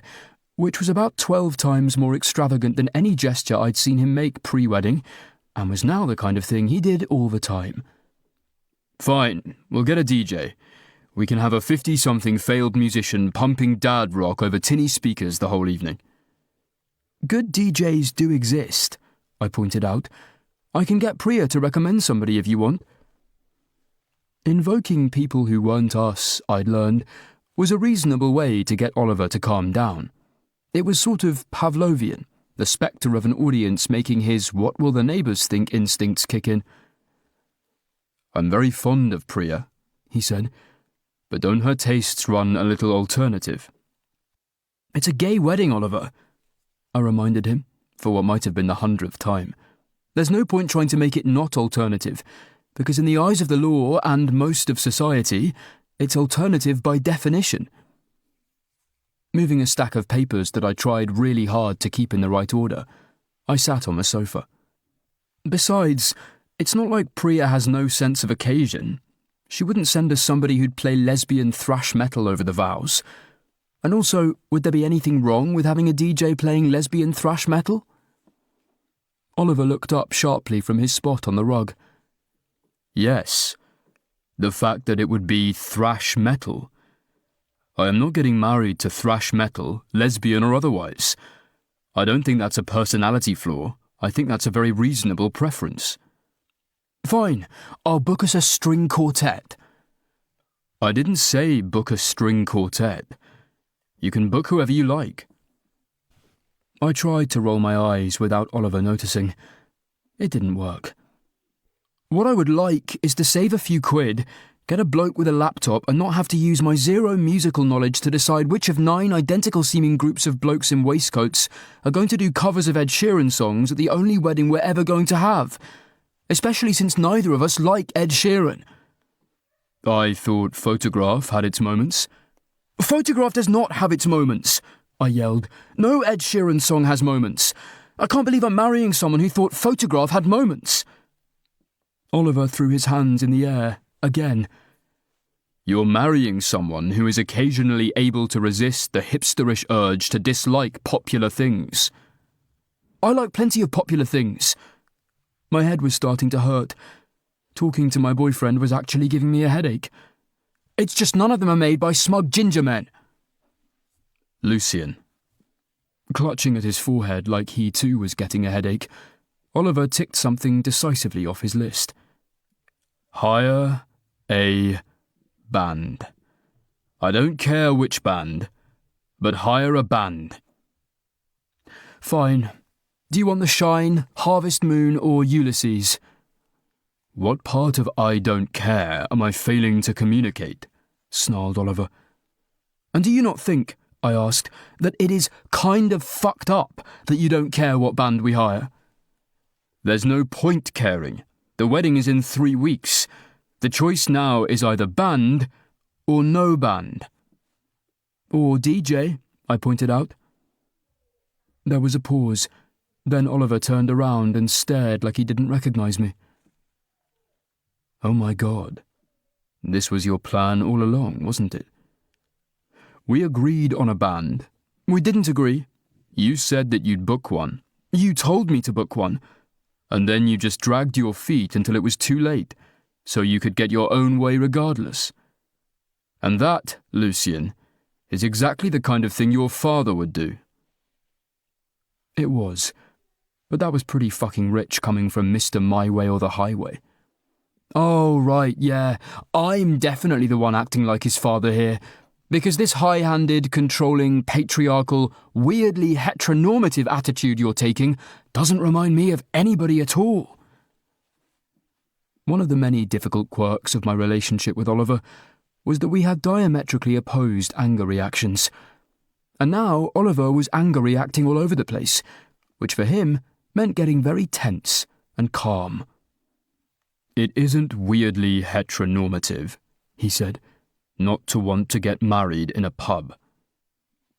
That was another old argument, and another one where we'd sort of stopped talking, and then Oliver had invented a compromise out of nowhere. It wasn't a pub. It was a vintage venue space with an attached bar, and I thought it was nice. You, on the other hand, wanted to get married in a Victorian banqueting hall full of pictures of dead white men. Firstly, Oliver began counting on his fingers, it's Elizabethan. Secondly, it seems a little appropriative and disingenuous to complain about pictures of dead white men when we are ourselves both white men. Thirdly, that venue was at Gray's Inn, which has personal significance for me because it's a body I actually belong to. And fourthly, we didn't go with that venue either, so I don't know what you're complaining about. Defeated, I slumped backwards, and as I did, my left arm flopped with an uncontrolled floppishness that caught the stack of papers, whose order I had so carefully preserved, and sent them tumbling to the floor in a mess of sticky tags and handwritten notes. Oliver grew very still indeed. "Lucien," he said, in his most carefully regulated monotone, "I feel like your presence here is becoming unhelpful." "Oh, I'm sorry." If Oliver's anger instinct was to get super-duper calm, mine was to get super-duper sarcastic, which was probably less mature, but also probably healthier in the long run. "Is my involvement in our wedding becoming inconvenient?" Now you're being... "If you dare say I'm being childish, I am getting up and walking out of that door." Oliver gave me a cold, distant look that I'd seen a couple of times before but had never imagined would be directed at me. Right at this moment, that might be the most practical thing you can do. Leave this to me, Lucien. I'll have everything finished by the time you're back. He didn't have to tell me twice. It had been ages since I'd had a good storm out. I stormed. I stormed so extravagantly that I ended up at my mum's house. "Luc!" She opened the door with a look of puzzlement on her face that quickly became one of concern. Oh no, what has happened? Have you discovered Oliver randomly travels in time and so you have known him your whole life and are only just beginning to realize it? "So," I asked, "you've been watching Doctor Who or reading The Time Traveller's Wife?" She shrugged. A bit of both. In different ways, they are very creepy men. "Doctor Who's a woman now." Oh no, Luke, spoilers! I am only up to the one with the big scarf. Anyway, She stood aside. you had better come in. I'm afraid I did not know you were visiting, so I have not made the special curry. I followed her into the living room, which always had a faint air of Judy and dogs, despite at the moment containing neither. "I think I'll live." You should eat something, mon canton.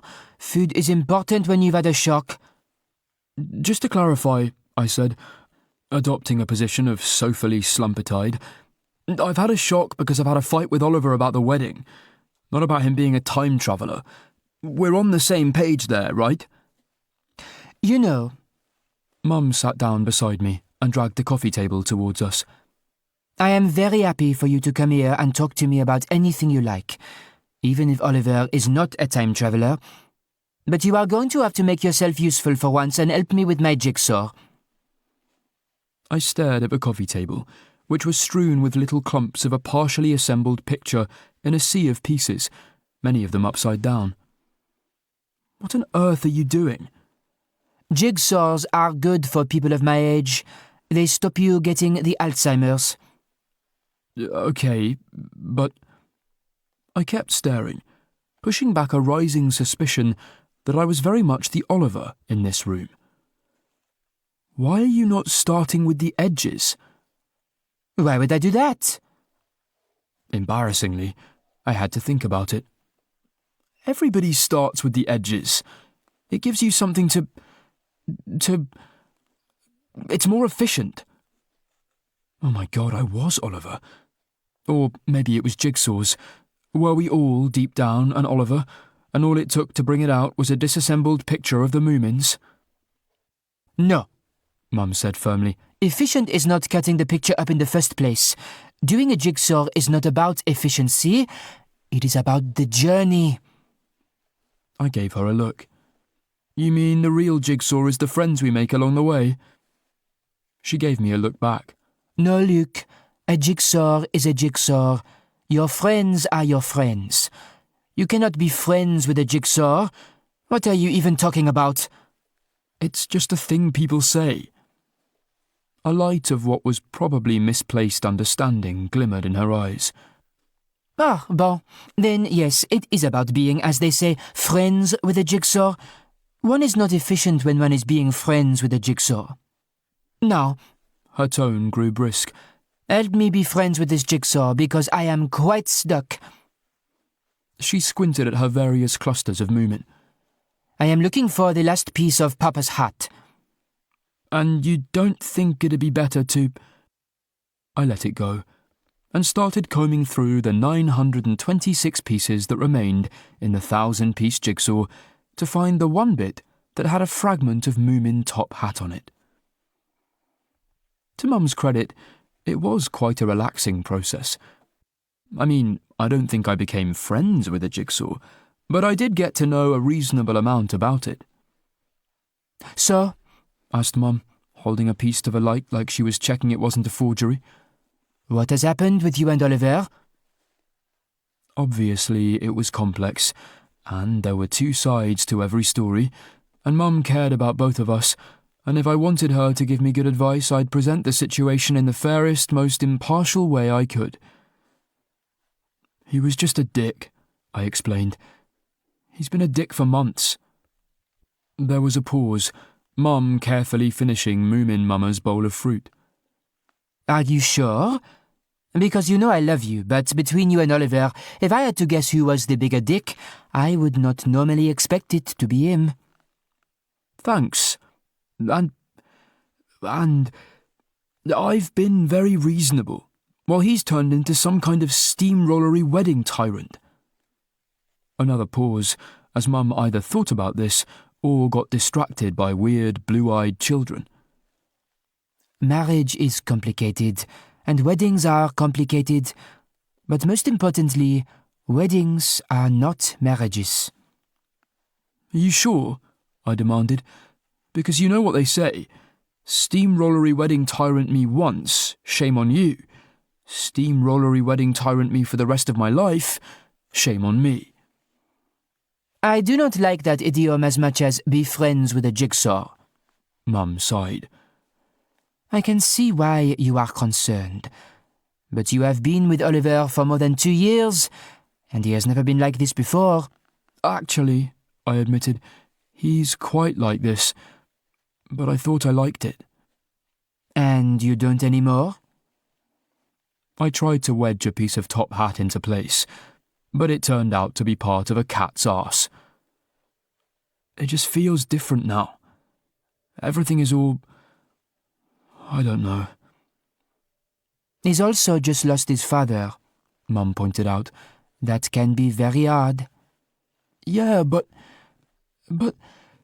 I felt that made us closer. Like, if anything was going to break us, it should have been that, and it didn't. So why is it going to shit now? Mum put a consoling arm around me. It is hard to say without knowing what type of shit it is.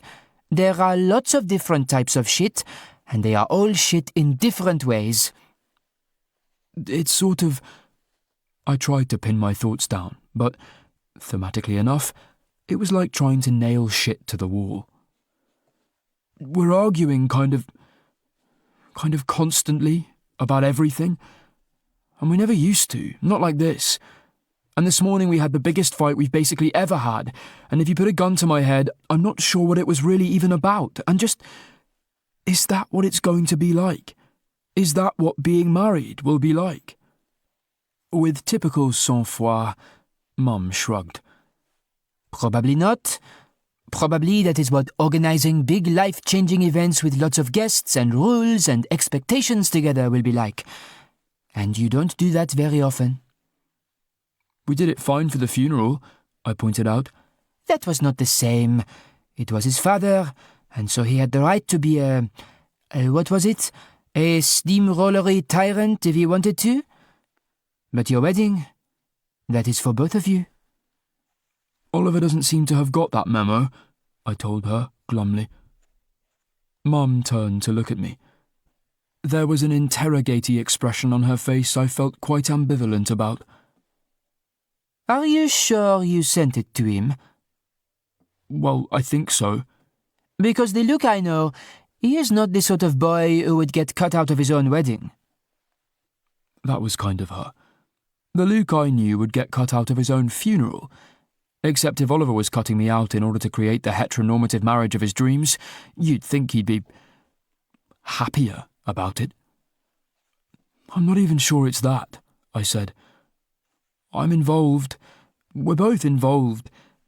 It just doesn't feel like us anymore. Ah. Mum looked sage. Perhaps it is too many chefs. They are spoiling the sauce. There's not even that many chefs.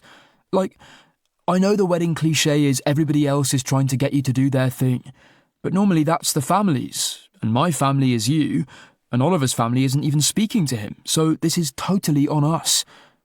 We're fucking up our own sauce. There was a long silence. Mum's sage look had intensified. Luc, She frowned solemnly. why is there a wolf in a wig in this picture? You're the one who bought a Moomin jigsaw. The only Moomins I know are the one in the hat and the other one. Now, can we get back to my catastrophically overboiled sauce wedding? I thought you would appreciate the distraction. Mum slotted a bit of wigwolf into place. As for the sauce wedding, well, have you thought that maybe not every dish is meant to have a sauce? I turned from the jigsaw. What are you saying? Well, for example, there is a nice Chinese place in the next village, and they do this sort of dry chili and garlic chicken, and it is very good. No, I mean, what is this metaphor implying about me and Oliver? For a moment, Mum seemed to genuinely resent my pulling her thoughts back from the dry chili and garlic chicken. I mean, mon canton, that you and Oliver may not be the sort who are good at being married. Inside, I mega winced. The comparison here was obvious. Like you and Dad, you mean?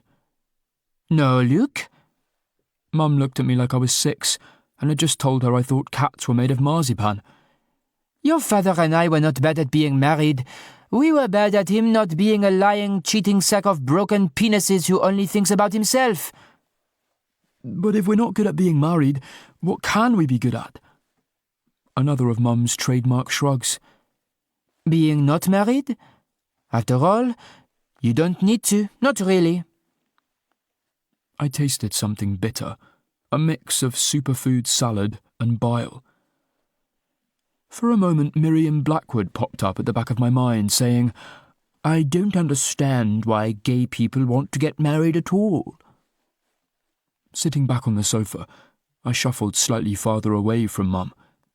Things had got uncomfortable suddenly, and I wasn't used to Puckle-throop in the Wold being uncomfortable.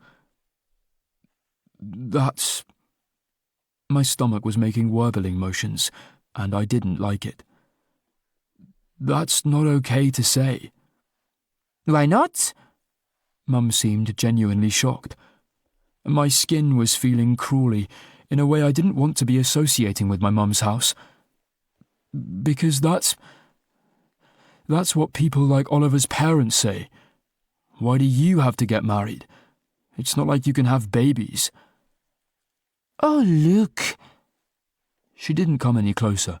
She was usually pretty good at respecting personal space, probably from years of talking people down from bad trips. But her body language got all non-threatening. I did not mean it in that way. I only meant that there are some people who are very good together but are not so good at weddings or at being married. Look at Judy. She has had very many boyfriends, all very happily, but her marriages, they never last. I tried to let myself calm down. Isn't that mostly because her husbands keep getting murdered or disappearing mysteriously somewhere on Dartmoor? Oh, now be fair. That only happened twice. Now that I was recovering from my brief was Mum a stealth homophobe scare, I realised she was trying to comfort me. And then I realised the reason she was trying to comfort me was because I might be too sucky to get married. But, I flailed. Everybody is married. My best friend is married. My dickhead ex is married. What does it say about me, about us, if we're the only ones who can't make it work? I know this is not very helpful. Mum had gone back to the Wigan Wolf. But I think it means what you let it mean. I vindictively returned a piece of Moomin Papa's top hat to the pile. You're right, Mum, that isn't very helpful. Because what it means to me right now is that I'm a gigantic failure who can't make it work even with a guy as amazing as Oliver. Mum sighed. You know I love Oliver, and I think he is very good for you. But he is also, and there is no getting away from this, kind of a messy bitch. Mum, I yelped. It's okay. I'm using it in the reclaimed sense. I should never have taught you that. All I am saying is... She gave a little shrug, then pounced on the piece of top hat I'd tried to hide from her. You both have your issues. This is not about your failure or his. It's about what's right for both of you. Well, I told her, in a voice that was definitely decisive and not at all huffy, what's best for me at the moment is going to fucking bed. And for the second time that day, I treated myself to a storm. Chapter 36. Because I'd been too lazy to ever take anything down, except that one Rights of Man poster I'd put up and thrown away at least 3 times, the walls of my old bedroom were kind of a history of things I'd been into my whole life. Starting with the original 151 Pokemon poster from when I'd been about 10, moving up through Cary Grant from the classic movie phase I'd had when I'd been 12 and wanting to feel very grown up. Then there was the Brokeback Mountain poster, back from when 2 cowboys shag once, then one of them dies, was the best rep you got in mainstream media, if you weren't old enough to watch Queer as Folk. Also, they weren't even proper cowboys. They spent most of their time looking at sheep, which, growing up in a place where looking at sheep was about the most exciting thing you could do on a Friday night, wasn't the escapist fantasy I was hoping for. I scowled moodily at Cary Grant and tried to shake the notion that I might have had a thing for stern-featured, clean-cut guys that went back way longer than I thought. And it felt weird to be lying on my childhood bed, thinking about adult problems, because you didn't get much more adult, either in the euphemistic about sex way, or the realistic about bills and responsibilities way, than stressing over your wedding. And hoo boy was I stressing. It was just so muddy and impossible, because I loved Oliver, and I wanted to be with him for, ever. But the more I thought about it, the more I got this hard-to-pin-down, not quite sick, not quite scared, not quite something feeling that we were doing it wrong. Of course, I'd been feeling like I was doing it wrong for, well, not my whole life. When I'd been young and full of unearned confidence, I'd been pretty convinced that I was nailing it, and anybody who failed to nail it was suffering from a tragic case of not being me. But then Miles had happened, and suddenly I'd realised that the young, confident me was full of shit. And then a whole lot of years had passed, and now here I was, slowly getting better, but still crushingly aware I was making it up as I went along. Except even by my standards, the wedding had strong doing it wrong energy. I'd proposed almost by accident. I'd nearly been put off buying a ring by a mildly rude man in a mid-range jeweller's. Oliver's parents had been so horrified that they'd made the whole thing feel less like a party than a protest, and then one of them had immediately dropped dead, giving everything a complex set of implications that I was nowhere near getting my head around. And now we were bickering over tiny details that neither of us cared about. Seriously, though, what was going on with that? How could something that objectively did not matter become the hill you were most determined to die on. Because ultimately, if Oliver wanted a band, fine, we could have a band. We could hire Blue Honey or Felicity or the Corkscrews, and it would make no fucking difference, and it would still be the happiest fucking day of our whole fucking lives, because it fucking had to be.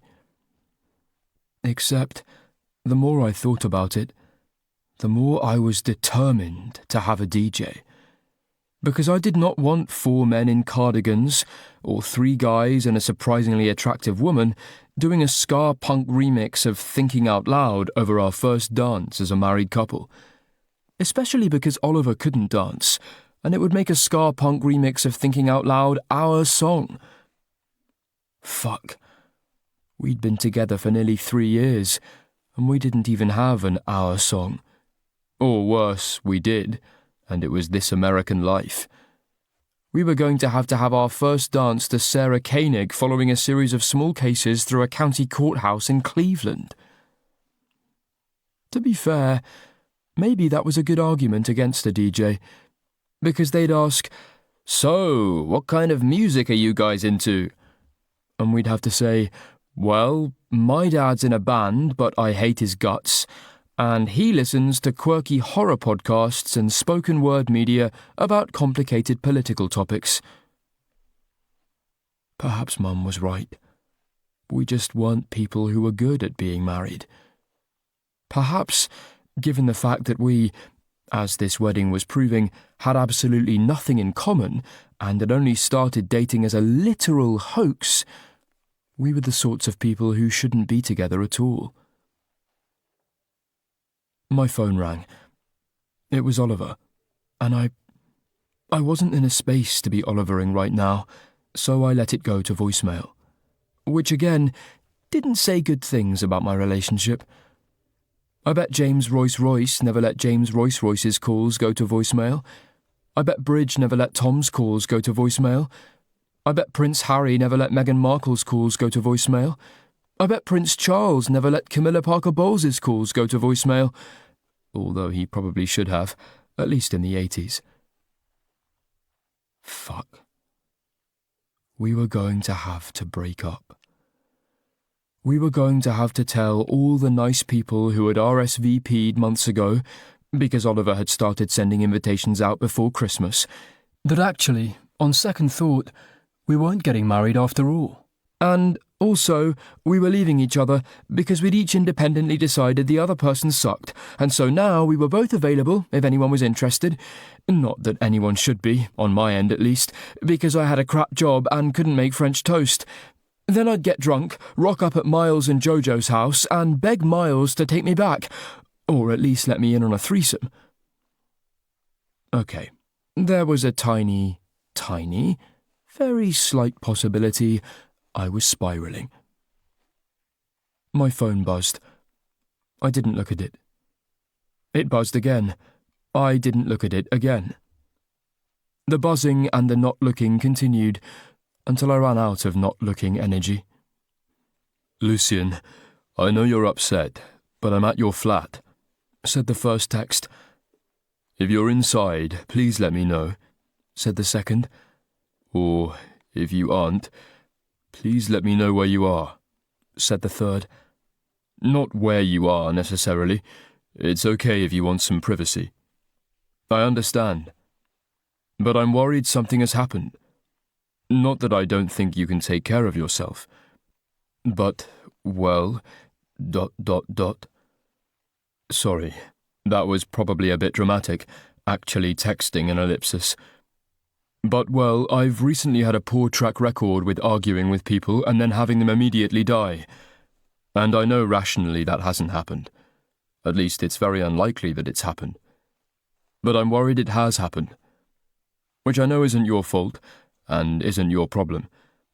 But if you could just text me and let me know that you're okay. When you're ready. Sorry I'm being clingy. Take your time.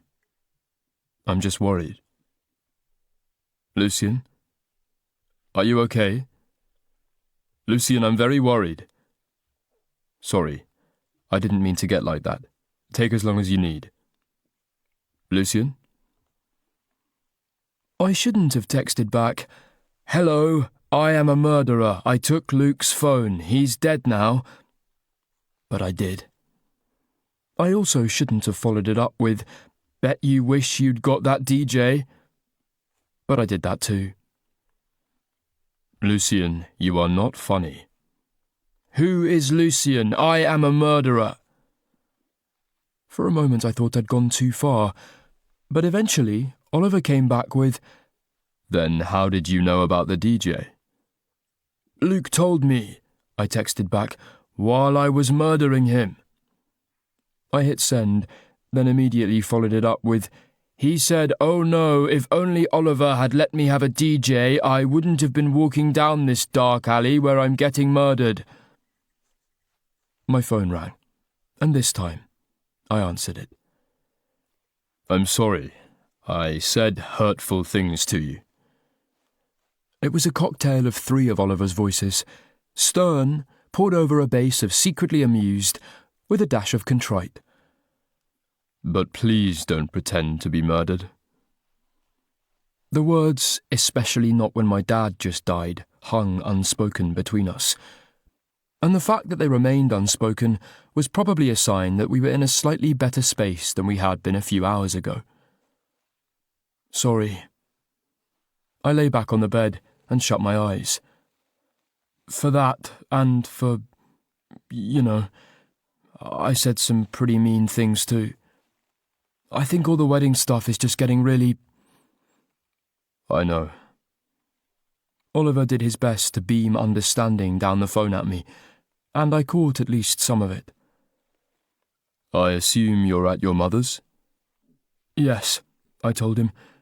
I'll stay here tonight, if that's okay, because it'd feel a bit shitty to show up on her doorstep and then bail the moment it's convenient. Plus, if I was honest, I wasn't totally sure we wouldn't start setting each other off again if I went straight back. Oliver made a kind of auditory nod. You're right. It's getting late. I'll miss you, of course. I'll miss you too. And it wasn't a lie, because I would.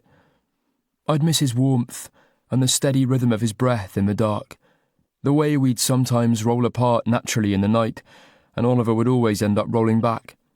The special occasions where we'd both wake up horny, and work still seemed forever away.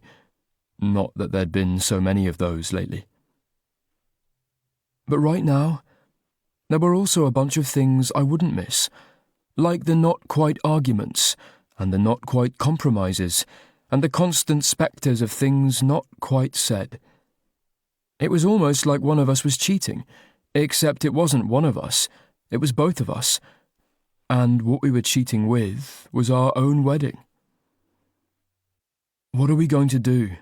I asked, unintentionally out loud. Oliver sighed. Well, having looked into it, I think that you're right, and there's no sense hiring a band if we can't find one that either of us feels strongly about. It wasn't what I'd meant, but it was the closest we were going to get. Okay, thanks. But I also think, Oliver went on, that DJs are a bit, sorry to say this, tacky. In his defence, they were. It's just I was worried cutting all the tackiness out of our wedding would cut out all the fun, and then 50 years from now I'd be sitting in my old people's home, looking back on a day that could have happened to anyone. So, what? The plan is no music? Everybody's standing around talking awkwardly? Or I guess we could get one of those giant games of Twister. If you really want a giant Twister, I won't fight you on it. Oliver, that was a joke. I don't want to play giant Twister at my wedding. A teeth-clenching silence echoed down the line. I'm sorry. I'm genuinely trying here. I'm aware I'm probably coming across as a steamrollery wedding tyrant, I suggested. I'm not sure I'd put it quite like that, but yes. Another pause. I think I just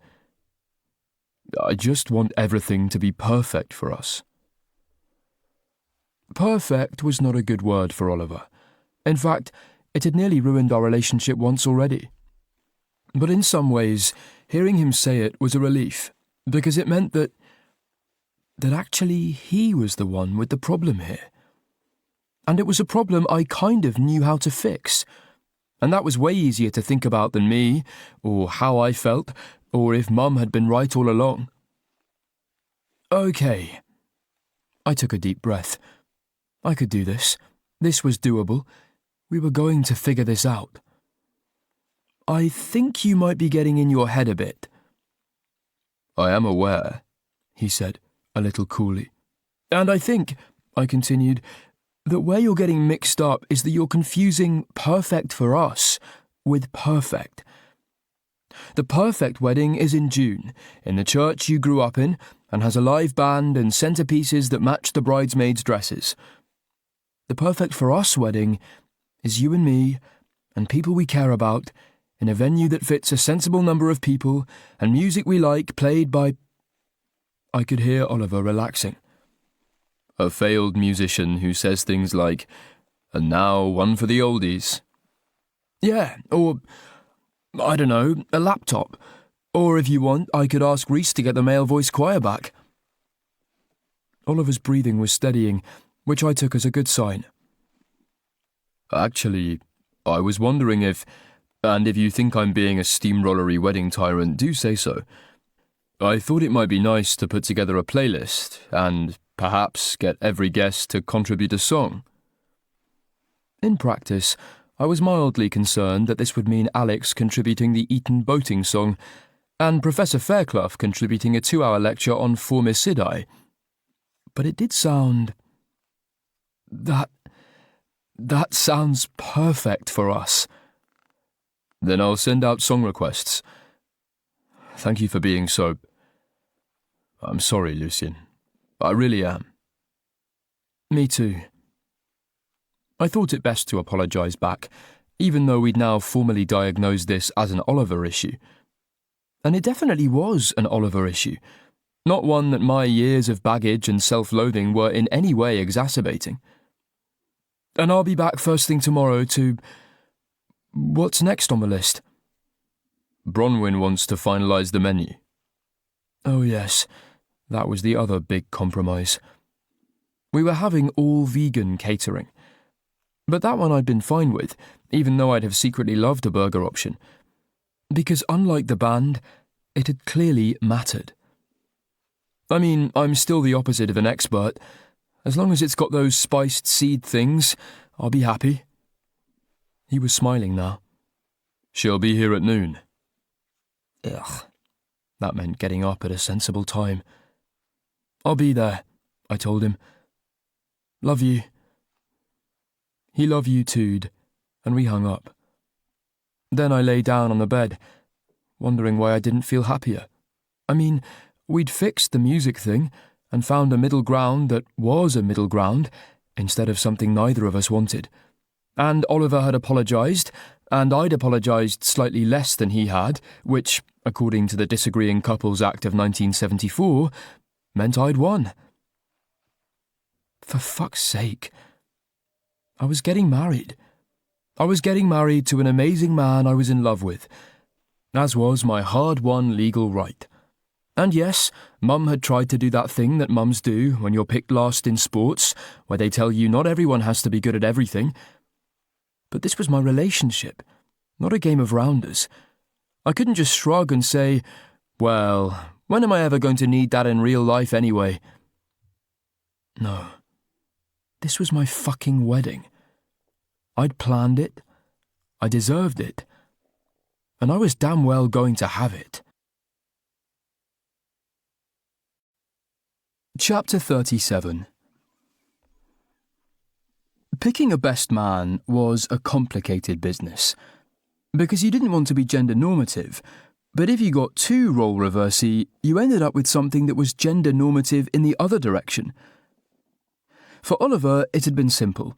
Well, simple-ish, because he'd asked Christopher, which had been obvious in one way, because apparently asking your brother was traditional, but really difficult in another, because post-funeral Oliver and Christopher had only just settled into a place where it was even a reasonable thing to ask.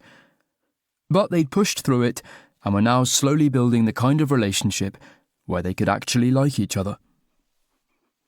I didn't have the same options. I just had a bunch of friends, all of whom were, in their own special ways, utterly unsuitable. Tom was an ex, and technically Bridget's friend rather than mine, both of which made it weird. The James Royces came as a unit, and it would have felt unfair to ask one but not the other. I refused to ask any of my co-workers, so that left Bridge and Priya. And Bridge should have been my go-to choice, because she'd made me her maid of honour, and I was owed some freaking payback. Only, something about Bridge didn't scream best man to me. She was my best friend, but when I thought of a best man, I thought of someone who I'd gone on the pull with in a disastrous attempt to get over a failed relationship, or drunk absinthe with at 3 a.m, or ranted to about how awful it was that all our friends were pairing off like a bunch of squares while we were young, free, single, and totally miserable. And that was definitely Priya. Besides, when I called Bridge to break the good or bad news, she'd been in the middle of a major work crisis because the acclaimed author of "I'm out of the office at the moment, please forward any translation work to my personal email address" had vanished overnight somewhere in the vicinity of the Ungelholm UFO Memorial, leaving only 38 manuscript pages, a cassette recording of Philip Glass's Akhenaten, and a note saying, "To the fairest." So yeah, Priya had stepped up, or at least not told me to fuck off, and was doing a really good job.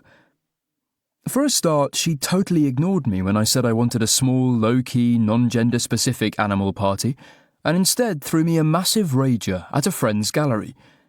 She'd even got me a rainbow balloon arch, although she did tell me we were going to shoot it with BB guns at the end of the evening because, and I quote, "I love you and respect your choices, but balloon arches are twee as fuck." Whatever. It was my twee as fuck balloon arch, and I was going to stand under it for as long as possible, or at least for a couple of minutes, because, it turned out, standing under a balloon arch by yourself wasn't as much fun as I thought it was going to be. Everything else, however, was kind of amazing, which shouldn't have been surprising on account of how Priya was also kind of amazing. Not that I'd ever tell her to her face, in case she thought I liked her or something. The gallery was one of those old Victorian warehouses that had been repurposed just enough to be usable, but not so much that it didn't feel like the owner was elbowing you in the ribs every 5 minutes, saying, "Hey, look at that exposed brickwork and those authentic window fittings. Aren't they funky and incongruous?" It was currently exhibiting a bunch of queer artists who did the type of work that I really liked knowing existed, because it made me feel part of an important cultural thing, but didn't particularly understand, because, at the end of the day, queer art was still art, and I was still a total pleb. Along with the art, there were also drinks, music, lights, and a whole lot of people, approximately half of whom I knew, and the other half Priya knew and had brought along to make me feel cooler than I was. And, actually, it was working. I was incredibly cool. I was the sort of person who got to have a super queer, super modern, non-gender specific animal party full of exciting people in an exciting venue organised by my exciting lesbian best man. This was, without a doubt, the best part of getting married so far. And the man I was getting married to would have hated it. Well, to be fair, he might have liked the art bit. For a little while I just floated, drink in hand, basking in reflected relevance, accepting hugs and congratulations from friends, acquaintances, and total strangers. It was like I'd won something, which I suppose, from a romantic perspective, I kind of had. Eventually I found Priya, tucked in an alcove, next to a mural depicting the birth of Venus as a hot naked twink. She was with Teresa and Andy, and deep in conversation with someone I thought was the gallery owner, a tall woman with a shaved head, who looked like she'd been in the art game long enough to give no fucks. "Thank you for my party," I said, in a rush of un-me-like ebullience. Whatever, Priya replied. You know I think marriage is bollocks, but if it makes you happy, fine. Nuanced as ever, observed Teresa, who had put aside her usual academic chic for a little black cocktail dress that still managed to make me feel like I was late for a lecture. Priya, though, looked like Priya, rainbow-laced docks and all. Hey, there's a reason I work in a visual medium. And while I mostly agree on the patriarchal bollocks that should have gone out with the Dark Ages front... This was Andy, an intense woman with bleached blonde swept-back hair, wearing one of those tank tops that only a very specific sort of person could get away with. Isn't it an important de jure equality thing? I mean, I don't want us to get married. She made a kind of circular nod, indicating her partners. But I do think we should be allowed to. The gallery owner flashed a ring. Married woman over here, fine with it? You're all against me. Priya rolled her eyes. Oh, and Luke, this is Abina. This is her place. Thanks, I told her reflexively. This is a really great venue. It's not a venue, mate. She didn't seem offended, more like she wanted to make a point. It's a gallery. But be honest, would you be here if there wasn't also a party in it? My vicarious coolness began leaking out. No?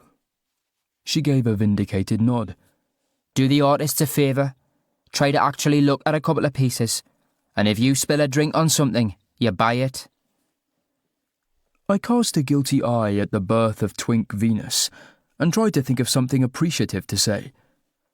Well, this is, nice. And suddenly I wished Oliver was with me. He'd have had something to say about a naked guy on a shell, about how it was, like, a commentary on the constructed nature of beauty or something. It's, I tried, like, a commentary on the, like, constructed nature of beauty. Priya put a hand on my shoulder. Luke, we've known each other for 10 years, and the most insightful thing you've ever said about a piece of my work was, wow, isn't it big? And that's still more insightful than what you said just now. So it's not, whatever I just said? I asked. No, it probably is. That was Teresa, taking a delicate sip from her glass of Prosecco. But it's very gauche to say so. It's art, said Priya. It's not a crossword puzzle.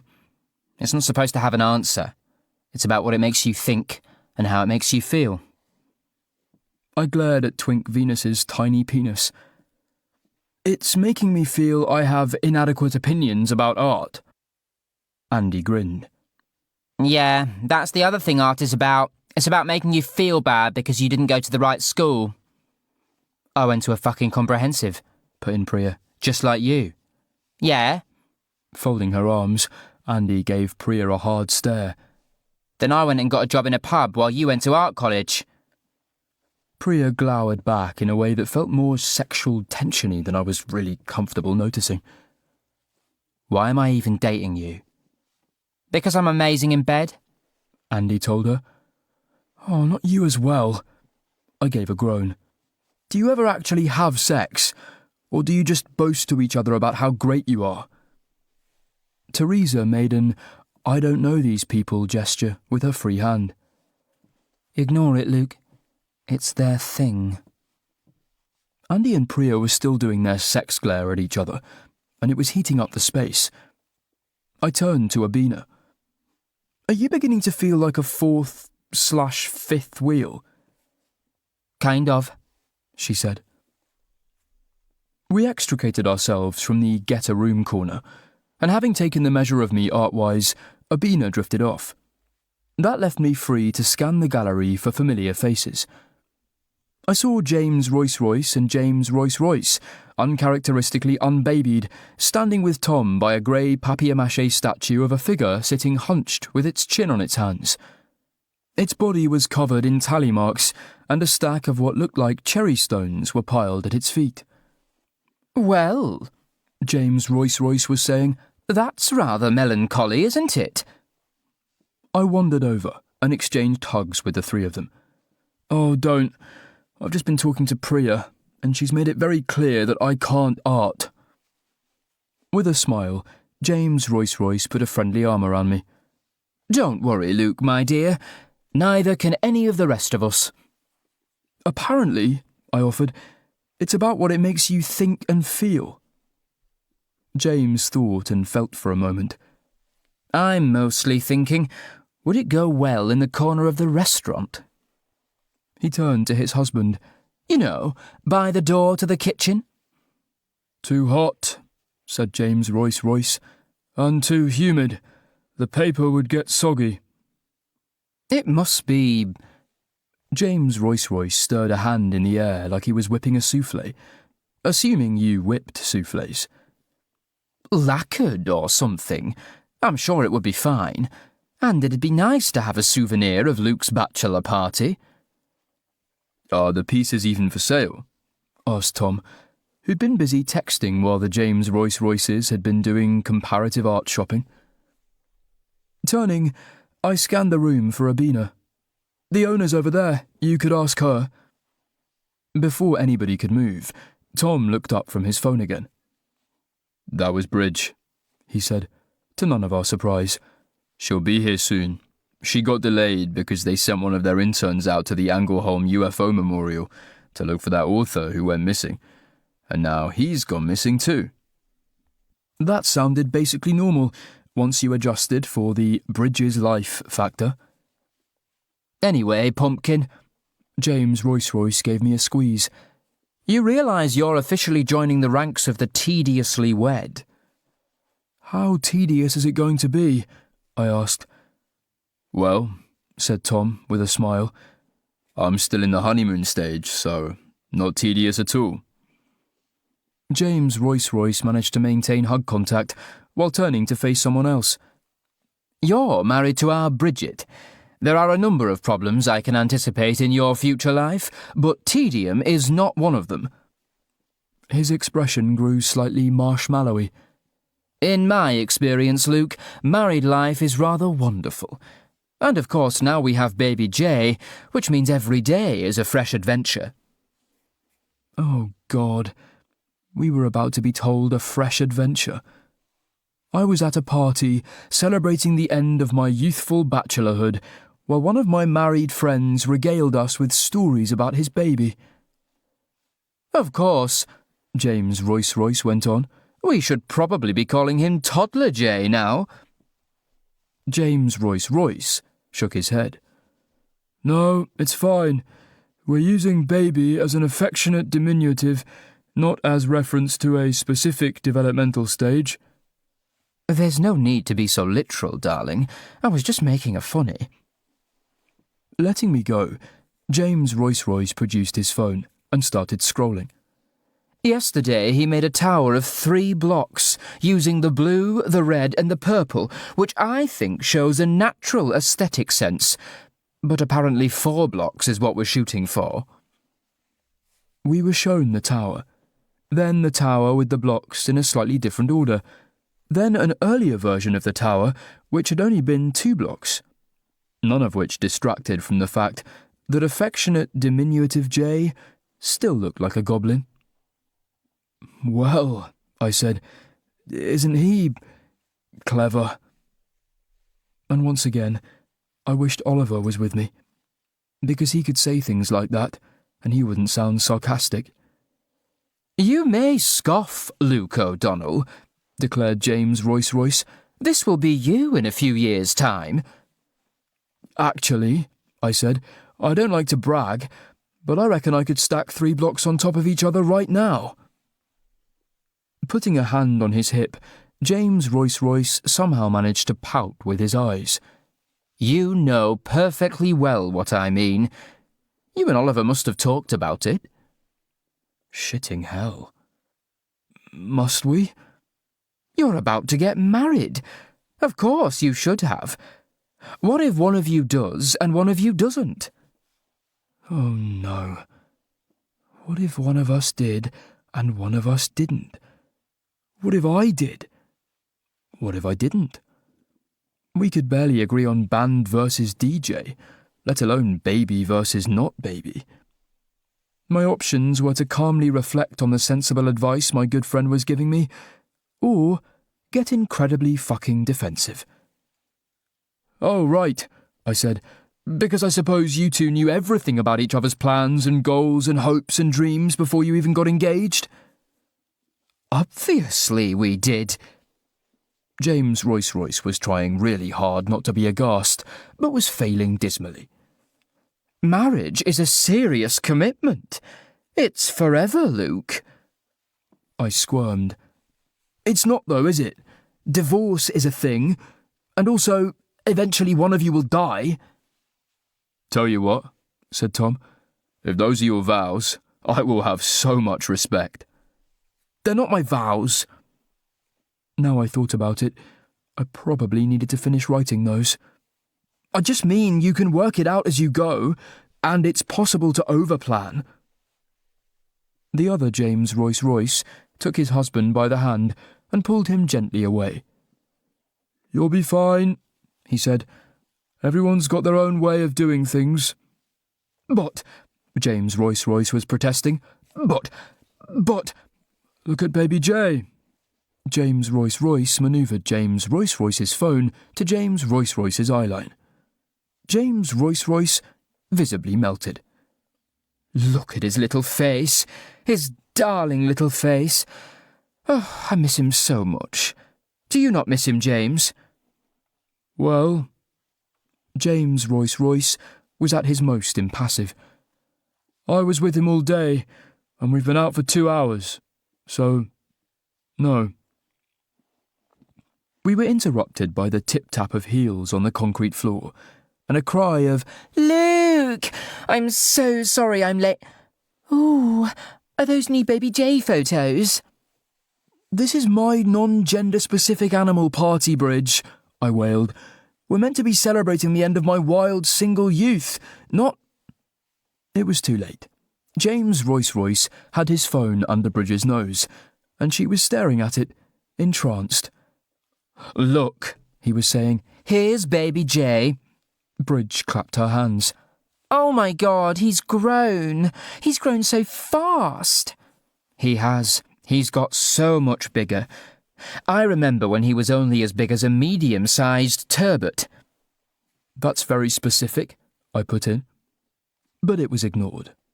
Because baby. This is him, James Royce continued.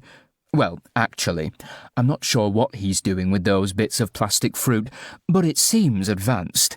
He might be grouping them by size and colour. James Royce squinted at the phone. Honestly, I think he's just licking them. That's advanced, insisted James Royce. That's using all of his senses to make independent cognitive leaps. Moving to the baby huddle, Tom put his arms around Bridge. James, have you been at the parenting books again? It's important to be informed. Bridge gave another squeal. What's he doing here? Sitting down, explained James Royce. In a remarkable way, added James Royce. I was getting the feeling this would go on for a while, and I took it as a sign of my personal growth that I felt no compelling desire to compete for my friend's attention with an absent 2-year-old. Or maybe I just knew I'd lose. In an effort to look sophisticated and at home, I circled the sculpture, trying to look like I was appreciating it on an emotional and intellectual level. So, what do you think? Asked a nearby stranger. Well, I didn't jump, exactly. I gave a busted not understanding art hop. Fuck. The thing about art, I bullshat, is that it's not supposed to have one interpretation. It's supposed to be, like, about how you think and feel. He folded his arms, in a calling my bluff kind of way. So, what does it make you think, and how does it make you feel? Since James Royce was stealing my friends, I decided to steal his criticism. It's sort of melancholy, and sort of... Oh my god, I bet raw is a really cliched thing to say about art, but, like, the choice of materials, and the way the figure is, like, barely holding it together. It's also pretty angry, said the guy. He was small and slight, with a faint rash of dark stubble across his jaw. Is it? I squinted. Well, I was angry when I made it. Oh, for fuck's sake. I gave him a dirty look. That's cheating. It's hard enough having opinions about art without the artist standing there laughing at you. I'm not laughing. You were looking at my sculpture. I thought you might be interested. Yeah, you have massively misread the situation. I mean, I went on quickly, when I realised how rude that sounded. I'm sure it's great. I just suck at culture. If I was a yoghurt, I wouldn't be a yoghurt. He gave a slow, sly grin. Wow, you also suck at analogies. I suck at many things, I told him. And now... His eyes met mine. You're just bragging. I opened my mouth, then closed it again quickly. This was gently circling the outskirts of flirty. And on the one hand, that was nice, and weirdly affirming, especially because, now I thought about it, I hadn't once thought to ask him if he was planning to sell my story to the newspapers. On the other hand... I don't mean to... At the risk of making assumptions, I'm engaged. He laughed, and I flattered myself that he also looked just a tiny bit disappointed. Oh, right, you're Luke. I should have guessed when you had no idea about art. Hey, there are at least 4 other people here who are exactly as ignorant as I am. I can go flirt with them, if you like, he said. Nope, all married, so you're stuck with me. Or I suppose you could go talk with literally anyone else. Well... His lips quirked back into that devilish smile. I kind of already know this crowd, so unless you want to go back to your married friends, I'm good. I gave a hollow groan. Please don't make me go back to them. They're still looking at baby pictures, and 2 of them are trying to get a mortgage. That's one hell of a stag do. Hey, I poked him lightly. Non-gender specific animal do, thank you. And also, I don't know your name, which is rude because you know mine. I'm an artist, he told me, so I'm allowed to be rude. Wow, you really are a friend of Priya's. He laughed. Sorry, it's Tyler. And this... I gestured hopelessly at the sculpture. This is an art that you did. It is indeed, he confirmed. An art that I did. A raw, angry, melancholy art that I did. What were you raw, angry, and melancholy about? He lifted one shoulder in a sort of self-mocking shrug. The Tavistock Centre? Oh, I said, finally getting a piece of art. Is that why... Are those calendars? Yeah. Honestly, it's a slightly pissy piece of protest art, but having to wait 4.5 years for an initial consultation is total shit. I gave one of those, this is a major problem that I cannot in any way contribute to solving cringes. I'm sorry, that is... totally shit. Don't worry about it. I waited. I got my diagnosis. I waited again. I got referred to an endocrinologist. Finally got on T. Yay, I offered. And thankfully, Tyler added, I'm not married, so I don't have a spouse who would have a legal right to block my transition. Sorry, angry statue. He pointed at himself. Still quite narked. If it helps. I leaned in slightly. You're hot, free and single. And if there's one thing I've learned from Priya, it's that making angry art is a great way to pull. He nodded. Yeah, I just need to work on not going for the engaged guy at the engagement party. For what it's worth, I said, I absolutely would, if I wasn't engaged. Then again, if I wasn't engaged, I'd probably be a self-loathing prick, and we'd have a shit time. Then I'll take engaged, and you not being a self-loathing prick. I snagged us a couple of glasses of... Actually, we'd gone through the Prosecco budget, and were now into undisclosed fizzy wine. And a non-shit time. A non-shit time, echoed Tyler, raising his glass. Of, I added, an engaged person appropriate variety. He nodded. I was thinking we could drink, dance, lightly flirt, on the understanding nothing would happen, and you could get all the art wrong so I could laugh at you. That, I too lifted my glass. Sounds like my kind of evening. Chapter 38. It had been my idea that we go back to Quo Vadis, the restaurant where we'd had our first disastrous date, sometime before the wedding. And at the time, the day after our non-gender-specific animal parties had seemed sensible. Besides, scheduling anything at the moment was borderline impossible, because it meant planning an event inside planning another event. Our life was logistics all the way down. Unfortunately, I'd been working on the assumption that our non-gender-specific animal parties would be fairly low-key and wrap up before midnight. And Oliver's had. He'd been for a nice dinner with his nice friends, read a couple of chapters of real life, and gone to sleep.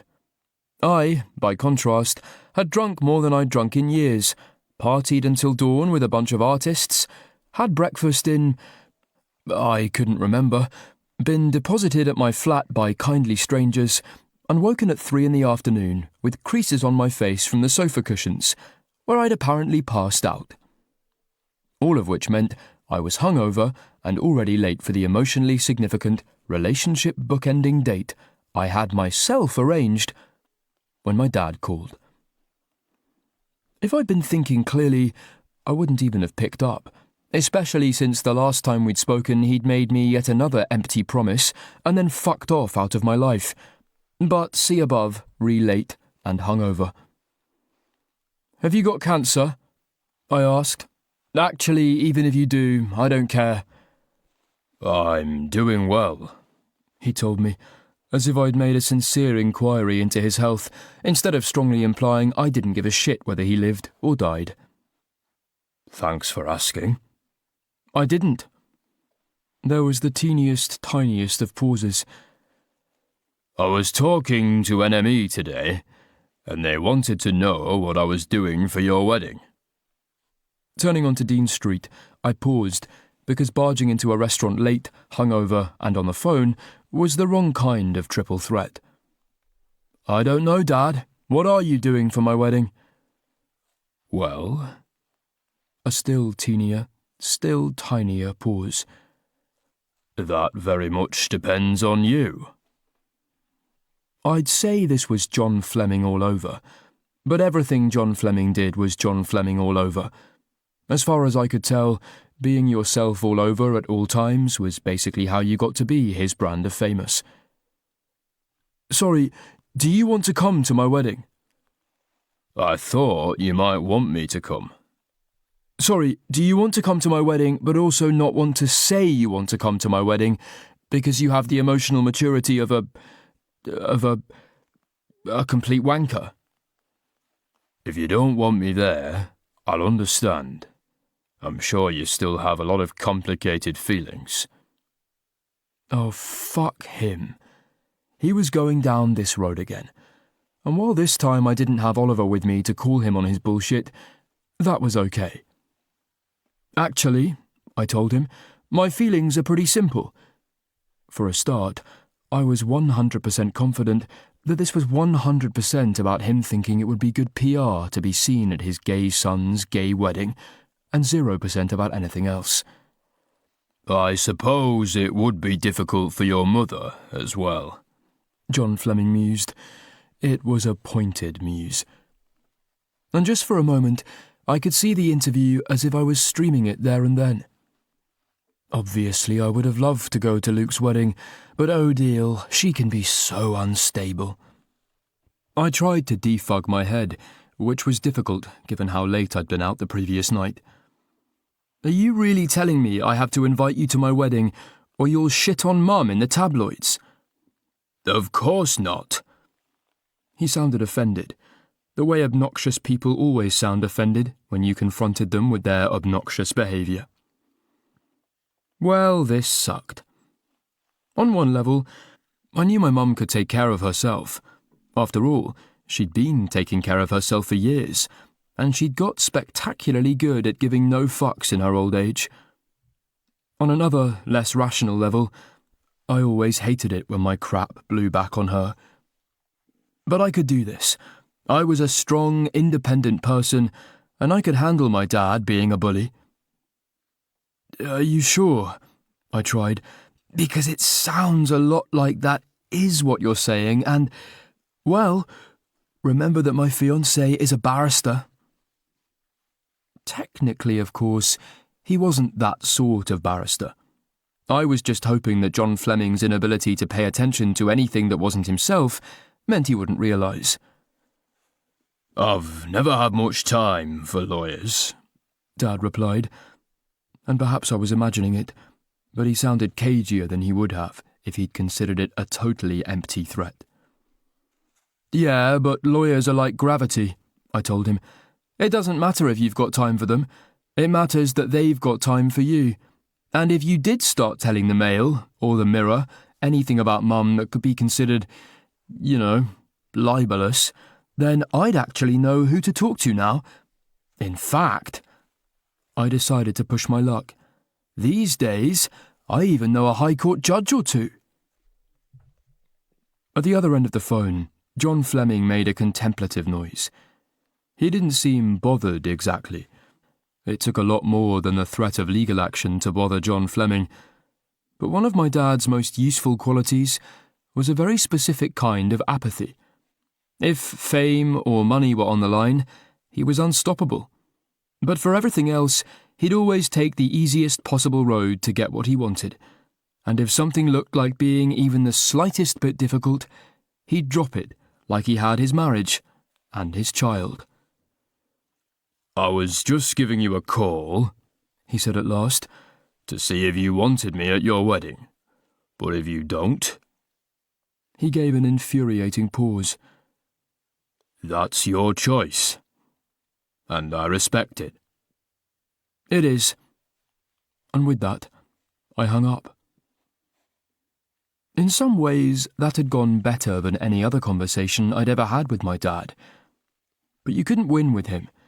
You could only make losing feel marginally less shitty. And so I showed up for my very special, emotionally resonant date with my fiancée, who I loved, tired, hungover, late, and mentally drained from dealing with an arsehole.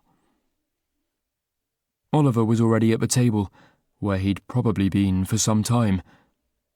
It was the same table we'd sat at nearly 3 years ago, and he was wearing the same pinstriped suit, including the pocket watch that I'd since realised was another of his sly nods to a personal style that only masqueraded as conformity.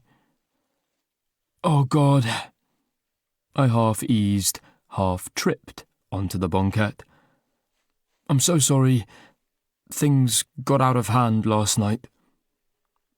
One of Oliver's eyebrows twitched upwards, in a meaner way than I was expecting. I'm aware. Fuck. It really was like our first date. I was rubbish, and Oliver was annoyed. And then, I hurried on, just as I was getting here, my fucking dad rang. Oliver de-iced immediately. Are you all right? Yeah, fine. He wanted to come to the wedding to prove what a big damn ally he is. I told him to piss off. Normally, Oliver championed my taking of no shit from my dad, but normally, we had twice as many dads between us. Lucian, he started, then broke off, then tried again. I'm sure you made the right decision, but I'm rather conscious at the moment that, all going well, one only has one wedding. And indeed, in the majority of cases, one father. He had a point. It's just his point was about him, not about me. And now he needed me to be all sensitive and shit. Poor bastard. Catching the waiter's eye, I requested literally all the water and then turned back to Oliver. I'm really sorry your dad, can't. But my dad is not your dad, and my dad definitely shouldn't. I do know that, said Oliver, with the air of someone who did not, in fact, know that. Look. I slid a hand across the table to take his. I was there at the funeral. I heard the everything. I get that it's a head fuck and a half to have all these questions about who your father was and what he could have been to you and not have any answers. Oh God. Oliver was biting his lip, and his eyes had gone soft in the bad, tearsy way, not the good, gazing adoringly way. Not only was I late and hungover to our super special, emotionally resonant date night, I was going to make Oliver cry in a fancy restaurant. But the thing is, I added, probably too quickly, I have those answers about John Fleming. You were there when I got them. When someone drops you like a secretly recorded studio album the second they discover they don't have cancer, you know everything you need to know about them. And one of the things you know is that you don't want them at your wedding. Oliver blinked rapidly. Of course. It's our wedding, and I think it's important that neither of us look back on it with any regrets. Believe me, we'd both regret inviting John Fleming big time. I'm sure we would have. I think I meant more in general. I've also come to terms with not having a DJ. He gave the sort of smile you gave because it was expected, rather than because you really felt like smiling. And have you also come to terms with the venue? I asked. No balloon arch? It's more everything the balloon arch represents.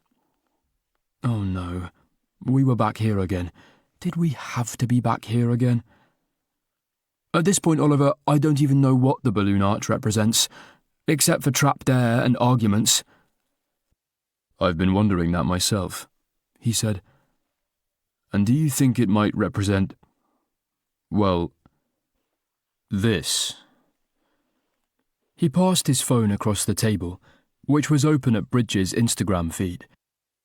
And while the three most recent pictures were the book she was currently reading, her brunch, and a house in Knightsbridge with a pink door, there were about 20 shots from my non-gender-specific animal party, a lot of which were me, a fair few of which were me and Tyler. I glanced from the phone to Oliver, to the phone again. Surely he didn't... Fuck. A bily panic was rising up my throat. Listen, that was just a guy I met at the party, and we were having fun, and he knew I was engaged, and I went home alone. I know, Lucian, and I trust you. I wouldn't be marrying you if I didn't trust you. Okay. Phew, that was all very reassuring. What was less reassuring was that he kept speaking. It's just, you looked happy. What? While I was working on a more substantial reply, the waiter showed with a very large jug of water. "Are you ready to order?" he asked, which sent me into a different kind of panic, because I hadn't looked at the menu, and I couldn't ever hear, "Are you ready to order?" without wanting to stick, "and if not, why not?" on the end. Oliver, of course, had his neuroses in different places. "A few more minutes, thank you." Clearly, I needed to loop us back to the "you looked happy" thing, but I wasn't sure I wanted to, because it could only really mean two things. Either it meant that my boyfriend's soon-to-be husband straight up resented my happiness, which sucked, or it meant he thought I couldn't be happy with him, which sucked worse. So instead, I fluttered my lashes at him in a blatant attempt at distraction and segued into, "Do you want to order for me?" He twitched an eyebrow. "If you like, although it will include the eel sandwich again. And don't think I haven't noticed you're deflecting." "How about," I suggested, "I deflect for now, and when I've been fortified with an eel sandwich, we can, have a serious conversation sort of thing." "Very well." Oliver disappeared behind his menu with an eagerness that I hoped was about his love of the food, not his desire to avoid talking. I peeped over the top, trying to get him to look at me. "I'm happy to eat vegan with you." "You shouldn't have to." "No, but I can." "Do you want to?" he asked, in a way that I thought had layers. This was so typical of at the moment Oliver. I'd deflected, he'd accepted the deflect, and was now getting around it anyway. "That's not a fair question. You don't want to either, but you do it because you think it's right. And I think you're usually right about what's right. I just have crappy follow-through." "You know I don't like imposing my values on other people." Fuck, this was still a metaphor, wasn't it? I was too hungover for metaphors. "It's not about imposing your values. But we've been together for a long time and people change each other and that's normal. And unless the people are assholes, good." I gulped down my third glass of water. "I'm never going to be a vegan the way you're a vegan. But that doesn't mean I'm going to feel I'm missing out if we go to a nice restaurant and I sometimes choose to have the salad." He seemed, at least, to be thinking about it. And when he asked, "And are you in a salad mood tonight?" I was 90% certain he was talking about the food. "How about..." Oh, I was so fucking grown up. "I compromise. I'd like the eel to start for old time's sake, and I'll join you for a vegan main." Oliver's lips twitched. "So, I'll order for you, but you'll tell me what to order." I grinned at him, getting my own metaphor on. Kind of the best of both worlds, don't you think? This seemed to be going better. It was definitely going better. I'd managed to avoid throwing up in the breadbasket, Oliver had nearly smiled, and here we were in our first date restaurant, not having any awkward conversations about anything. At least until I popped the last piece of eel sandwich into my mouth. "Lucien." It was like someone had flicked a switch and put Oliver in serious mode again. "I do need to talk about last night." "I told you nothing happened." "And I told you that wasn't the problem." The bily panic was rising again. "Oliver, there shouldn't be a problem. It was one night, I went a bit wild, I overslept, I showed up here with a headache, and I'm sorry." "But are you sure you..." Oliver began, then stopped again. "It doesn't have to be one night, if you don't want it to." I reached for my water glass. "Honestly, I'm not sure I could take another one." "No, but you've made it quite clear that you value that way of expressing yourself." Oh, for fuck's sake. A balloon arch is just a balloon arch. It doesn't mean anything except that I like rainbow balloon arches and you don't. I don't think that's actually true, and I don't think you do either. And it concerns me that we've had such difficulty designing a wedding that we feel represents us both equally. This was supposed to be an evening for us. Our special evening. Our last special evening. And all we'd done was talk about my dad and wedding shit. Oliver, I'm sick of the fucking wedding. I'd said that way too loudly and way too emphatically. And you don't feel, asked Oliver calmly, that's a rather telling statement to be making a week before you're getting married.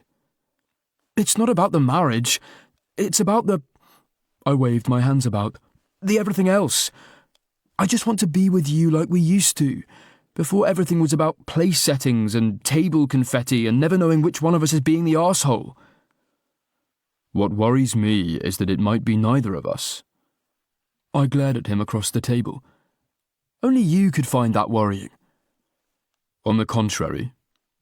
He was still doing that slightly detached, rational thing he did when things were a bit too intense for him. If one of us is being an arsehole, then everything is simple. That person just needs to stop being an arsehole, and we'll be fine. But if neither of us is being an arsehole, then that implies that we might have, and forgive the strong language, fundamental incompatibilities.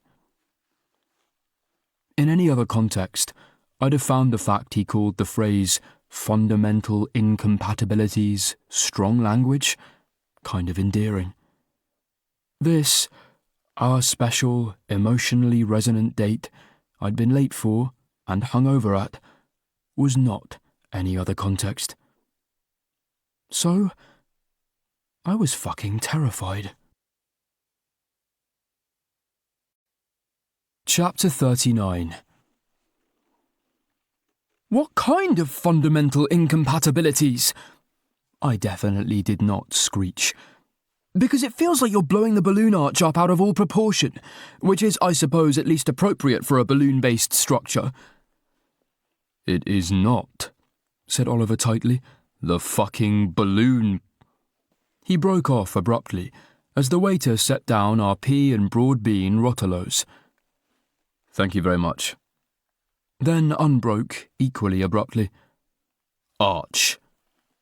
I know, it's what... I made the air-quotiest air quotes that ever air-quoted. The balloon arch represents. Which doesn't have to be anything, Oliver, it's fucking balloons. Oliver took a deep breath. I had a sinking feeling this was going to be logical and wordy, which was sad, because I usually found Oliver being logical and wordy very hot. I realise you would prefer this to be simple, Lucian, but it isn't. Over the past year, you've said some things to me that have required me to do a certain amount of self-reflection, and I need to know the conclusions I've reached are acceptable to you, especially if we're going to spend our lives together. I briefly put my throbbing head in my hands. Is this relationship drama, or a deposition? I'm not totally convinced you know what a deposition is. Fair. But, he went on, I'm trying to make this as clear as I can, because I don't want there to be any misunderstandings, or for either of us to make any mistakes. You're not a mistake, I told him, less affectionately than the words suggested. But I'm starting to wonder if you think I am. That's not in question. I just want to talk to you about how I'm feeling, I suppose. I sat up and stabbed resentfully at my rotolo. How you're feeling about rainbow balloon arches? In essence, yes. He gave an anxious little sigh. Because in a way, you're correct. I will never truly know if the reason if I am discomforted by the trappings of mainstream LGBTQ culture is because I was raised in an environment where they were viewed negatively, or because I simply don't feel included by them, or indeed because I have legitimate concerns about their origins and increasing commercialization. And honestly, I don't think there's any way to disentangle those things. This was turning into very much the opposite of the romantic meal I'd envisioned. Okay, that's good for you, I guess. I just want you to understand. He was looking at me kind of the way he had when he first told me he worked in criminal defense, and it made me feel weird. Mostly good weird. Like, even after 3 years with Oliver, it still did strange things to my head and my heart that someone could care that much about what I thought. I put my fork down, because suddenly I really did want to, Understand what? I asked. That I'll never express my identity in the way you express your identity.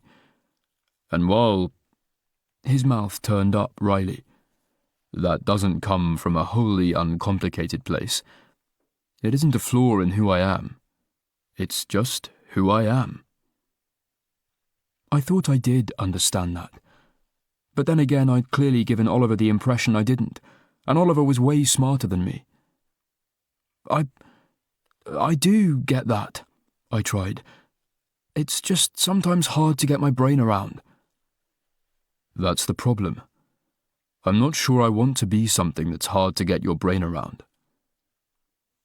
This felt like it was teetering on the edge of a serious place. A potentially relationship-ending, marriage-breaking serious place. So, I gambled. Okay, but I think that ship has already sailed. How reassuring. He was giving me an arch look, but he seemed to be listening. Not like that, I just...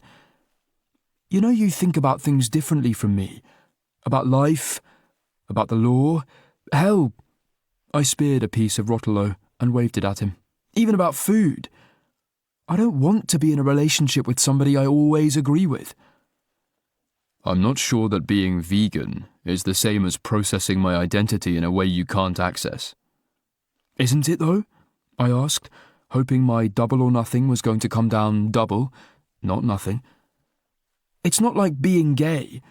Being the kind of gay where you don't wear rainbows or go on marches. I go on marches, Lucian. It's parties I have trouble with, not protests. Okay, but I mean, I don't think being gay is more important to you than...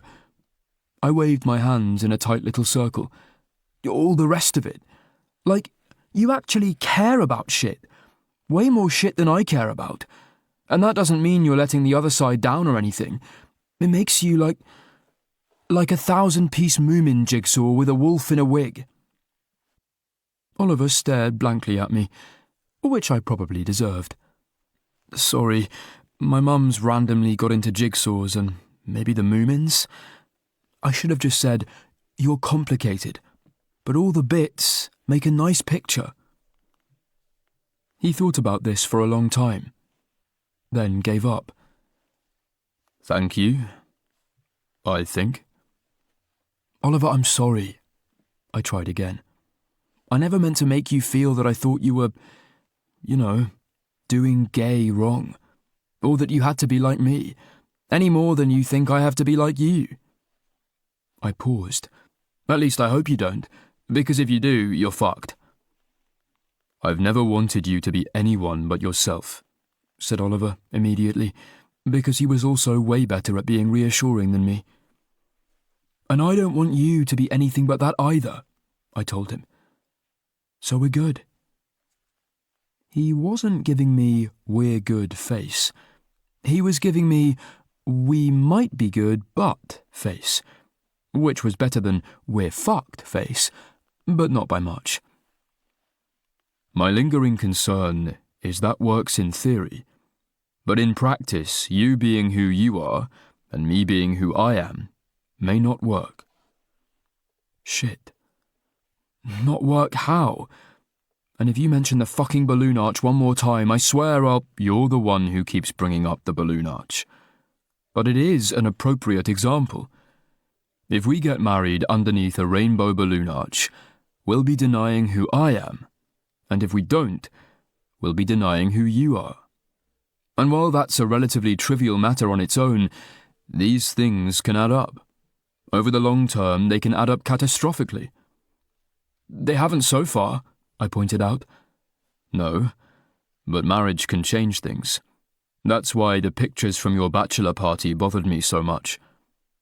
You were so happy in them. But it was a happiness I don't think I could ever share with you. And, well, I suppose I wanted to make certain you knew that if you wanted to pursue it, I won't stand in your way. Oh, fucking hell. He was really making this difficult. Sorry, are you dumping me because I enjoyed going to a party at a queer gallery?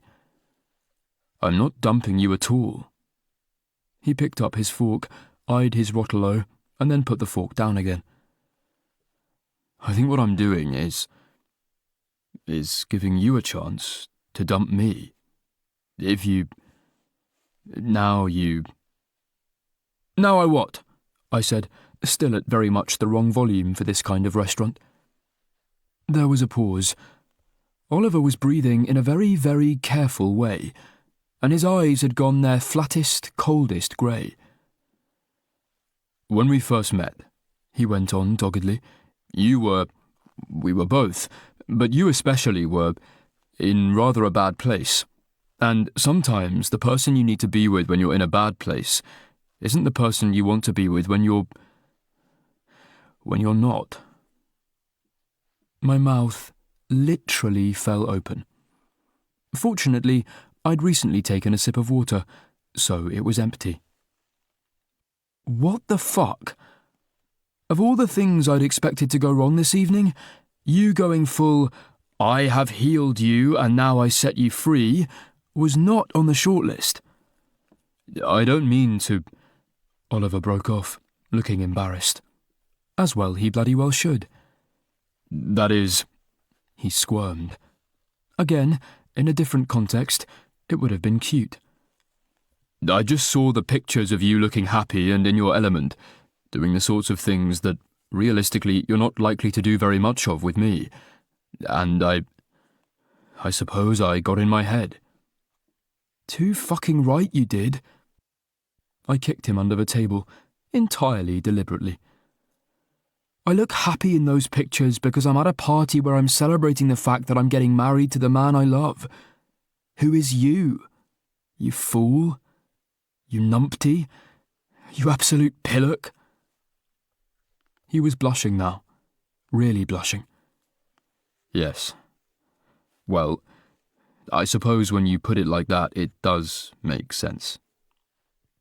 Somehow, impossibly, the blush got deeper. You're a very entrancing man, Lucien. And you could be with someone equally entrancing, someone with whom your life could be interesting and glamorous, instead of, I suppose, whatever I can offer you, which is, by comparison, rather quiet and ordinary. My head was throbbing. I laid it momentarily on the table, which might have been disrespectful to the restaurant dining experience, but I was having a feel. For the record, and I can't believe you're making me say this, I've always found you pretty fucking entrancing. Are you sure? He gave a little cough. Because right now, I feel like someone you argue about napkins and DJs with. That was true, but it didn't seem fair to admit it.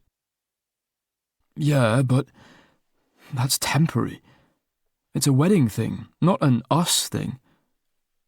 God, I hoped it was a wedding thing, not an us thing.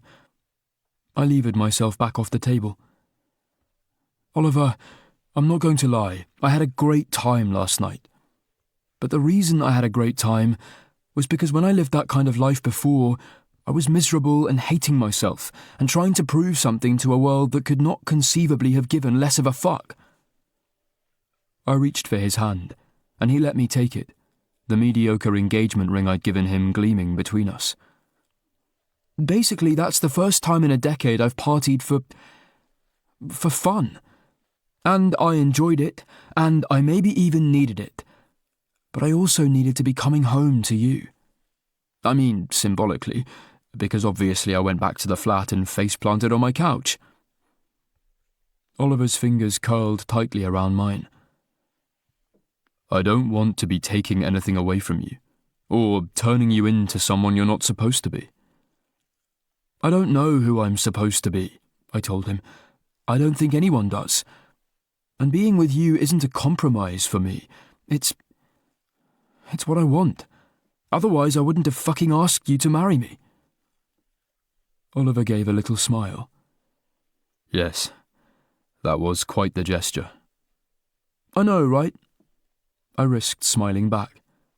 Didn't think I had it in me. I must really love you or something. Yes, you must. The blush was playing an encore on Oliver's face. I'm sorry. I've been quite silly tonight. I rolled my eyes. I can't believe you tried to get me to dump you at Quo Vadis less than a week before our wedding. What can I say? Perhaps this place brings out my insecurities. Last time we were here, I reminded him, I pretended I spoke French to impress you. Last time we were here, he replied, I was entirely convinced you despised me. I gazed at him in an embarrassingly mushy way. I've never despised you, and I never will. Oh, Lucien.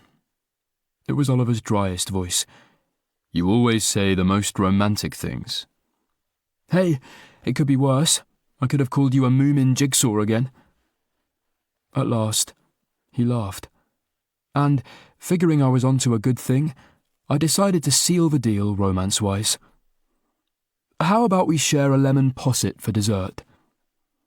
That would be wonderful, replied Oliver, for once letting himself enjoy a thing uncomplicatedly, or at least he did for about half a second. Except I believe it's made with cream. I basked for a moment in having, very briefly, not fucked one thing up. Actually, when I booked, I told them this was our first date restaurant and that we'd had the lemon posset and you'd gone vegan since, but could they do something? And they said they could. Oliver's eyes got very close to teary again. Lucien. He swallowed. That was terribly sweet of you. If I'd been a lot more grown up, I'd have said, it was nothing. If I'd been slightly more grown up, I'd have said, anything for you, babe. But wanting to make someone happy as much as I wanted to make Oliver happy was a very naked feeling to be having in a restaurant. So, instead, I just gave an embarrassed cringe and said something that came out as, by some magic I'd never quite mastered, Oliver caught the waiter's eye, seamlessly volunteered that the meal had been lovely, and from there segued into requesting a lemon posset with 2 spoons to finish. I should have got used to Oliver being good at this shit by now, but I hadn't. Really, all that had changed was that, instead of making me feel inadequate, it made me feel smug that my boyfriend, fiancé, was polite and considerate and confident and knew how to restaurant. You know I'm not letting you use that spoon, right? He rolled his eyes in his secretly into it way. When did this become a thing with us? Since we went to this restaurant, I told him, and you looked at a lemon posset like you wanted to have sex with it. I have to feed you the dessert, so it's a threesome, not voyeurism. I did not want to have sex with the lemon posset. It was now Oliver's turn to speak slightly too loudly for the restaurant. He lowered his voice. I wanted to have sex with you, but you were making it very clear there was no possibility of that happening. Well, I grinned at him. Now you get us both. Although one of you only temporarily. My grin froze. You are talking about the lemon posset, right? At this moment the waiter returned with the requested posset, plus 2 spoons.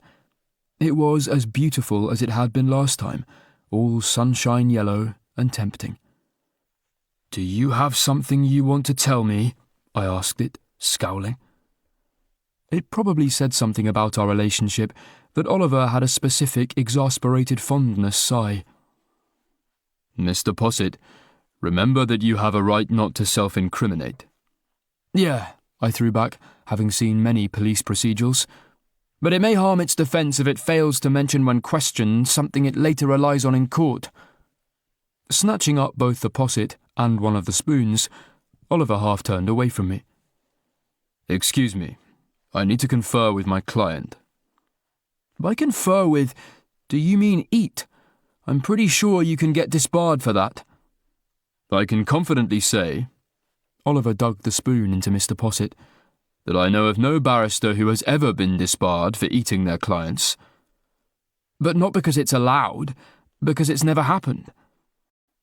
I think, said Oliver thoughtfully, it might be considered a violation of the core duty to act in the best interests of the client, and, for that matter, the requirement not to behave in a manner that diminishes the trust the public places in the profession. But there's never technically been a test case on it. Well, it's a good job this lemon posset is your secret lover and not your client. Isn't it? He reached across the table, offering me a generous spoon of the dessert I was now trying really hard not to think of as Mr. Posset. Thankfully, my appetite outweighed my empathy, which, thinking about it, was why I'd make a crap vegan. And anyway, Oliver looked ridiculously handsome just then, his eyes all softly silver, and the stern lines of his face gentled somehow. I leaned forward, and telling myself I was being sexy and elegant, and not looking at all like a plastic hippo in a family board game, accepted a mouthful of tart, lemony goodness. Even accounting for the no cows were harmed factor, it was amazing. Oh my God, I've forgotten what this was. Pardon? Asked Oliver. I said, oh my God, I'd forgotten how good this was. If I looked anything like that, I can see why you thought I was cheating. I chased a smudge from the corner of my lips. Hey, your eating dessert face is way more cheating-y than my eating dessert face. Logically, he pointed out, neither of us have any basis on which to make that comparison. Yoinking the ramekin over to my side of the table, I took control of the situation. You either get to be pedantic or eat posset. Which is it going to be? He lowered his lashes in mock contrition. Posset, please. While Oliver's eating dessert face was sexy as fuck, his asking for dessert face was sexy as fucker. And for a moment, just for a moment, I half wished this was our first date again. I mean, not literally, because it had been a disaster, but I wanted to keep this almost fragile feeling of everything being what it was, and being for its own sake, and not needing to go anywhere or become anything else. But that was how relationships began. It wasn't how they lasted. You couldn't live forever on lemon posset and French toast. At some point you had to think, really think, about where you were going and what it meant. You had to ask if you were in this forever, and if you were, what you were going to do about it, and if you weren't, what you were even doing. You were either in or you were out. You either got married or you moved on. And I never wanted to move on. Oliver was the best thing that had ever happened to me, and I couldn't let him unhappen. If that meant fighting about bands and arguing about venues and making peace with his mother and endlessly rehashing a fucking balloon arch, then it was worth it. It had to be worth it. Because otherwise, what were we? Chapter 40. The good thing about getting married, I mean apart from the whole spending your life with the person you loved bit, was that it gave you a lot to do, which made it very difficult to have complicated feelings, or, to put it another way, very easy to avoid having them. And that worked for me right until the night before the wedding. I'd gone to bed early because I was trying to be responsible, But then I'd had to get out of bed to throw up. Then I'd gone back to bed, but I'd had to get up again to throw up again. And after throwing up for the third time, I called Bridge. Being Bridge, she answered, even though it was 3 a.m. Luke, she asked, sleepy but doing her best. is everything okay? I lay down on the bathroom floor. No, I keep vomiting, and I think that probably means something. Mumbly Tom noises drifted down the phone. Then I heard him getting up and moving into a different room, reasoning correctly that this was going to be a long call. Then Bridget's voice again. What did you have for dinner? I didn't have dinner. I felt too much like I was going to be sick, and then I was. Loads. And I feel like I'm going to be sick again, except I don't think there's any sick left to be, so I'm just sweating and heaving. Bridge thought for a moment. It's all right to be nervous. This isn't nervous, Bridge. This is my body telling me something is profoundly wrong. Well, she thought for another moment. Take some milk of magnesia? Another wave of nausea swept over me.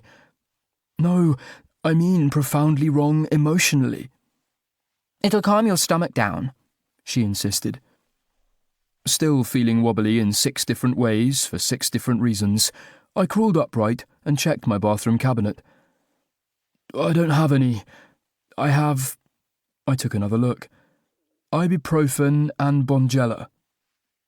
I'll bring you something. I could already hear her getting out of bed. You don't have to. Not bring something. I mean, you should stay at home in your home where you live with your husband who you're married to. The thumping and rustling from the other end of the line suggested she was already getting dressed. I'll still be married when I get back. You've been my best friend for years. I'm not letting you down now. You wouldn't be letting me down, I told her. You just wouldn't be letting me drag you out of bed at 3 a.m. when we're both getting up in 4 hours. Well, there you are. I'm rising early, that's all. It's healthy. It's healthy, wealthy, and wise. Checking the cabinet had taken it out of me, so I lay back down on the floor and tried to enjoy the cool of the tiles. Unfortunately, I couldn't enjoy anything right now. I'll be fine. It probably is just nerves. My stomach churned uneasily. Oh, God. Was this the universe punishing me for wishing Miles would shit himself on the way down the aisle? Besides, I went on, I think I might need to get some air. I'll get some air with you, cried Bridge, far too enthusiastically. We can get air together. Why? Do you think I'll need help carrying it? Bridge gave a kind of vindicated squeak. See, you're being sarcastic. That means you're feeling better, which means I'm helping. I shouldn't have called her. There was no way she was going to let me spend the few hours before my wedding puking alone into a toilet. Not if I could spend them puking with her.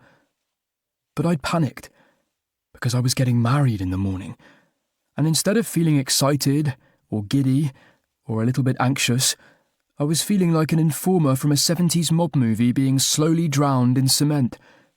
And there was no point pretending now that I hadn't known all along that she'd drop everything and come for me. Married or not, she was, after all, my best friend. I'm calling a cab, said Bridge from the other end of the phone. Where shall I meet you? I groaned and ground my face against the bathroom floor. Anywhere but here. The walls are closing in, and everything smells of vomit.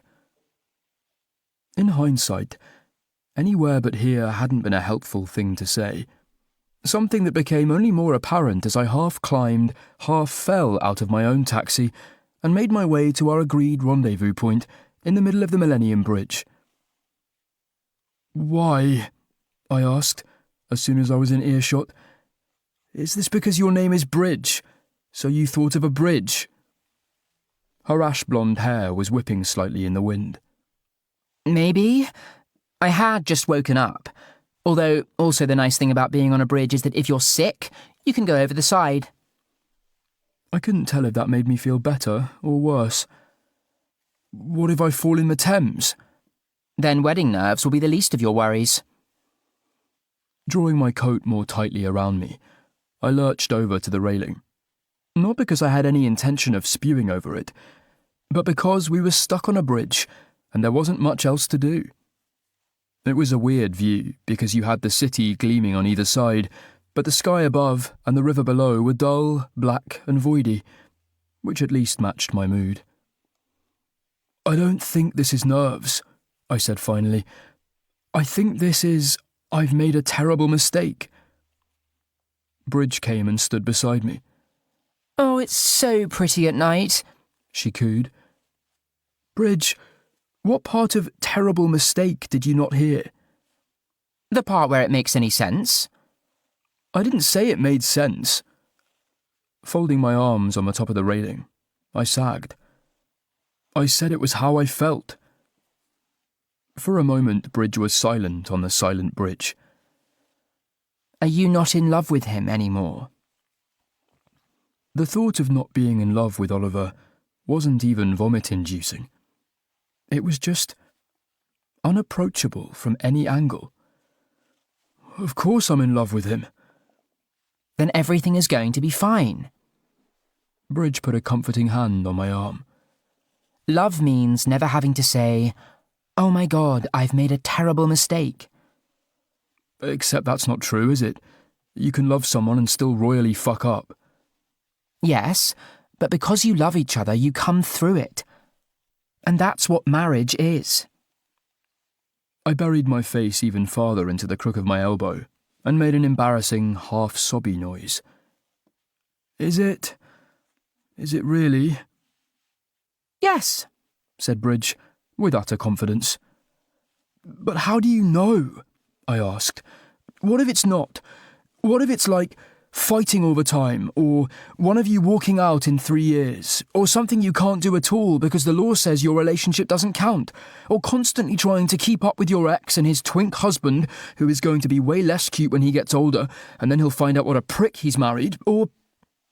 Bridge made a confused but gamely sympathetic noise. Aren't you overcomplicating this just a little? Am I?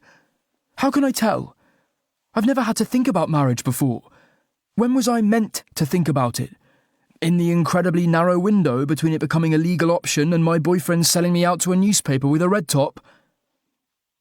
I suppose, ideally... Bridge was shuffling uncomfortably, her coat drawn tight around her, even though it was quite a mild spring evening. Absolutely ideally, you'd have thought about it at least a little bit before you proposed?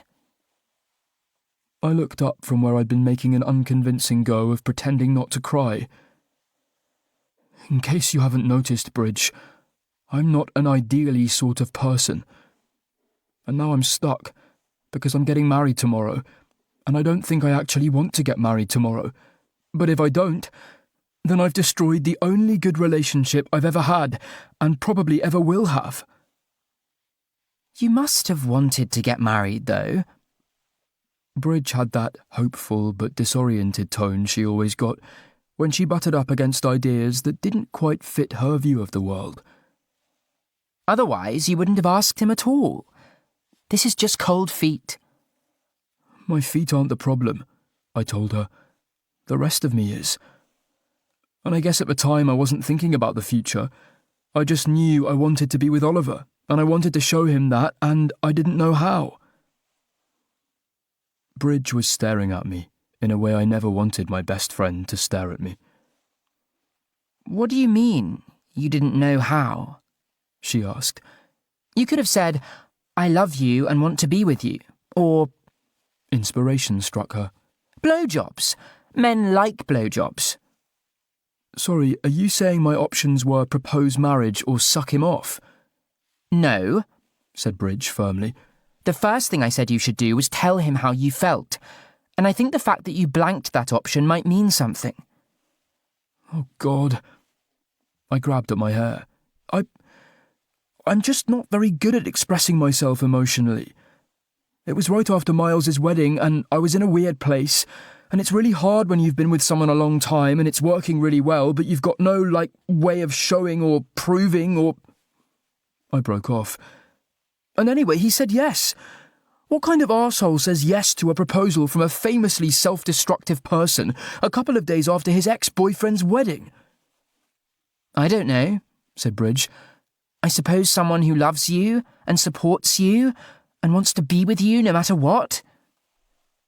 I gave another groan. The only thing that was stopping me from crying more was that I'd been sick enough that I was out of fluids. I know. What a bastard. She was giving me strong stop messing about face. This is serious, Luke. You're talking about potentially blowing up a wonderful relationship with a wonderful man. Are you sure you don't want to get married and aren't just being, you? Fuck.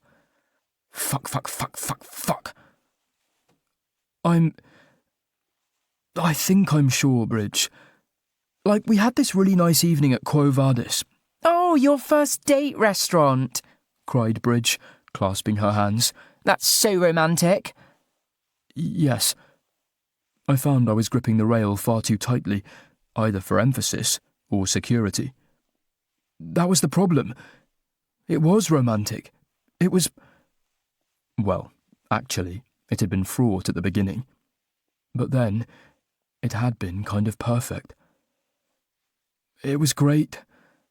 It was the best evening we'd had for ages, and I kept wishing we could just go back to that. Except that's not how relationships work. There was an expression of deep sorrow in Bridge's eyes, like I was falling into a sad cloud. It was the expression she'd always go to when she was trying not to let me know how badly I'd let her down. No, Luke. It's not. I've fucked everything all the way up, haven't I? Bridge was uncharacteristically silent. Bridge? I asked. I'm thinking. And? I think, she said slowly, you might have fucked everything all the way up. If there was ever a time you didn't want someone to agree with you, this had been it. What do I do? She was silent again. And then, I suppose you've got 3 options. Okay. Get married anyway, she suggested. My stomach sloshed in time with the waters below, and my hands got insta-sweaty. Not wild about that. Next. Leave Oliver at the altar. Also not great. My stomach continued to slosh, and my hands continued to sweat. 3 had better be a doozy.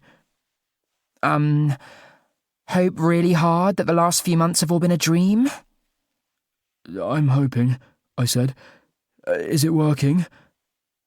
I don't know. Bridge's eyes got wide and confused. I don't feel like I'm in someone else's dream. But how would I tell? Is there a 4th option? I asked, desperately. I could try to think of one, offered Bridge, ever supportive. But since the dream plan was the best I could come up with, it might take a while and be worse. Oh, God.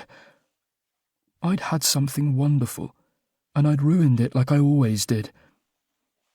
What if I just ran away? That's still leaving Oliver at the altar, only without having the guts to do it to his face. Cool, I said. Let's do that one. Bridge subjected me to her sternest stare. I know you don't mean that, Luke. You're right. I paused. What if I fake my death? 4 months after his father's funeral. Oliver might take that quite badly too. I turned my back to the river and sat on the ground, head tucked against my knees. Fuck. The hope it was all a dream plan is looking really shiny right now. Quietly, Bridge lowered herself down beside me. Well, I could slap you if you like, but I think you might have to accept that this actually is reality. She was right. It sucked, but she was right. So it's be married when I don't want to be married, or tell the man I love, on our wedding day, that I don't want to marry him. Yes. Fuck. Yes. I looked up, and she looked back. Sometimes I thought Bridget's capacity for compassion was endless, but maybe it just happened to be about the same as my capacity for bullshit. I suppose in many ways that was the same thing. Leaving somebody at the altar is a pretty shitty thing to do, isn't it? Bridge nodded. And probably he'll dump me? That made my stomach move in a whole new and interesting way that I wished I hadn't learned it could move. I don't know. I think I would. Her nose wrinkled. I mean, if I was standing there with Tom in front of all our friends and the vicar said, "Do you take this woman?" and Tom said, "No, but I'd still like to hang out," I might not respond well. I sighed. Guess I really should have taken the blowjob option instead. That would have been simpler. She put an arm around me. If this doesn't seem like a silly question, why don't you want to be married to Oliver? I guess, I began, although I wasn't sure how I was going to continue. I guess because me and Oliver, it's always been... We shouldn't work. Oh, but you do, Bridge insisted, and I always knew you would. You didn't know. You happened to guess right. I sighed. The truth is, I don't quite know how we're together. And it's not that we're fragile, it's just that we're our own thing. And marriage is its own thing. And I'm not sure those things fit. You didn't think you and Oliver would fit at all, and you did. I know, but this feels wrong, and being with Oliver has never felt wrong. Getting married doesn't have to change anything, Bridge offered. It's just a party and a piece of paper. It's not though, is it? I said. It's everything marriage means to everyone who's ever been married ever, or known anybody who's ever been married ever, or everyone who's ever been told they can't get married ever. It's this huge thing that eats things, and I think it's going to eat me and Oliver. Bridge squidged a bit closer. Have you thought about telling him this? Yeah. The time to do so would have been literally any time before now. She made a nervous face. So, that leaves option 2? I can't do that either. The thought of how badly that would hurt Oliver was like a knife in my balls. It's 1 or 2, Luke, said Bridge, with gentle finality. Which made me realise, well past the 11th hour, that there wasn't really a choice here. It had to be option 1. Because I loved Oliver, and, like a prick, I'd asked him to marry me, and, supportive of my bullshit as always, he'd said he would. The least I could do was not leave him at the altar. I had to see this through. Chapter 41. The happiest day of my life was passing in a miserable blur. Bridge got me home at about 6, and Priya picked me up an hour later, making certain to tell me I looked like crap, which I did.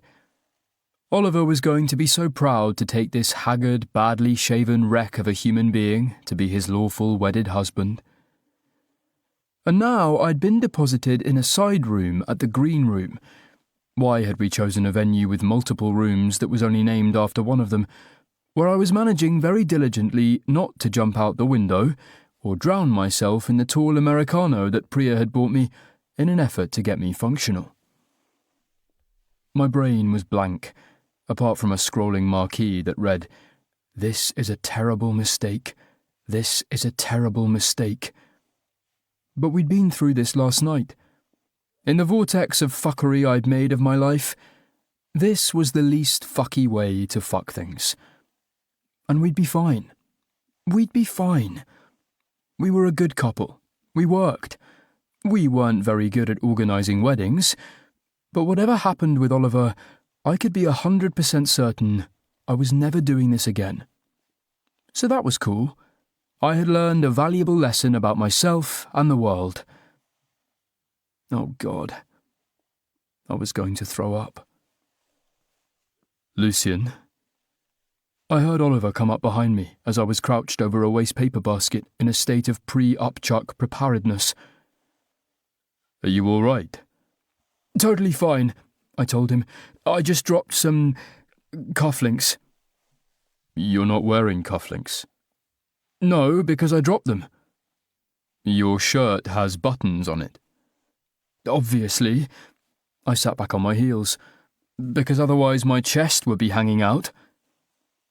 On the cuffs. Oh, right. Clearly the cufflink jig was up, so I switched to a different pretending everything was normal strategy. Anyway, shouldn't we be not seeing each other before the... Finally, I glanced Oliver's way and realised that he looked, if anything, worse than I did. I wasn't sure whether to be relieved or insulted. Actually, are you okay? Oliver's mouth tightened. Then he stepped inside, closing the door behind him. Frankly, no. Fuck. He knew. He fucking knew. I had no idea how he knew, but he fucking knew. Look, I blurted. Oliver, whatever Bridges told you, it's very out of context. Walking slowly, and a little unsteadily, Oliver pulled a chair over and sank down onto it. It was about the gravest I'd ever seen him, and I'd seen him at his father's funeral. Oliver, I began, wanting to go into damage limitation mode, but still not sure what the damage was or how to limit it. Lucian. It wasn't exactly a reply, because I'd barely said anything, and it wasn't exactly an interruption, because I hadn't been saying anything else. If I was lucky, we'd be able to pass the time until the ceremony just saying each other's names back and forth in tones of increasing concern. Unfortunately, Oliver thwarted that plan by putting his head in his hands and starting to cry, in that quiet, desperate way that people did when they were beyond wrecked. I was going to kill Bridge. I was going to kill Bridge with a spoon. How had she ever thought this was going to help? Unless this was option 4, in which case I had literally asked for it. Oliver, I said again, not quite managing to get out of the saying names space, and since I was kind of already on my knees, I crawled over in what I hoped was a consoling rather than flat-out weird way. It's going to be okay. I love you, and I want to be with you, and I'm ready to go through with this. Oliver sobbed. Please don't. Oh God, oh God, oh God! I'd ruined my boyfriend. I'd ruined my boyfriend on the morning of our fucking wedding. I patted his knee like that was going to be any help at all. Look, I know I can be flaky sometimes, and I get in my head, but I really am all in. I'm all in on you. At last, Oliver looked up. His eyes were red and swollen. He apparently hadn't slept any better than I had, which was weird when you set it against his wedding suit, which was formal to the point of vintage and immaculate in ways that neither of us seemed to be feeling right now. I mean it, Lucian. I need you to stop. But I'm trying to tell you that it's all right, that whatever happens, I can't marry you. The words made no sense. Like traffic lights in the rain. Like this blur of colour that took a moment to resolve into distinct shades of red and amber and green. I can't marry you. What the fuck? I'd been up all last night worrying about this wanker's feelings, and here he was doing to me exactly what I had, with great maturity and compassion, decided I couldn't possibly do to him. Lurching to my feet, I grabbed the waste paper basket and upended it over Oliver's head, showering him in a confetti of old receipts, chocolate wrappers, and those little paper circles from the bottom of hole punches. "You bastard! You utter bastard!" "I'm aware," he said, with far too much dignity for a man with a crunchy wrapper on his shoulder, "that this is selfish, and that—" He had to stop, because he got all choked up again, for which, given the circumstances, I had zero sympathy. Well, maybe one sympathy. Make it 1.5. "And that," he went on, "I'm probably going to lose you." I was trying to hold on to my anger, because the alternative was collapsing on the floor in a pool of broken heart and sad feels. "Yes, Oliver, leaving me at the altar might just do that." "I'm sorry," he said, voice breaking. "I'm so sorry." Deciding that avoiding the floor was delaying the inevitable, I crumbled down beside him. "Why didn't you say something sooner?" I asked him, and myself as well. "Because I love you, and, fully acknowledging the irony of this—" With an attempt at composure, he plucked a discarded treasury tag from his collar. "I was afraid of losing you." It was getting hard to stay angry, because my relationship was dissolving, Oliver was falling apart, and I, let's be honest, was kind of being a massive hypocrite. "Well, it's good that you appreciate the irony," I told him, "because you picked a weird strategy." "And an ineffective one," he agreed. I got it. I couldn't admit it, but I got it. "I don't suppose it occurred to you to say no when I proposed?" "How could I?"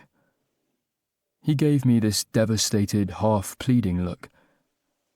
"I know what it cost you to ask me, and I know what it meant." For a moment he seemed unable to go on. He just sat there breathing and looking sad. "I didn't want to hurt you." "Yeah." I prodded the waste paper basket with my toe and watched it roll across the floor, then roll a little way back, as what was left of the contents settled on the bottom. "Nice of you in theory. Not super great in practice." "I'm sorry," said Oliver again. "I don't think I understood quite how wrong this would feel." The last stubborn coffee grounds of my anger vanished down the emotional plug hole. Because it had felt wrong, and we'd both known it. I just wasn't sure who'd fucked up worse. Me, by doing nothing, or him, by doing something at the last possible second. While I'm not going to say I disagree, I will say dumping me at the altar feels pretty wrong too.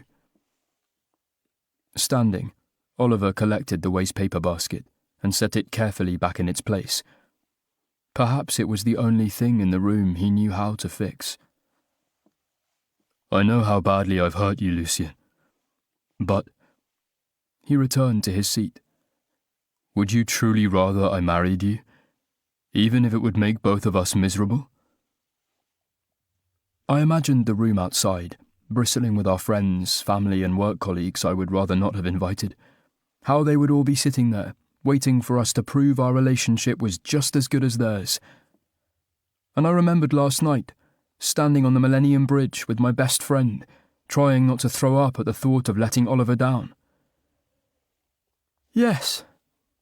My voice rose, in pitch, if not in volume. "Because that's the polite thing to do. I mean, I didn't want to marry you either, but I was going to go through with it because I'm a great person, and I didn't want to embarrass you." A little pause. "Pardon?" said Oliver.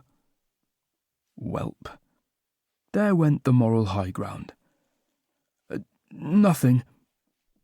Did you just say, asked Oliver, that you didn't want to marry me either? That's not the point. The point is I love you so much I was willing to do it anyway. Twitching out his exquisitely chosen pocket square, Oliver dried his eyes.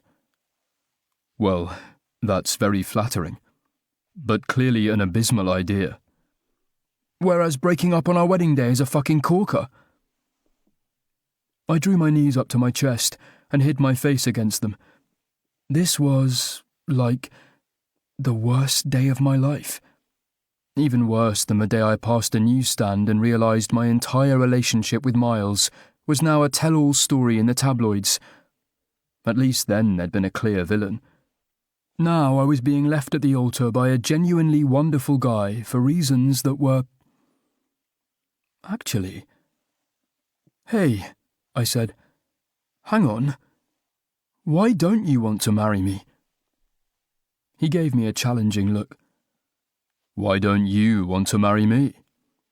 Oh, no you don't. I wagged a finger at him. I'm a mess. I'm obviously going to have second thoughts about anything that looks even a little bit like commitment. You, though, you fucking love responsibility. What's wrong with me? There's nothing wrong with you. He vanished briefly behind his pocket square, emerging again slightly tear-stained. Well, there's quite a lot wrong with you. There's quite a lot wrong with everybody. But my life is infinitely better with you in it. And yet... I tried not to sound bitter. I failed hard. It's marriage, Lucien. He paused for a long moment. I know you think I'm very... conventional. You've told me so repeatedly. No, I protested. We discussed this, and we agreed you were a Moomin jigsaw. Then consider this part of my Moomin jigsawness. At that moment, the nice humanist lady we'd got to do our non-denominational, queer-friendly ceremony stuck her head through the door. 10 minutes, guys. Oliver and I stared at each other blankly. Great, I told her, giving her the least convincing thumbs up in the history of primates. Her gaze travelled over the scattering of waste paper and the two men who were blatantly still crying. Everything all right? Absolutely. My voice came out like a public service announcement from the 30s. What could possibly be unalright? Okay. The nice humanist lady began a somewhat hasty retreat. I'm just next door if you need anything. Bugger, said Oliver, quietly. I peeled myself off the floor and made a futile attempt to, in every sense of the word, groom myself. Well, I guess we'd better head on out there and tell everybody we know that our relationship is a great big joke. Lucien. Oliver caught my wrist with unexpected urgency. Can I say something first? His fingers on my skin were torturously familiar. I mean, do you have to? Yes. Part of me wanted to tell him no, that he had no right to ask this of me. But he kind of did. I shrugged. I guess you've got 10 minutes. He looked briefly flustered, like he'd just taken over the case and the court had denied him recess. About marriage and the Moomin jigsaw. Clock's ticking, Oliver. I know I don't like rainbows, he said, in an incredible rush. But that doesn't mean I feel represented by the trappings of heterosexuality either. And I know that, technically speaking, marriage is not an inherently straight institution. The thing is, it feels that way to me. It always has. And I'm not sure how to make it... not. And I don't think I want to. This would have been a lot to take in, even if we weren't on an 8-minute countdown. You loved Alex and Miffy's wedding, You were in your element. Yes, because I wasn't supposed to feel part of it. I was supposed to watch it happen to other people. I enjoy going to the theatre. It doesn't mean I feel an intense desire to be an actor. I glanced at the door, then back at Oliver. Is this going somewhere? Or do you want my last memory of my relationship to be a lecture on the social thingy paradigm of marriage? That's what I'm trying to say. Oliver's grip on my wrist tightened so abruptly, he nearly pulled me into his lap. I don't want this to be your last memory of our relationship. I still want to be with you. I want to be with you desperately. I want to be with you more than I've ever wanted anything. I just don't want it to be within a framework of the social thingy paradigm of marriage. This was so typical of Oliver. Not only did he want to dump me at the altar and still go out with me, he wanted me to reassess my entire worldview at the same time. But we were about to get married. We can't go from being married back to dating. That's not how it works. Which is why, declared Oliver, marriage will always feel straight to me, because it presumes that a relationship is only valid if it follows a pattern that for most of our lives we were totally excluded from. Did we have time for this? Was 5 minutes and counting before we were meant to be getting married the ideal window to debate the role of same-sex marriage within the wider context of queer self-expression? Okay, except now we can be included. So shouldn't we be, trying to be? Oliver shrugged. For some people, absolutely. But for me, it feels like a framework I didn't create and can't control that I'm expected to impose on my own life. And that's why we can't get married? I asked. Because, oddly enough, I didn't find this very comforting. You love me, and you want to be with me. You just don't want to do it in the way nearly all our friends have done. He stood, drawing me close with the lightest tug on my wrist. I don't know why I went, given I still strongly suspected I was angry at him. But I did. Is that so unthinkable? I don't know. I was tired enough and emotional enough that my brain was beginning to turn into an eel sandwich. And I only have 3 minutes to work it out. I'd been staring at the numbers on my phone, but then Oliver gently turned my face to his. Lucian, he said softly, you know you are the truest thing I have ever dared choose for myself. And we are the only thing I've ever had that I haven't let other people define for me. And suddenly, for the longest, shortest second of my life, I didn't feel tired anymore, or confused, or scared. Because Oliver loved me. Oliver really loved me, and in this way that was just ours. And my voice was a little shaky. That's why you're leaving me at the altar. Because you want to be with me so much. It's unconventional, I confess. His eyes glimmered with something that might have been laughter, or might have been a few stray tears. But then you've never been a conventional person, and I'm perhaps not as conventional as I thought I was. You're a mess, I told him. Oh, a complete one. But I'm your mess, Lucian.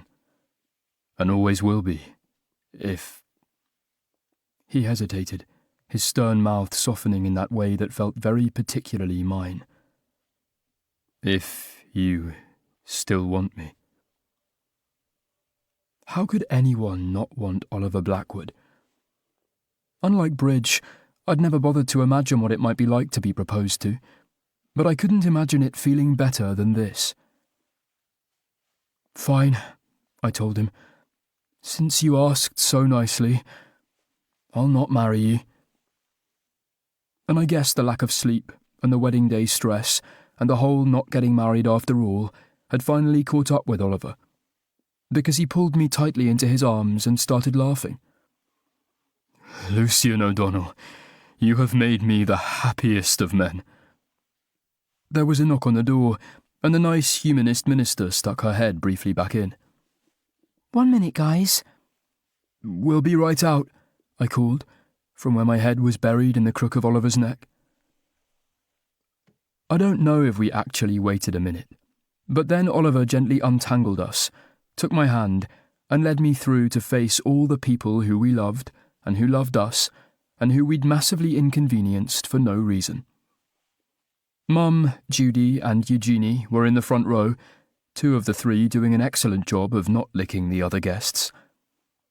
The Blackwood contingent was on the other side, Mia looking genuinely happy to be there, Miriam looking like social expectation in a cream dress. A couple of rows back, I caught sight of Bridge, wearing an enormous hat, and already crying on Tom's shoulder. The James Royce Royces, of course, were far more interested in baby Jay than anything that could possibly be happening around them. And from there, it was just a supportive blur of older friends, nearish relations, and the co-workers who'd insisted on coming. At the front of the room, our best men were waiting for us. Priya, in deference to the occasion, had worn her formal docks, and the moment she laid eyes on us, she gave me the oddest little smirk, like she knew something was up, like she'd probably always known. As we entered, awkwardly in advance of our own music, there was a sudden silence. I didn't realise quite how many people were in my life until they were all in one smallish room, staring at me and wondering what the fuck I was doing. My hand wilted in Oliver's.